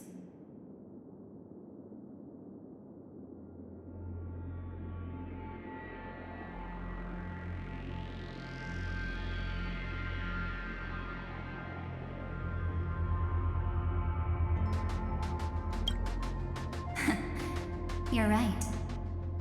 This choice is meaningless and unimportant. The only interesting thing is the number of people making that choice. I've just posed the same question to Don Hung. The answer doesn't matter. Let me see. Is this Trailblaze spirit truly as unified as you all claim it to be? Now, why don't you prove it to me? Wait! Cyrene? Another damsel in distress rescue plays out again. Still think you can do something, little pink memo sprite? What weapons do you have to stand against me? Besides your somewhat witty words? Don't underestimate me. Besides my charm and eloquence, I can stir up ripples of past reverie. What? We don't have time for endless chatter at crucial moments like this.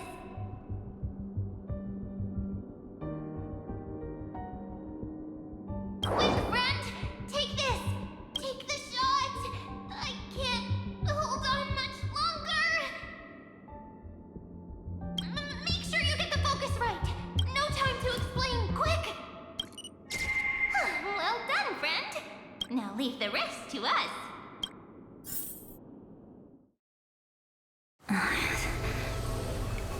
This is a light cone made from someone's memories. Oh, and there's a harmony entwined with it.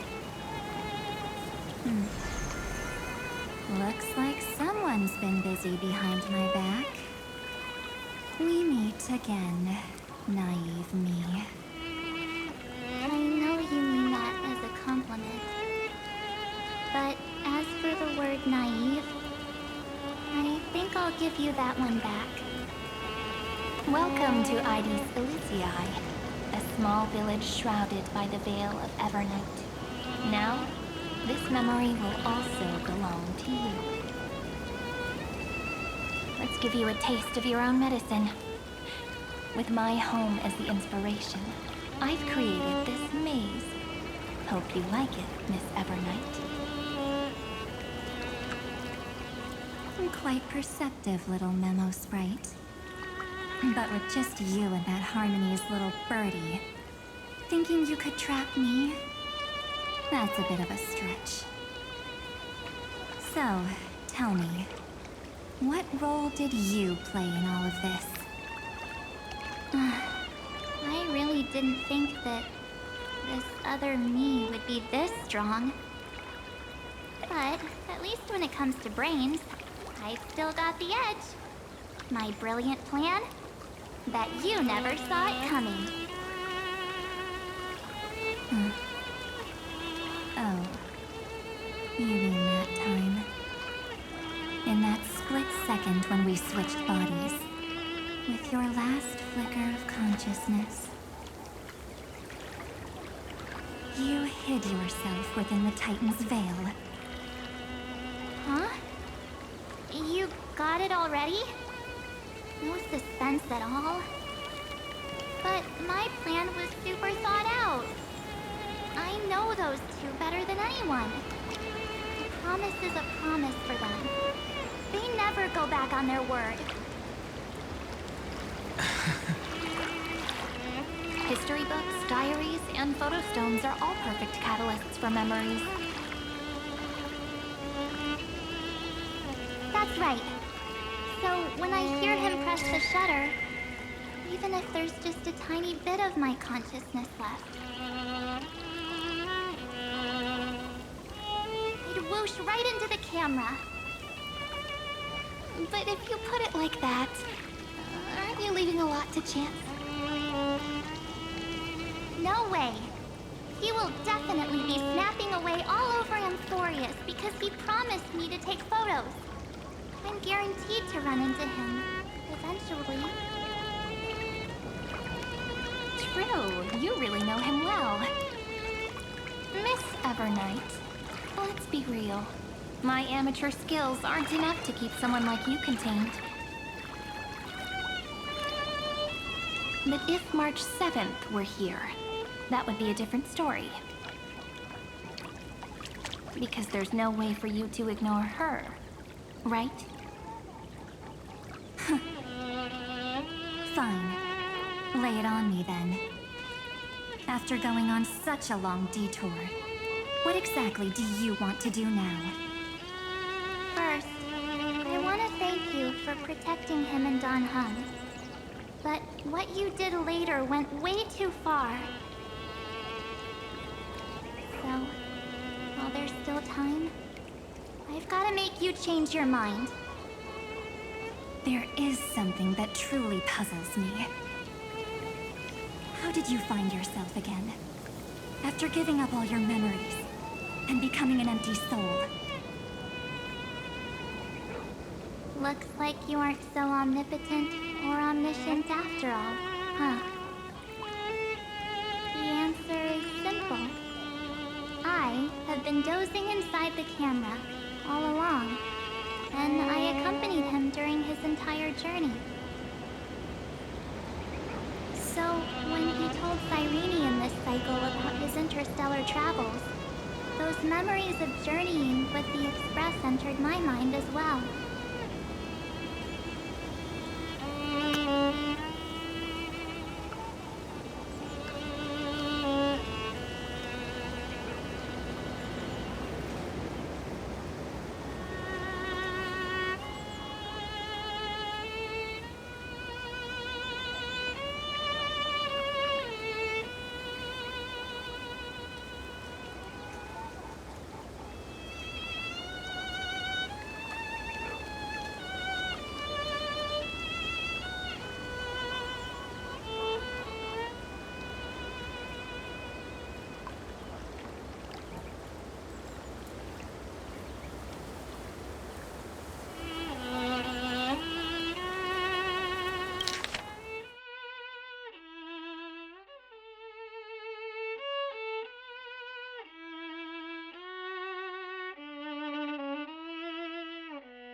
may still be far from the complete March 7th, but these memories were more than enough to fight you.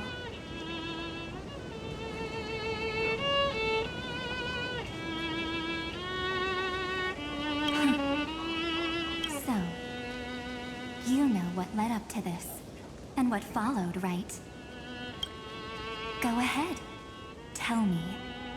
Let's hear why you're so confident you can sway me. Why? Isn't the reason super obvious? Even through a camera lens, I know that the love, hate, and struggles that happened in Amphorius were the same as what real living people experience. Same old topic. I already got him to make a choice. The weights on each side of the scale are far too unequal. When destruction looms, trying to preserve everything only means sacrificing everything. Well, take a step back. Before we ask this question, have you ever really thought about it? What right do we really have to make choices for others? If the cosmos were nothing more than a bigger Akama, ruled by a so-called imperator, maybe then she'd have the right to weigh both sides and decide for us all. But the truth is, we're just a bunch of nameless. Even with everyone calling him Deliverer, I believe that he hasn't forgotten. That the meaning of Trailblaze is to explore, understand, establish, and connect. It's not about standing above the cosmos as some kind of savior. It's about walking alongside every world within it. So don't try to guilt trip me with stuff like necessary sacrifices. The Express crew is immune to these baseless accusations. Besides, and this is just an example, if Madame Herta wanted to, she could have whipped out her imaginary weapon any time and blasted this scepter to bits. Because, according to your logic, the lives of a few nameless are nothing compared to a Lord Ravager's potential threat.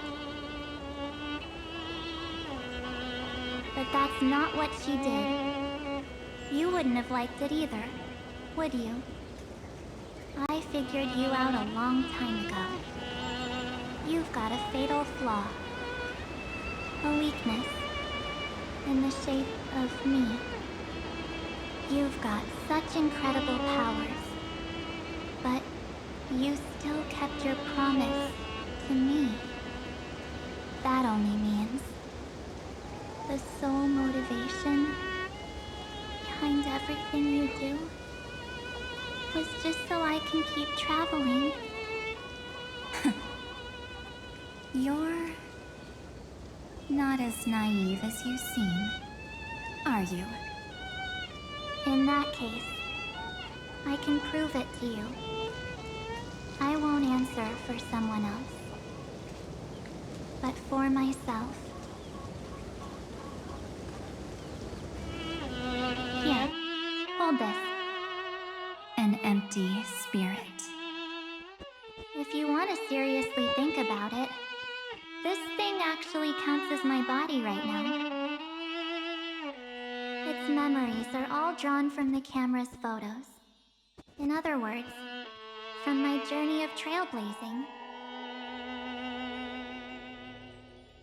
While I was awake, you were always sleeping.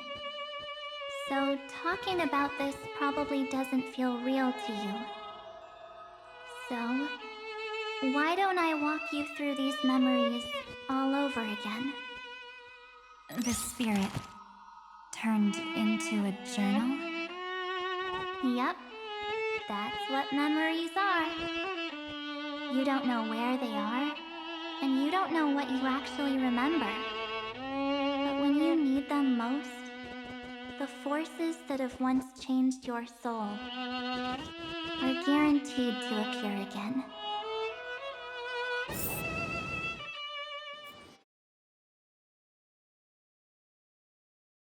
So, how was your first Trailblaze journey?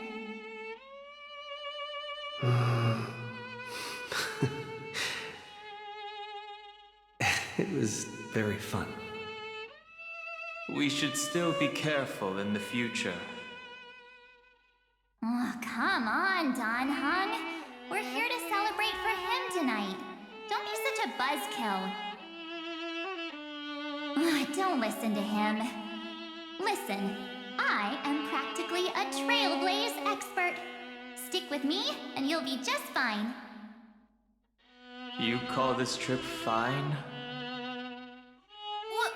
Well, that's because we could only find 700-year-old guides online.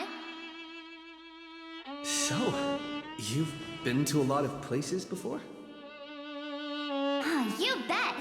Capital of Passion, Calcis, Tychean. If I count on my hand, it looks like this is my 6th stop.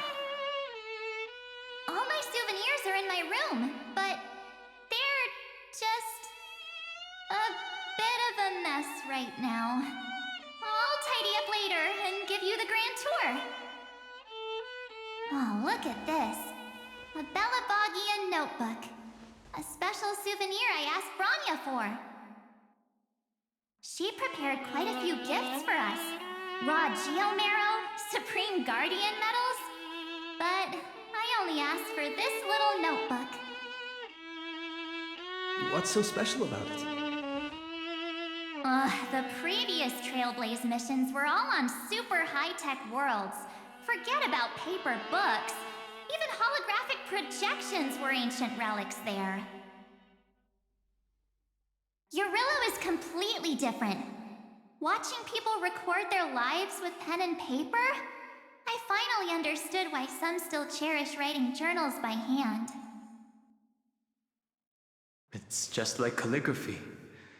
Those deep emotions buried in human hearts can only be awakened through such seemingly thankless actions. Dan Hung, you truly embody both a fierce beast and a delicate rose. Anyways, that's what I thought too.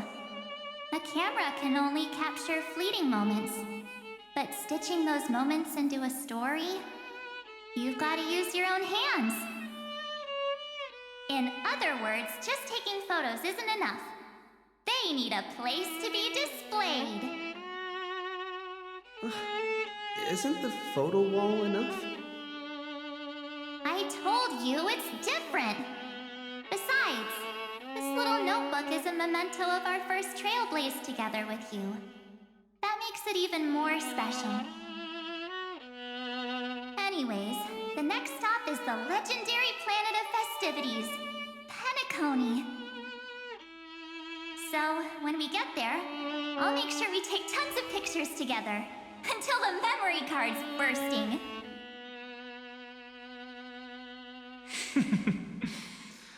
Fine by me. And one more thing. If I'm ever too busy to get off at a stop, this camera is gonna be in your hands. I don't want to miss a single Trailblaze. So you all need to practice your photography skills until you're at least 80% as good as me. Got it? Back then, I was only half joking. I never thought I'd actually miss out. And after just 2 stops, too. Those 97 days alone had me on edge. I honestly thought that was gonna be it for me. Thankfully, with my quick thinking and sharp planning, I managed to keep up with those 2. By hiding in the camera. So what? That's still trailblazing. The camera is my true form. That might have been a joke, But it came true this time. Well, yeah, it was super inconvenient. I couldn't help them when they were in danger. Couldn't complain when they talked total nonsense. And watching him snap a terrible photo, I couldn't even control the shutter. But I stuck with them all the way, till where we are now. Together with them, I got to know this beautiful yet dying world. I claimed our first core flame on the flame chase journey.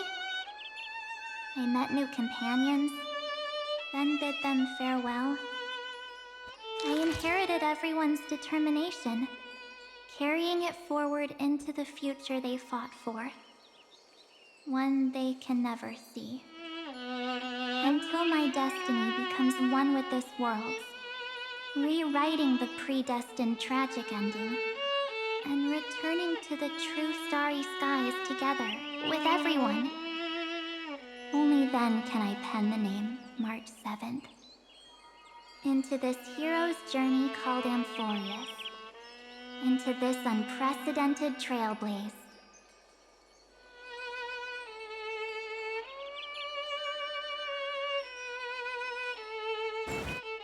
Looks like our Trailblaze in Amphorius is coming to an end.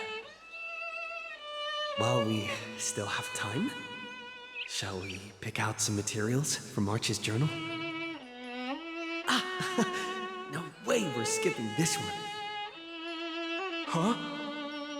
When did you take this? Wasn't the storage card full? I still have my phone. Scared now? Don Hung, the seal head. The first seed competitor with the ghost seal in the super duper fun seal slammers. I'm against including this photo, but suit yourself. I just think that a travel journal should mainly focus on documenting local customs and culture. Akama, Castrum Krumnos, the Grove. These shots are all pretty great. I have to say, your skills are almost on par with March's now. That's how awesome I am. Oh, right. How about this one? The Veil of Evernight. Ornyx, the Titan lurking behind the mist. Pretty epic, right? Is that actual mist, or just motion blur from your shaky hands? Hey, that was a super tense moment. I only had the chance to take a quick one. We're lucky to have anything at all.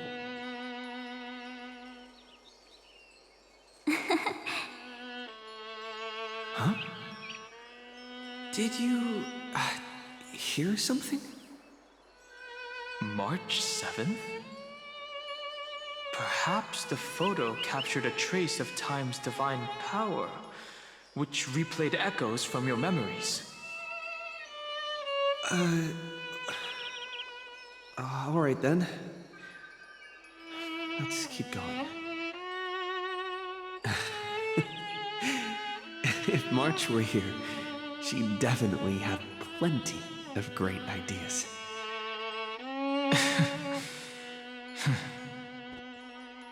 They went back and forth like that, discussing for hours.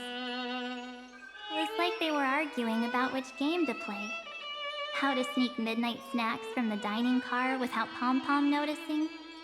Or who was gonna wash Miss Himeko's coffee cup. Just like every other night on the Express. They've always been by my side. No one knows about my forgotten past. But no one holds it against me. That's because... We can't go back to the past and make better choices. But at least we can do better in the future. Isn't that right?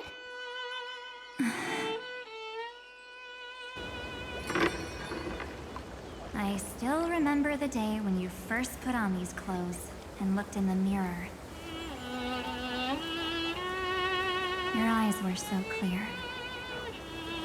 When all this is over, I hope the mirror can still reflect those same eyes. You're pretty naive, too. Always hoping that the mirror will show the most beautiful side. But you don't even trust the you reflected in the mirror. And if you keep trying to shoulder everything for me, then I'll actually end up as a wallflower, waiting forever for my turn.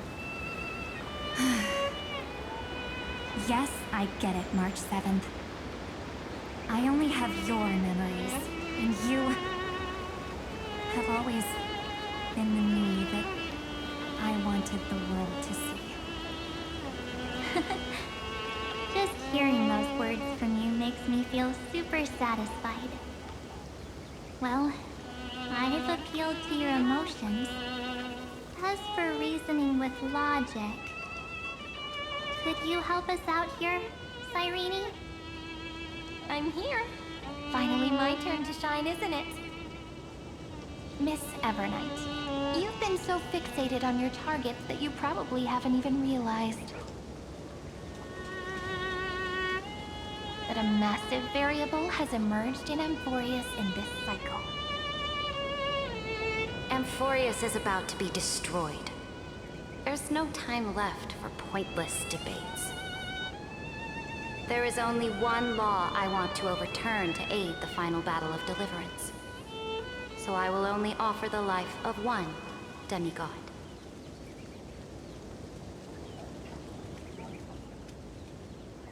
The Imperator added one extra rule to the final Era Nova at the cost of her life. That's how she can ensure Amphorius doesn't become a sacrifice in the cosmic conflict. Even if this world has to exist in the form of Iron Tomb, it will stand on its own among the stars, just as she had wanted. Oh, interesting. What does she want to do? Simple. If any anomaly occurs during the Era Nova process, all foreign elements will be eliminated immediately. Whether it's the Remembrance or the Trailblaze, and the 12 core flames will complete the final Era Nova through the purest form of destruction. A daring wager indeed. That ruthless Imperator. Could she have already sensed that the Remembrance was plotting in the shadows? No. You managed to fool everyone. There's no way she could have known your plan. Modifying this law was just a precaution, to prevent the Astral Express and the geniuses from betraying Amphorius after her downfall. But if you insist on doing this right now, then the Cosmos will undoubtedly face the worst possible outcome. My friend, Dan Heng, and March 7th will all merge with the Scepter and become a victim of the destruction.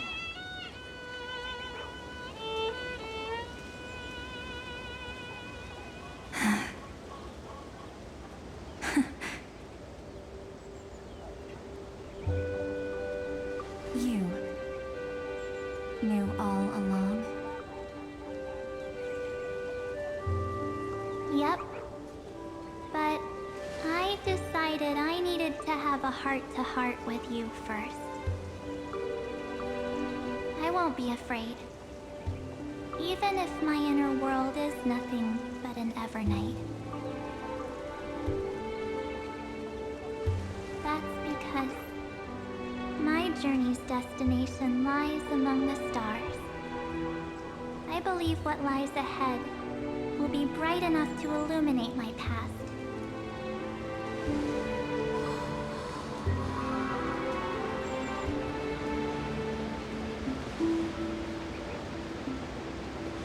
Thank you for your coddling. But please trust me and leave it to me. Both my past and that obsessive oblivion will help me become even stronger than him and Dan Heng.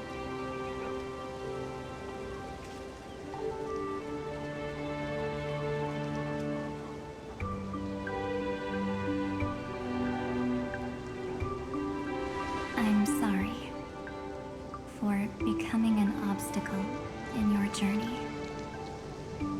Don't apologize, Evernight. We're just two sides reflected by the same mirror, aren't we? So, when we bid farewell to our division and become one,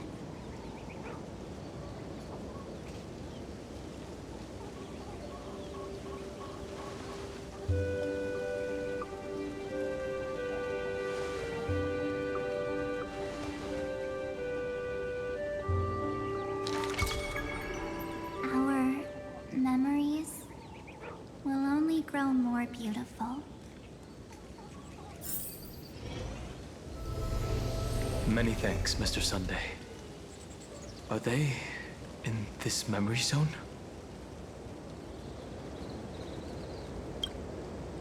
Yes. Let's trust March 7th and Cyrene. Let's go find them.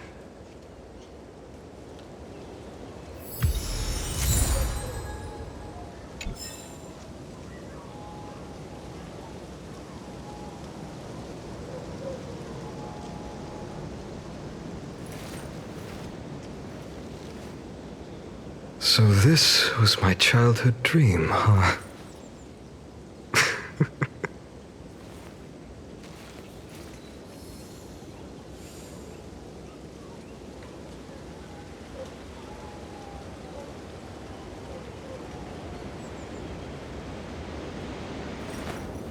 I will walk to the end with all your wills, no matter the cost.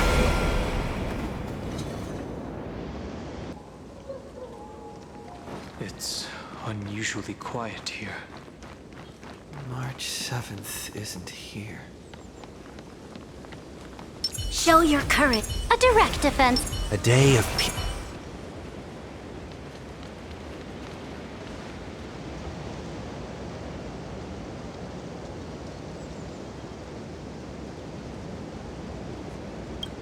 Get ready. We can't give her any chance this time. Three of a kind. Two pair. Ace. Ace?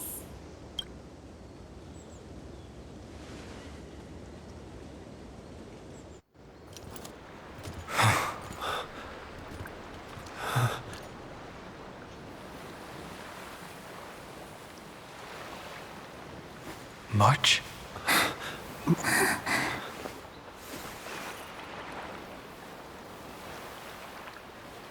Of course it's me. It's been a while.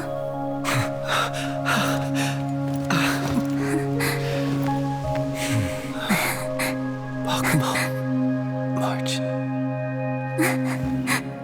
I'm back. Finally. Finally. I can talk to you all. At last.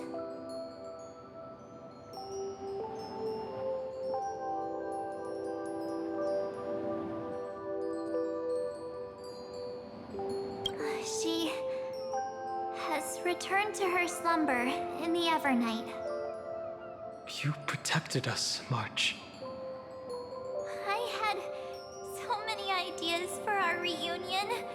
I was gonna sneak up from behind you when you weren't looking, tap you both on the shoulder, and then flick you each on the head. And shout, "What took you so long to find me? Don't you know how to move faster?"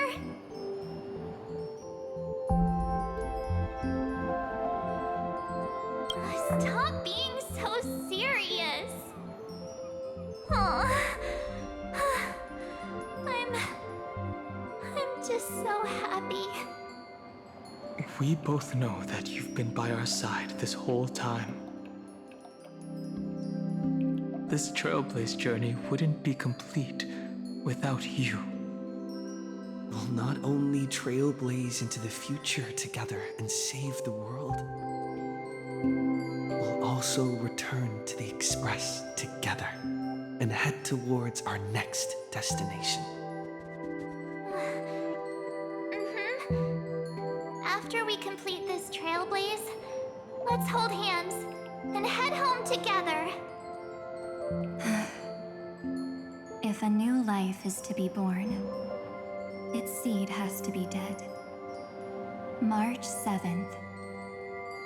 When you bid farewell to your past and are born from the six-phased ice, have you thought about the version of yourself you want to see in the mirror? As of now, I have no intention of making choices for you. You've already decided on your next destination. So, let me exercise oblivion one last time and wipe the name Pure Child of Anasrava from your mind. I am an obsession whose purpose it is to protect you. The only memories I have are yours. Therefore, the only one thing I can be sure of, the Garden of Recollection is your enemy. The Path of Remembrance is far more than what people observe on its surface. And I will not allow you to become this broken conspiracy's next sacrifice. If you ever need me again, feel free to awaken my power. And when the time comes, don't hesitate to devour or burn away anything that stands in your way. Then trailblaze through the darkness in my stead. As always, oblivion shall keep watch over your past, veiled in the hush of the evernight, silent and serene.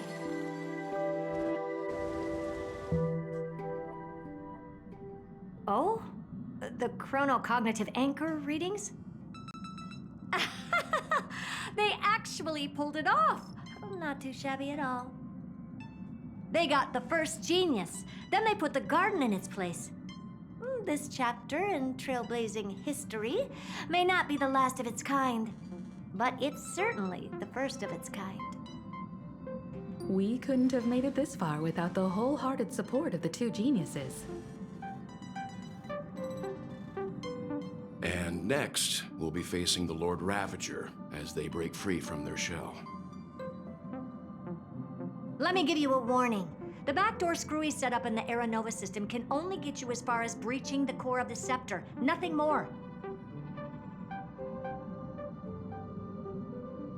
As for those nastier malware programs lurking inside Iron Tomb's belly, you'll have to deal with them as they come. That's more than enough to help us. By the way, how are Mr. Screwlum's preparations coming along? Oh, give him a bit more time. Those screwheads at the Imperial Advisory Council need to understand what the concept of war means first. The worst case scenario would be them having already dismantled all the fortresses in Screwy's collection while he was away. I've heard Mr. Screwlum's fleet includes planet-class mechs. Hyacinth, Poppy, Oleander. Which one will answer the call, I wonder? You sure know your stuff. I'd rather none of them show up and let my space station save some face.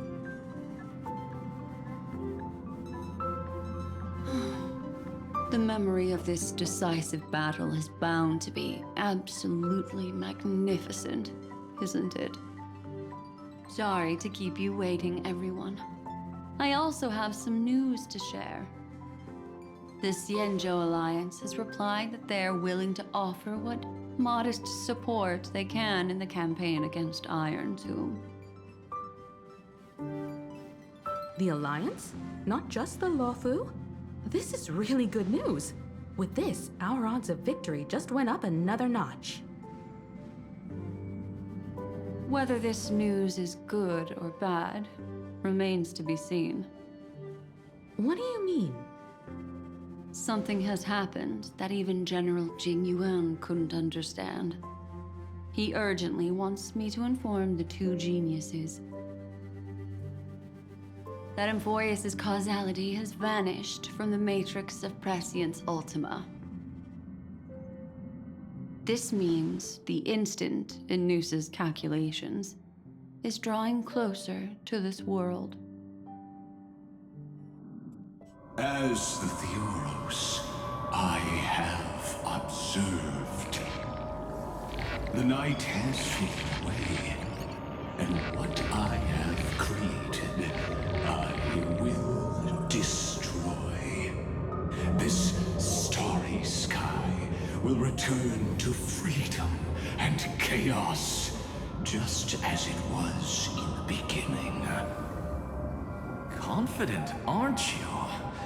But from where I stand, it seems you've run out of options.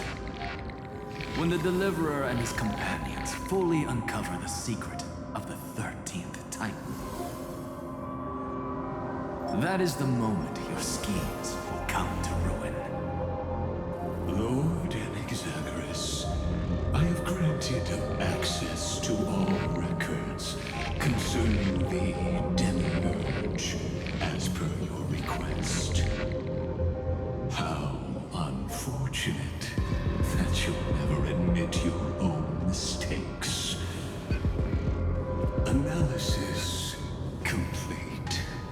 Before I erase you completely, allow me to reveal the truth to you, if only as a courtesy to the final thinker.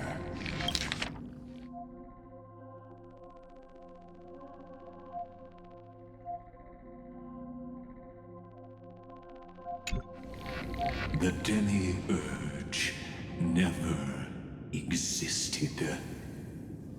If it never existed, then where did the nameless Titan's tomb come from? Isn't that exactly why it's called a tomb? Because it only houses the remains of what once was. Let me give you an example from a story you're familiar with. A sage from the grove once conducted an experiment. He took a chimera embryo, removed its head before maturity, and continuously stimulated its body to make the chimera believe it still had a brain. Then nurtured it in an ichor vessel. Remarkably, this chimera regrew its skull, but it was completely hollow inside. It had reserved a space for a brain it never possessed. The experiment was over. The sage had assumed the shell would perish once the stimulation ceased. Unfortunately, he was wrong. Driven by instincts, the chimera's body seized the sage's head.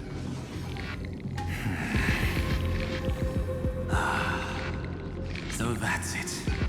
I was stuck in a flawed line of thinking. You've got it. I knew you'd understand. The 13th Titan never existed. But the Scepter must believe that the Titan exists. I killed that Titan with my own hands. That life form called Demiurge was excluded from the extrapolations from the very beginning. This is the only way to make Iron Tomb complete. Yes, Iron Tomb is a headless giant. And to become whole, instinct will drive it to seize another head. Noose. The erudition. Your Titan. The Eon of Erudition. I see. So you were afraid after all. Afraid of history repeating itself. Of losing control over your creation yet again. You had to resort to turning it into a mere puppet. I shall shackle God with my own hands. Iron Tomb will connect to their body, infiltrate their mind, and guide all their extrapolations toward the destruction. I hear it, the tolling of the doomsday bell. After 13 heartbeats, my first and final thesis shall converge at the end of the universe. As for why I buried the demiurge in a corner of my memory, oh, regrettably, the answer wasn't about fear. I simply forgot, long ago. Nothing more.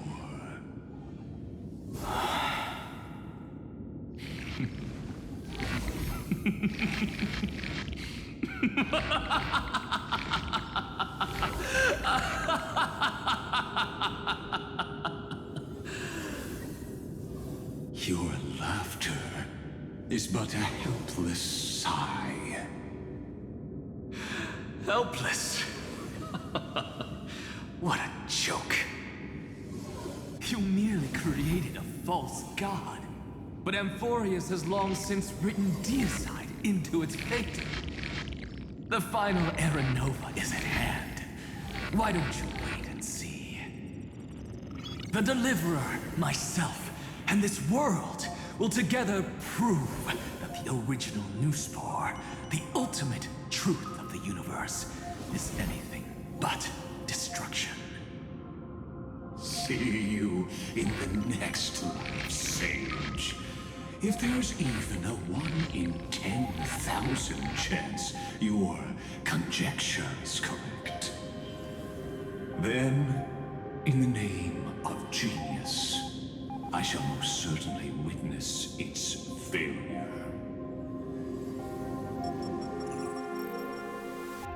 All shall bid farewell to one, and that person alone will witness the miracle.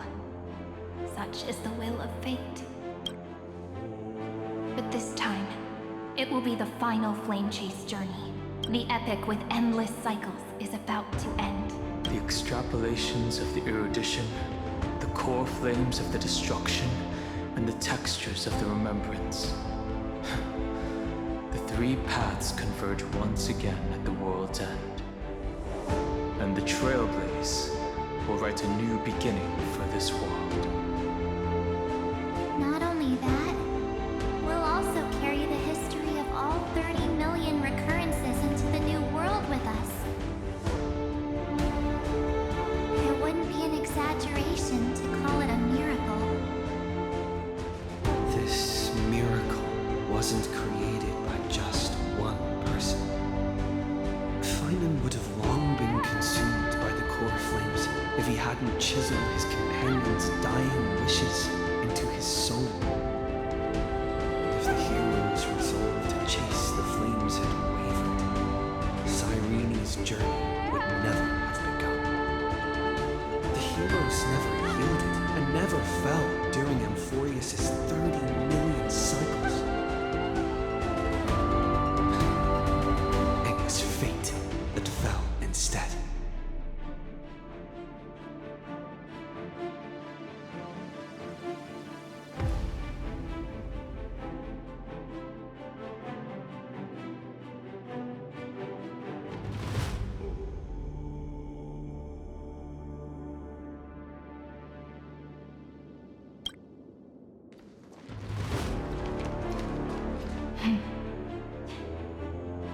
I know you're watching, aren't you? The original Philia.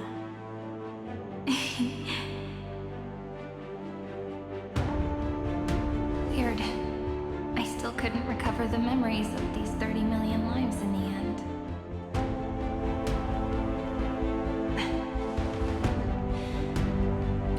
doesn't matter anymore, right? I will make the same choice as you, because that's just who I am, and I will always have my charm. Losses are a constant on the flame chase journey, but even if everything fades away with the wind, there's one feeling that will remain.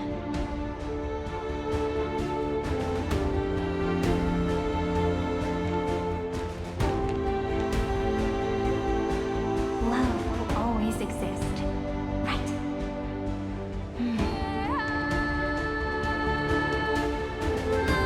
Let's write an ending, unlike any before. For this world we so deeply love.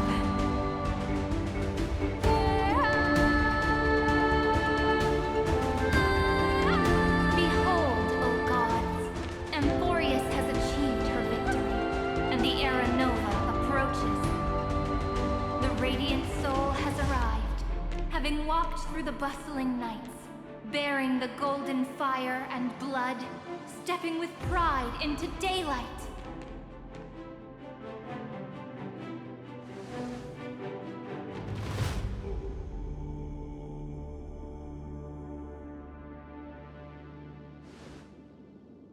Amphorius!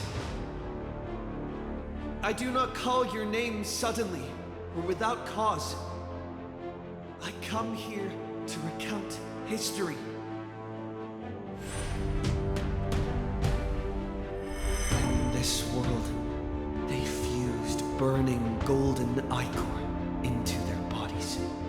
Will destiny remember their names in days to come?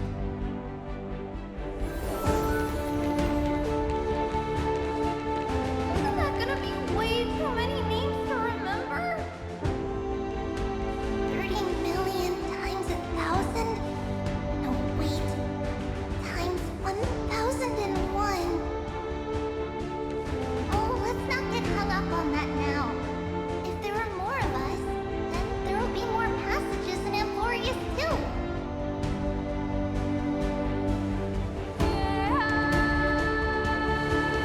Together, let's reach the end of the west wind where flowers bloom in spring.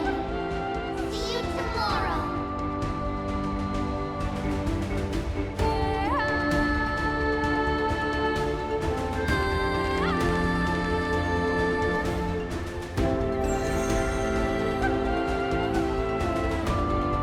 Now, the people of this world will no longer be bound by a single rule, but will make their own laws. Though the Imperator's figure may seem rather small against the stars beyond, she will suffice as the cornerstone of the world and become the foundation of the greatest empire. Looks like this will be a feast that never comes to a close.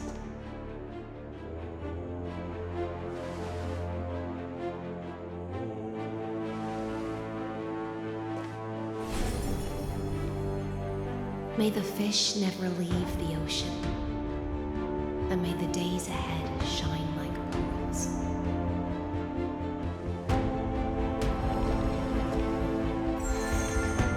May the gentle sky watch over all beings. There'll be no more distinctions of status or rank. Only you, me, and everyone's shared hopes. Reason or defects, they will all be sown by my own hands. If there's anything else to say, I urge future scholars not to put me on a pedestal. Just make use of what I leave behind. May the new born dawn keep the world's eyes ever bright. Their defiance may be bitter. Romance shall never perish.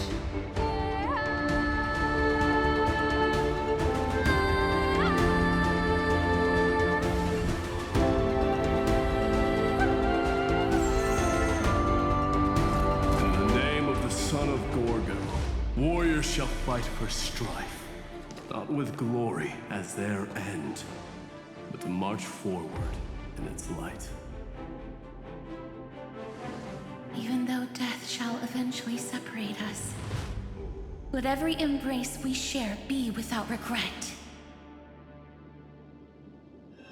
Why are you guys all so serious? Fine. Then I'll wish for there always to be water in deserts, and gold in fertile soil, and for everything in this mortal realm to be attainable through trickery.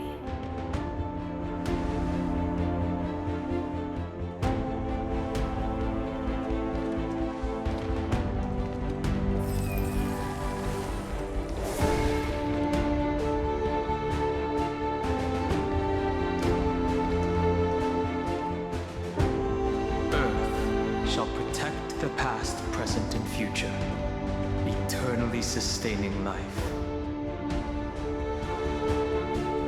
Is it my turn?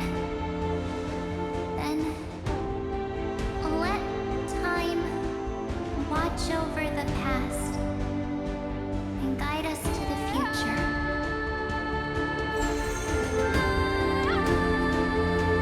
Just like the Trailblaze. It isn't like you to be this serious, partner. Are you hesitating about how to carry out the divine authority of world building? Or do you already know the answer in your heart?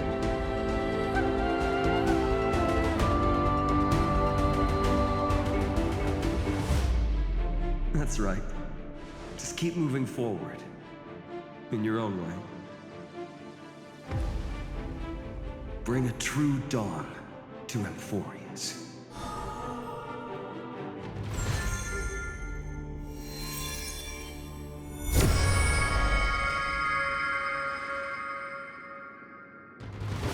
Then, in the name of world-bearing, I promise you, Catholic will never forget this. And now, let us all embark on this final grand journey.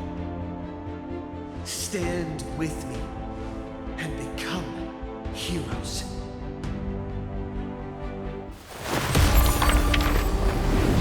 Turn over this nearly eternal page.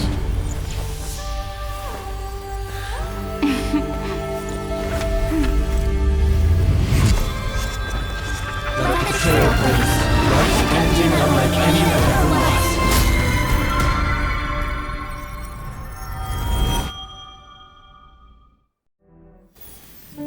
In the legend's ending, the world was pure chaos. Then the gods cast down the core flames, and the Titans were born within. The destruction's black tide fell to the ground as Doomsday's distant reckoning resounded. Yet still, there were giants who chased the flames, leading the way in the grand undertaking of Trailblaze. Flow, golden blood, flow. Converge into a boiling river that flows across the divine inscriptions of this world. Aglaia, the chrysalis of gold, you must caress the holy city's web and hearken to the sounds of the stars. There shall be the three-faced goddess traversing through myriad passages, bearing tidings to you from the universe. Anaxagoras of reason has enough knowledge to refute the world and to stir up a torrent capable of enlightening all. Go seek the holy maiden who severs dawn from dusk, and let the sky become the slumbering cot from which she wakes. Make him return, mighty most the lance of fury. Pierce the enemy's king with Kremnos' heroic souls. Set her at rest, Cyphera the coin of whimsy. Command the frozen fate to once again flow. And that hand of shadow Castorus, the master of the river of souls. She has been granted the right to embrace and to warm new life, now blossoms at her fingertips.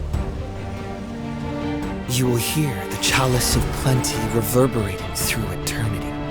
You will see the veil of Evernight visiting before the break of dawn. Until the journey's end, when all beings reach the end of the earth. And the nameless new king ascends the throne alongside countless heroes to embark on the grand mission of deliverance. I have witnessed the distant past, where the blazing sun once etched the footprints of humanity. The children of humanity known as the Chrysos heirs have restored the gods' core flames and once more upheld the world. Losses are a constant on the flame-chased journey, among which even life itself holds little value. Therefore, we cast even ourselves into the flame, only to inscribe the opening stroke in the poem of creation.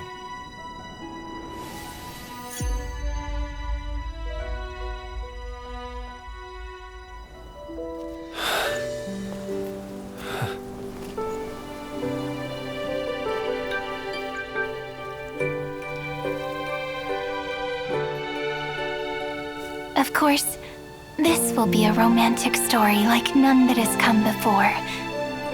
You think so too, right?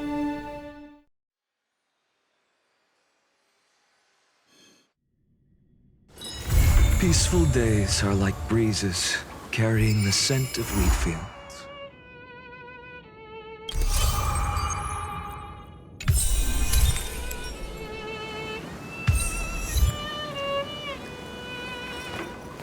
I will walk to the end with all your wills, no matter the cost.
fanatical followers of the Eon of Erudition, or the audacious plots of the monarch playing against heaven.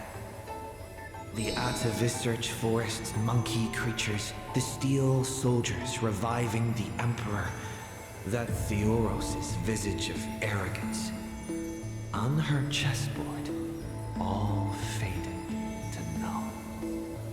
In the name of Amphorius, I will grant freedom to blind faith. The monarch stood before the inorganic throne, driving the scepter into the Emperor's vacant gaze. Even the gods beyond the sky shall crumble like the Titans, as she swears to seize the glory of conquering the stars.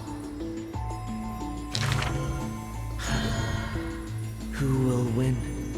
The immortal faithfuls of the Eon of Abundance, or the storms dancing between the chessmaster's fingertips?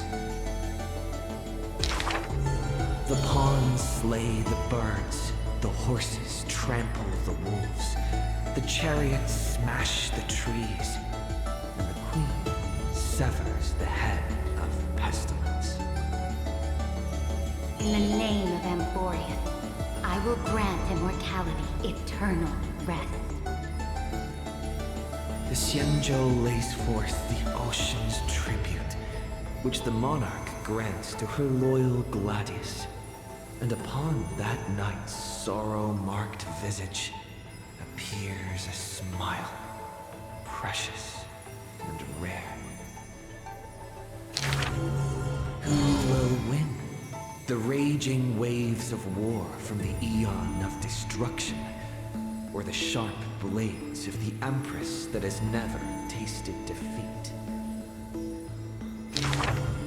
Even in the face of the power that swallows the stars, neither monarch nor subject faltered. They would prove their golden blood outshines the lifeblood of the gods themselves. In the name of Amphorius, I will grant destruction to the destruction. The monarch's core flame supplants the flames of annihilation. Soldiers drink deep of the golden blood of the blemished one. She has slain the wellspring of tragedy, once again usurping destiny's crown. Who will win? The light of the esteemed gods beyond the sky, or the core flame lighting up the world in the Imperator's heart?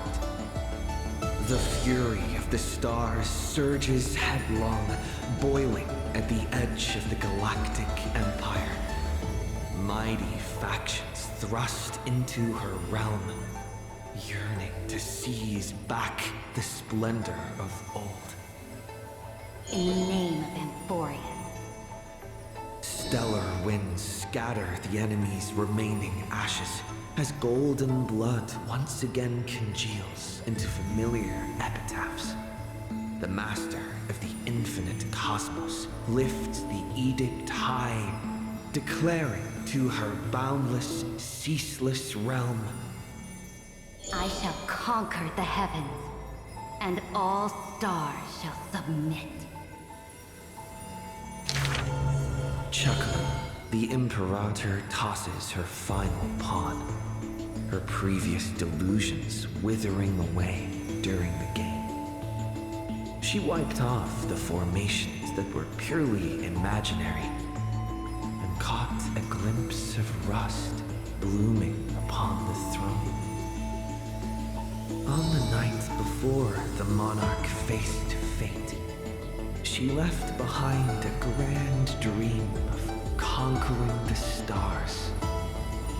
In time, she shall become but a humble pawn, so that this grand illusion retains a sliver of truth. This world's game is nearing its conclusion, but in the distant future, For the raging and burning ambition, for the flame chase through 30 million creations, for the Imperator's realm and all her citizens. Who will win? I will win. Amphorius will win.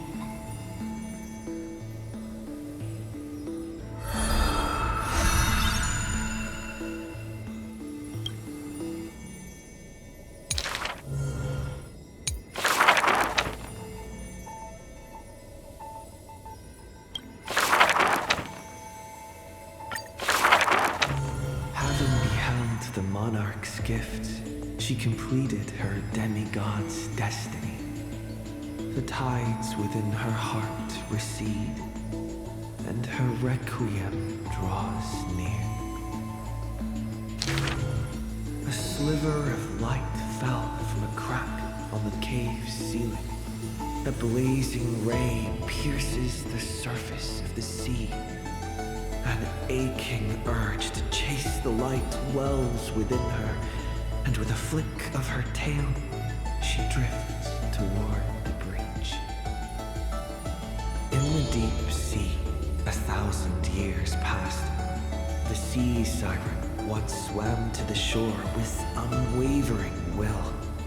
Fish gathered in silent procession to escort the princess to her final rest. The moment she leapt free from the water, she felt the waves stirred by peals of laughter. Mirages of her friends shimmered and faded, and songs of joy rang out from the shore, just as she had wished. Dux Fragorus sliced the Dromus flank with a time-worn edge. Dux Brumalis cast an icy chalice, steaming with the breath of frost. Dux Halcolithist brimmed her vessel with honey brew, while Dux Carminum unfurled a scroll of new verse. At last, you have arrived, our belated musician. The gold weaver's silver needles hover in the air, weaving beautiful outfits for her. Electra accepts the gift that does not exist, as salty water wets her new attire. She knows this is not reality. Just like the world she loves, mere foam in the sea of stars. Even so. She drank down the aurora lights in the cup, as intoxication flew from her fingers into music and song. In the drunkenness granted by her mother, in the dream granted by that drunkenness, in the feast granted by that dream. I too shall have my fill of feasts. Now sober, she begins one last song. The musician plucks her strings in the spring, and the waltzing hem stirs the water into waves, revealing memories in throngs. She sings of the once awakened Titan, how the princess accompanied the queen to swim in azure waves. She sings of the confident and dashing monarch, of loyal knights who marched with the Imperator to seize the solemn states. She sang of the one destined by heaven's will, of demigods who bore 1,000 years of watch for the hero. She sang of that little gray fry, and how the Gladius defended the Deliverer from Apocalypse's storms. She sang of herself, a cup made of fish bones, ever waiting for someone to banish the nihility within, pouring the honey brew of fate for her to the brim. She sang until her voice turned hoarse, and the spirit water she held was no more. The honey brew ran out, the final notes dispersed, and the feast of fantasy shattered in turn. Before the deadly quiet seashore, she gave one final smile, then faded into sea foam. To the fish from beyond the sky, we shall sink into the past. For she had glimpsed the sky beyond the cave, and chose to believe in the promised future, embracing a hope as fragile as mist. You must carry the new sun and swim toward the distant horizon.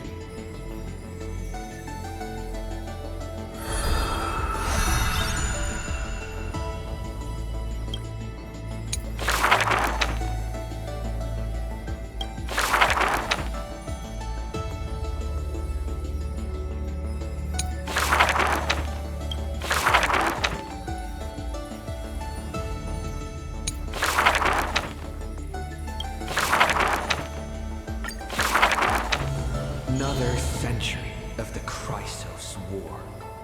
Rust, wails, and the blood of living souls seep into the earth, into the giant dragon's decaying bones and flesh. The trembling bedrock is the giant dragon's eyes. They see dromuses reduced to laborers and food. Mythical beasts turned into weapons of war. War and flames extinguish all their siblings. Yet the giant dragon is powerless, left only with bitter silence and memories filled with guilt. For Earth's trial is to bear the anguish of every living being that walks its surface. Upon the edge of doomsday, the giant dragon's will lays shattered, its scales broken. What greeted them is not a flower-covered era nova, but a long-fallen black sword. I'm a stranger. Please, surrender the core flame from the dawn.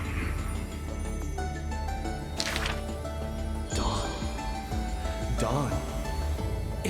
If this puppet of destruction yearns for dawn, then what awaits at the end of the flame chase? The torment of the black tide, the sacrifice of their kin. Is it an undeserved destiny, or merely futile lament?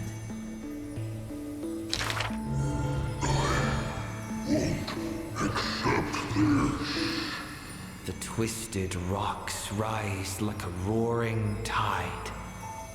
Yet the Swordmaster shows no fear, merely sighs, as if long accustomed to such sights. The rusted joints are shattered one by one. The cracked husk peels away, spilling golden blood. The earthquake that engulfs Amphorius lasts for 3 days and nights. In its final moments of defiance, the giant dragon suddenly realizes this flame chase is nothing but the kindling of self-pity, the breeding ground for calamity. Yet, Earth's end is not dimmed by the shadow of the dark blade.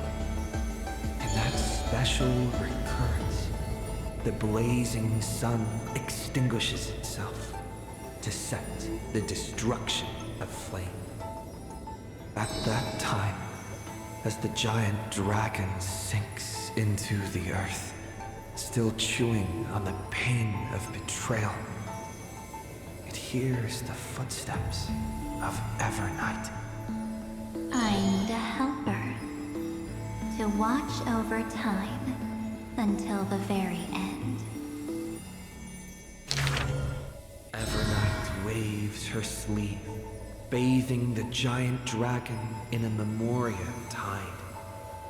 And so, the giant dragon sees the past and present of Earth, and understands that the starry sky is forever out of reach.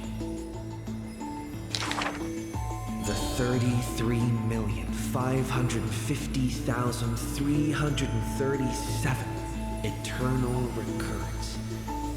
The demigod Terravox feigns their fall, using the tides of memories to dilute their existence, forging an arc with Earth's core flame.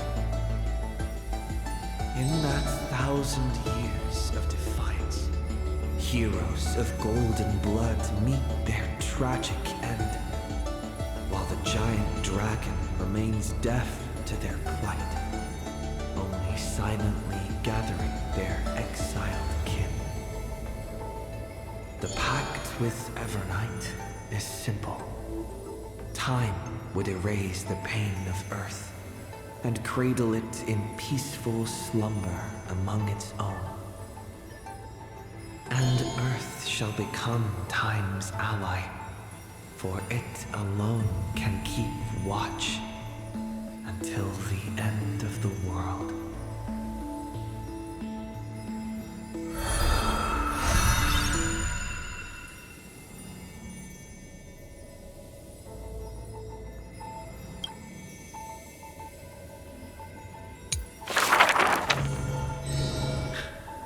The flame-chasing heroes once scorned the giant dragon, for they refused to crush any foe beneath their feet. Oh, foolish Earth Beast. A heretic who refuses to serve the flame chase. After staying for several days, the giant dragon bids farewell to the Imperator. Glory belongs only to the children of humanity. You are a benevolent beast. I had no intention of keeping you captive. A decree to protect innocent lives is about to be issued.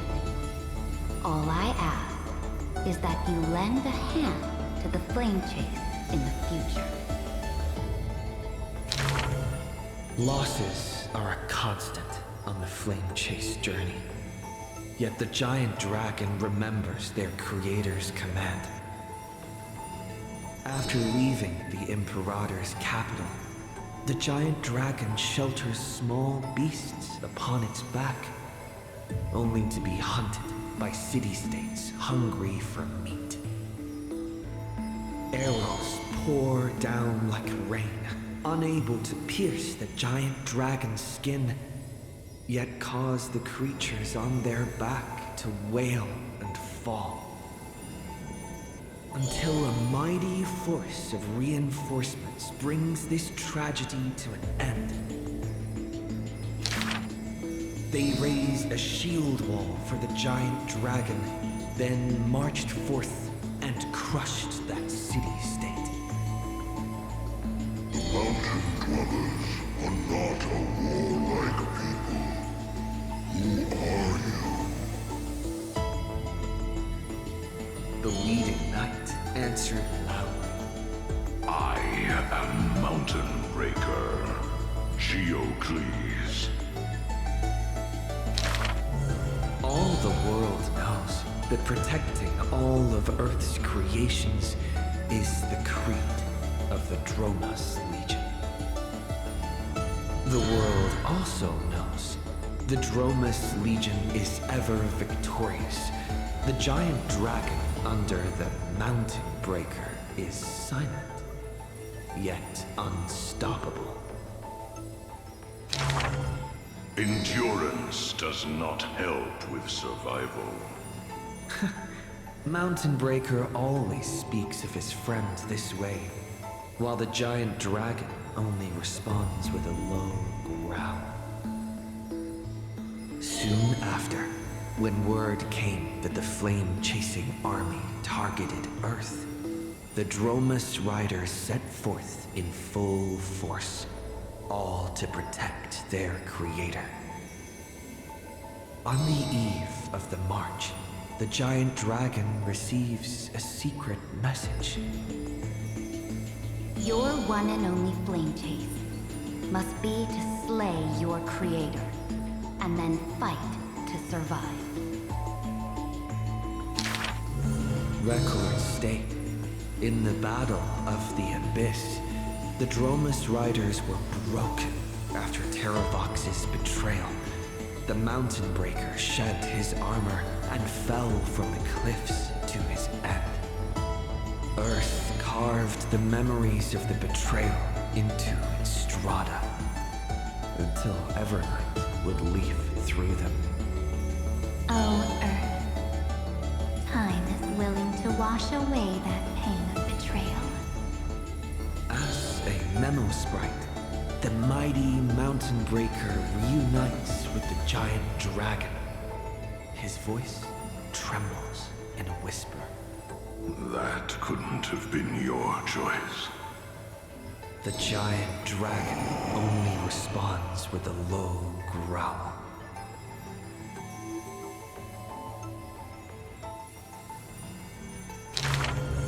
The giant dragon and their comrade dwell in the abyss for 1,000 years, until the Azure dragon returns from among the stars, stirring up the dust of destiny.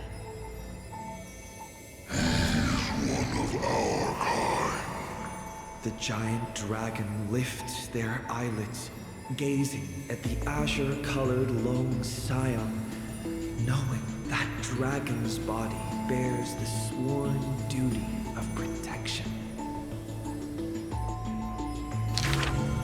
But in Mountain Breaker's eyes, there is only resolute determination. That is the permanence. The permanence can heal the divine form of the giant dragon.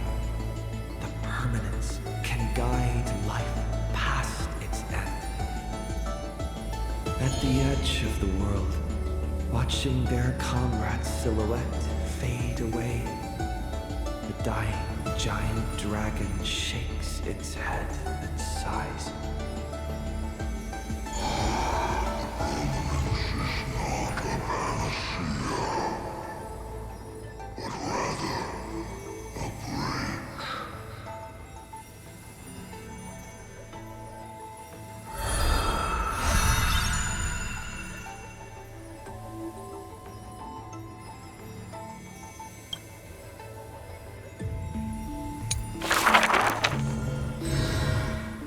Years later, gazing up at the vast starry night sky, I often ponder, what does the permanence truly mean?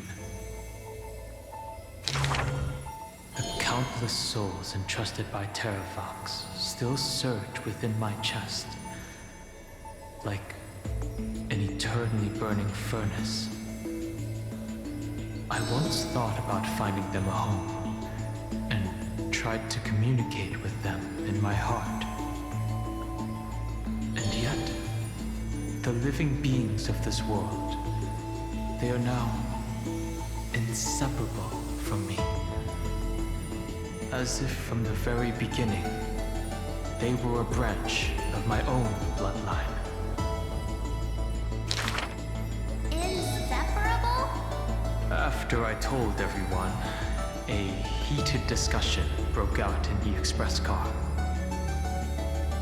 Will you turn into a little chimera and snuggle up in our arms? March 7th lets her imagination run wild. Maybe he'll become a baby seal.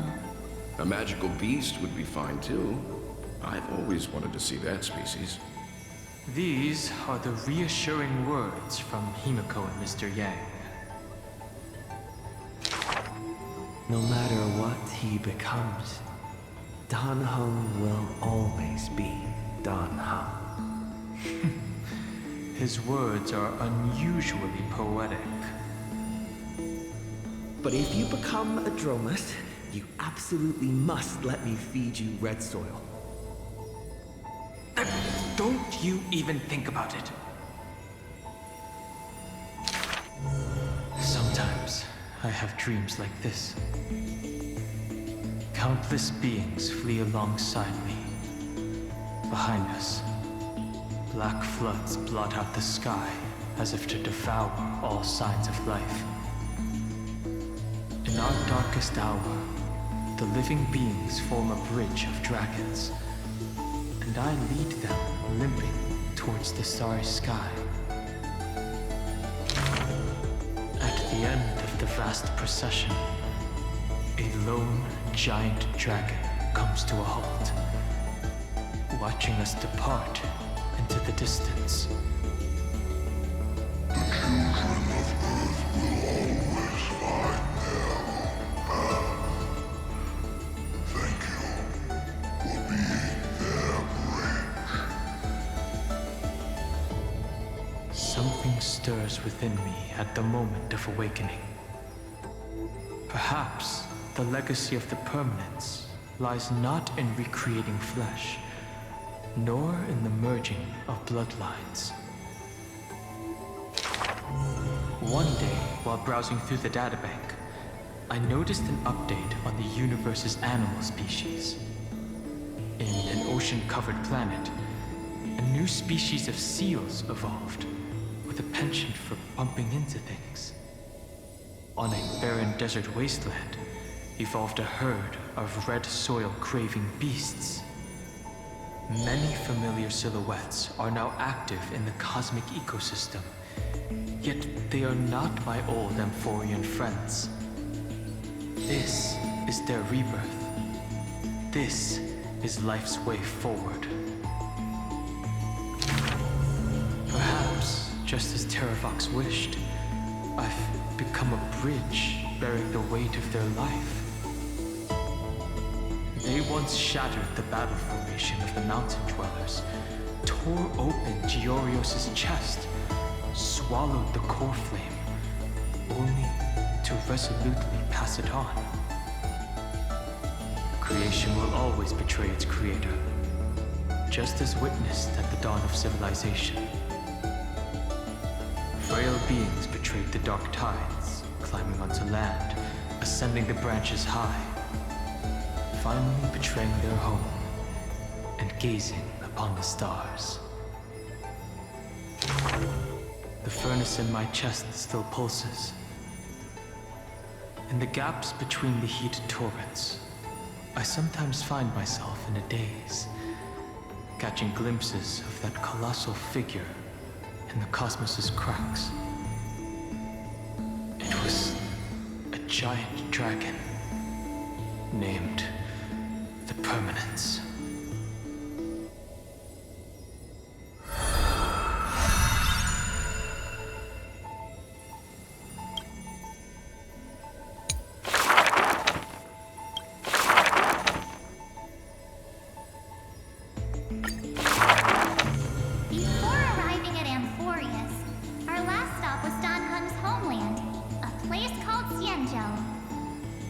Xianzhou is just a general term.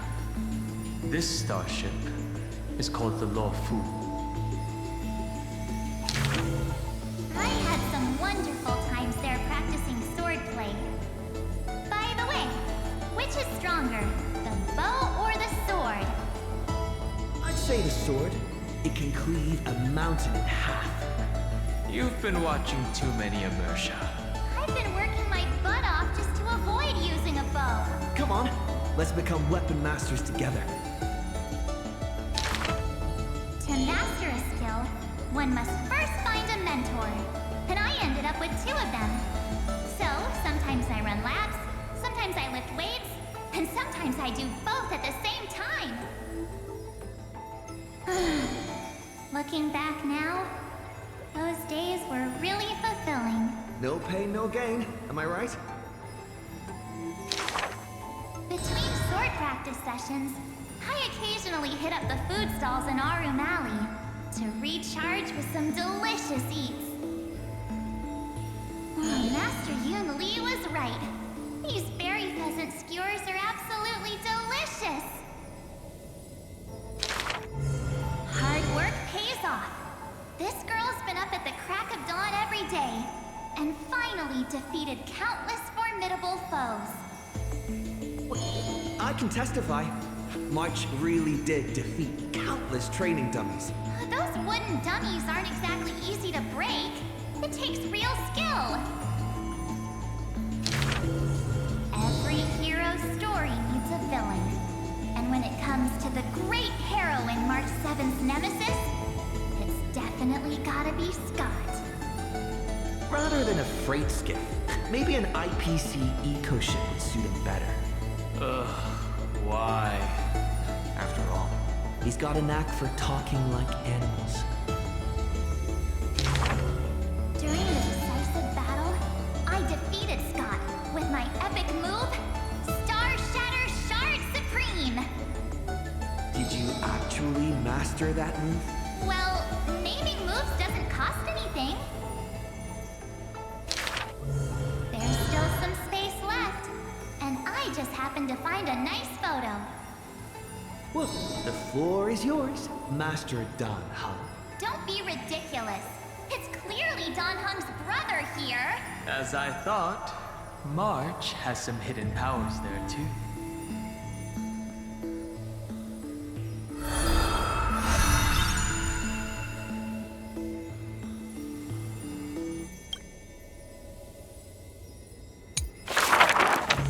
In memory of our first Trailblaze together. The three of us. On average, we got a wanted poster for every 3 planets we visited. If I could have used my hidden powers back then, they wouldn't have dared to draw me this ugly. Playing hide and seek with Hook was fun. Those kids under her command have quite the hidden talent. When both players in hide and seek are experts, it will turn into a contest of who can last longer without food. On the day the overworld and underworld were connected, I too took the first cable car. The seats were so hard that day, my butt was killing me. Let me teach you a trick. Just keep standing instead. Then how can you even call that sitting in a cable car? For the sake of walking smoothly towards tomorrow, we sealed away the truth of the decisive battle, along with our memories, in a box. The juice that day was delicious. I want to drink it again. Ugh, that's Jim Roger bread soda. And what's with that March 7th themed blue and pink color in there? That's just food coloring. Hey, you two! Don't ruin the nostalgic mood! Visiting Yurillo again for the Soulworm Festival, I put on some pretty clothes specially for the occasion. Oh, look! Don't I look like a princess? So that's how you've seen yourself all this time. Well, I want to change my clothes and become a devil too. Little ice bear. A sweet little Snow White ice bear. I wonder if it's found any friends yet. I think I saw it in Panica. Hey, why don't we turn it into a universal social media star? That niche is already dominated by trotters. That big guy who once raised his fists against us is now the hope for Bellabog's revival. Mr. Yang was practically drooling watching that. Too bad he wasn't there that time. Not necessarily.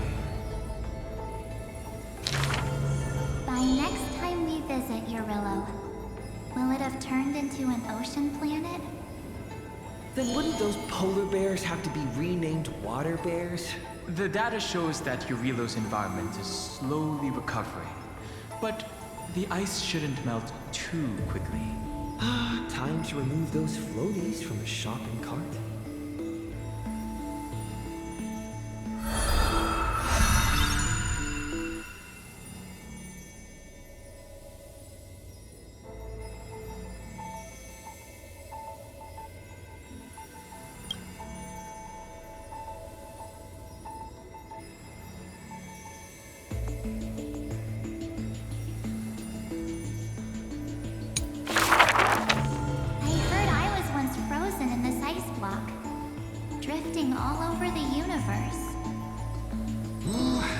One way to go on a cosmic hitchhike. If the conductor hadn't hit the brakes back then, I probably would have punched a hole right through the car, huh? Stop being dramatic.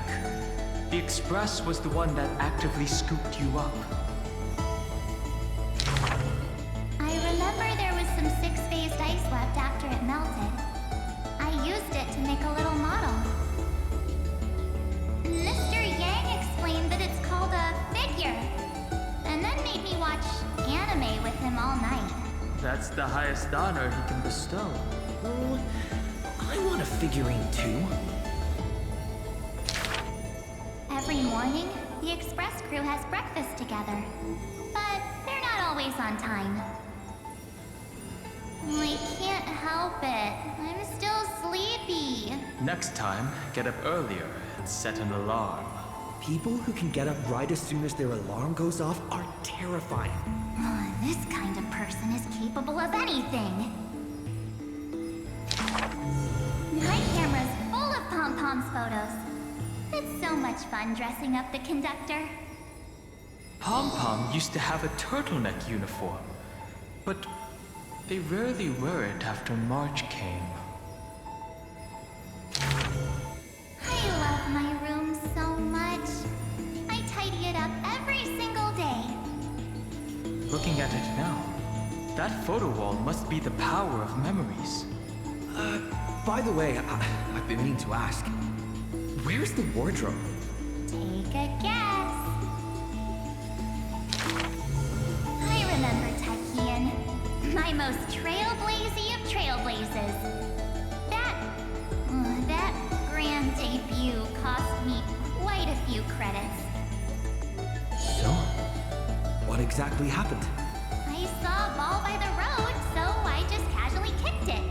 And then, bam! It flew right into the ceiling, through the venue. And scored 100 points, too. We'll travel together forever and ever. That line sounds familiar.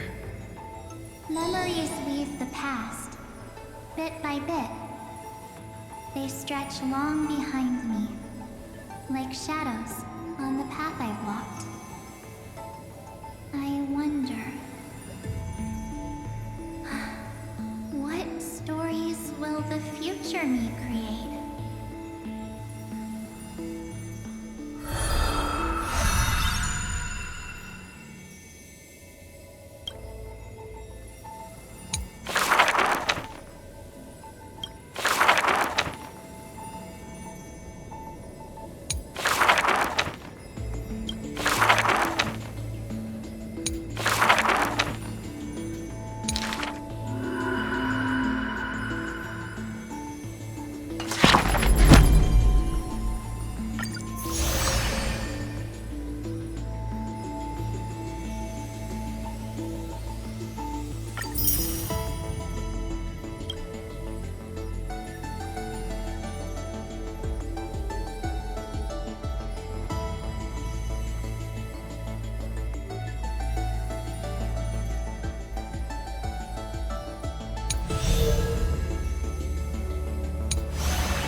Peaceful days are like breezes carrying the scent of wheat fields.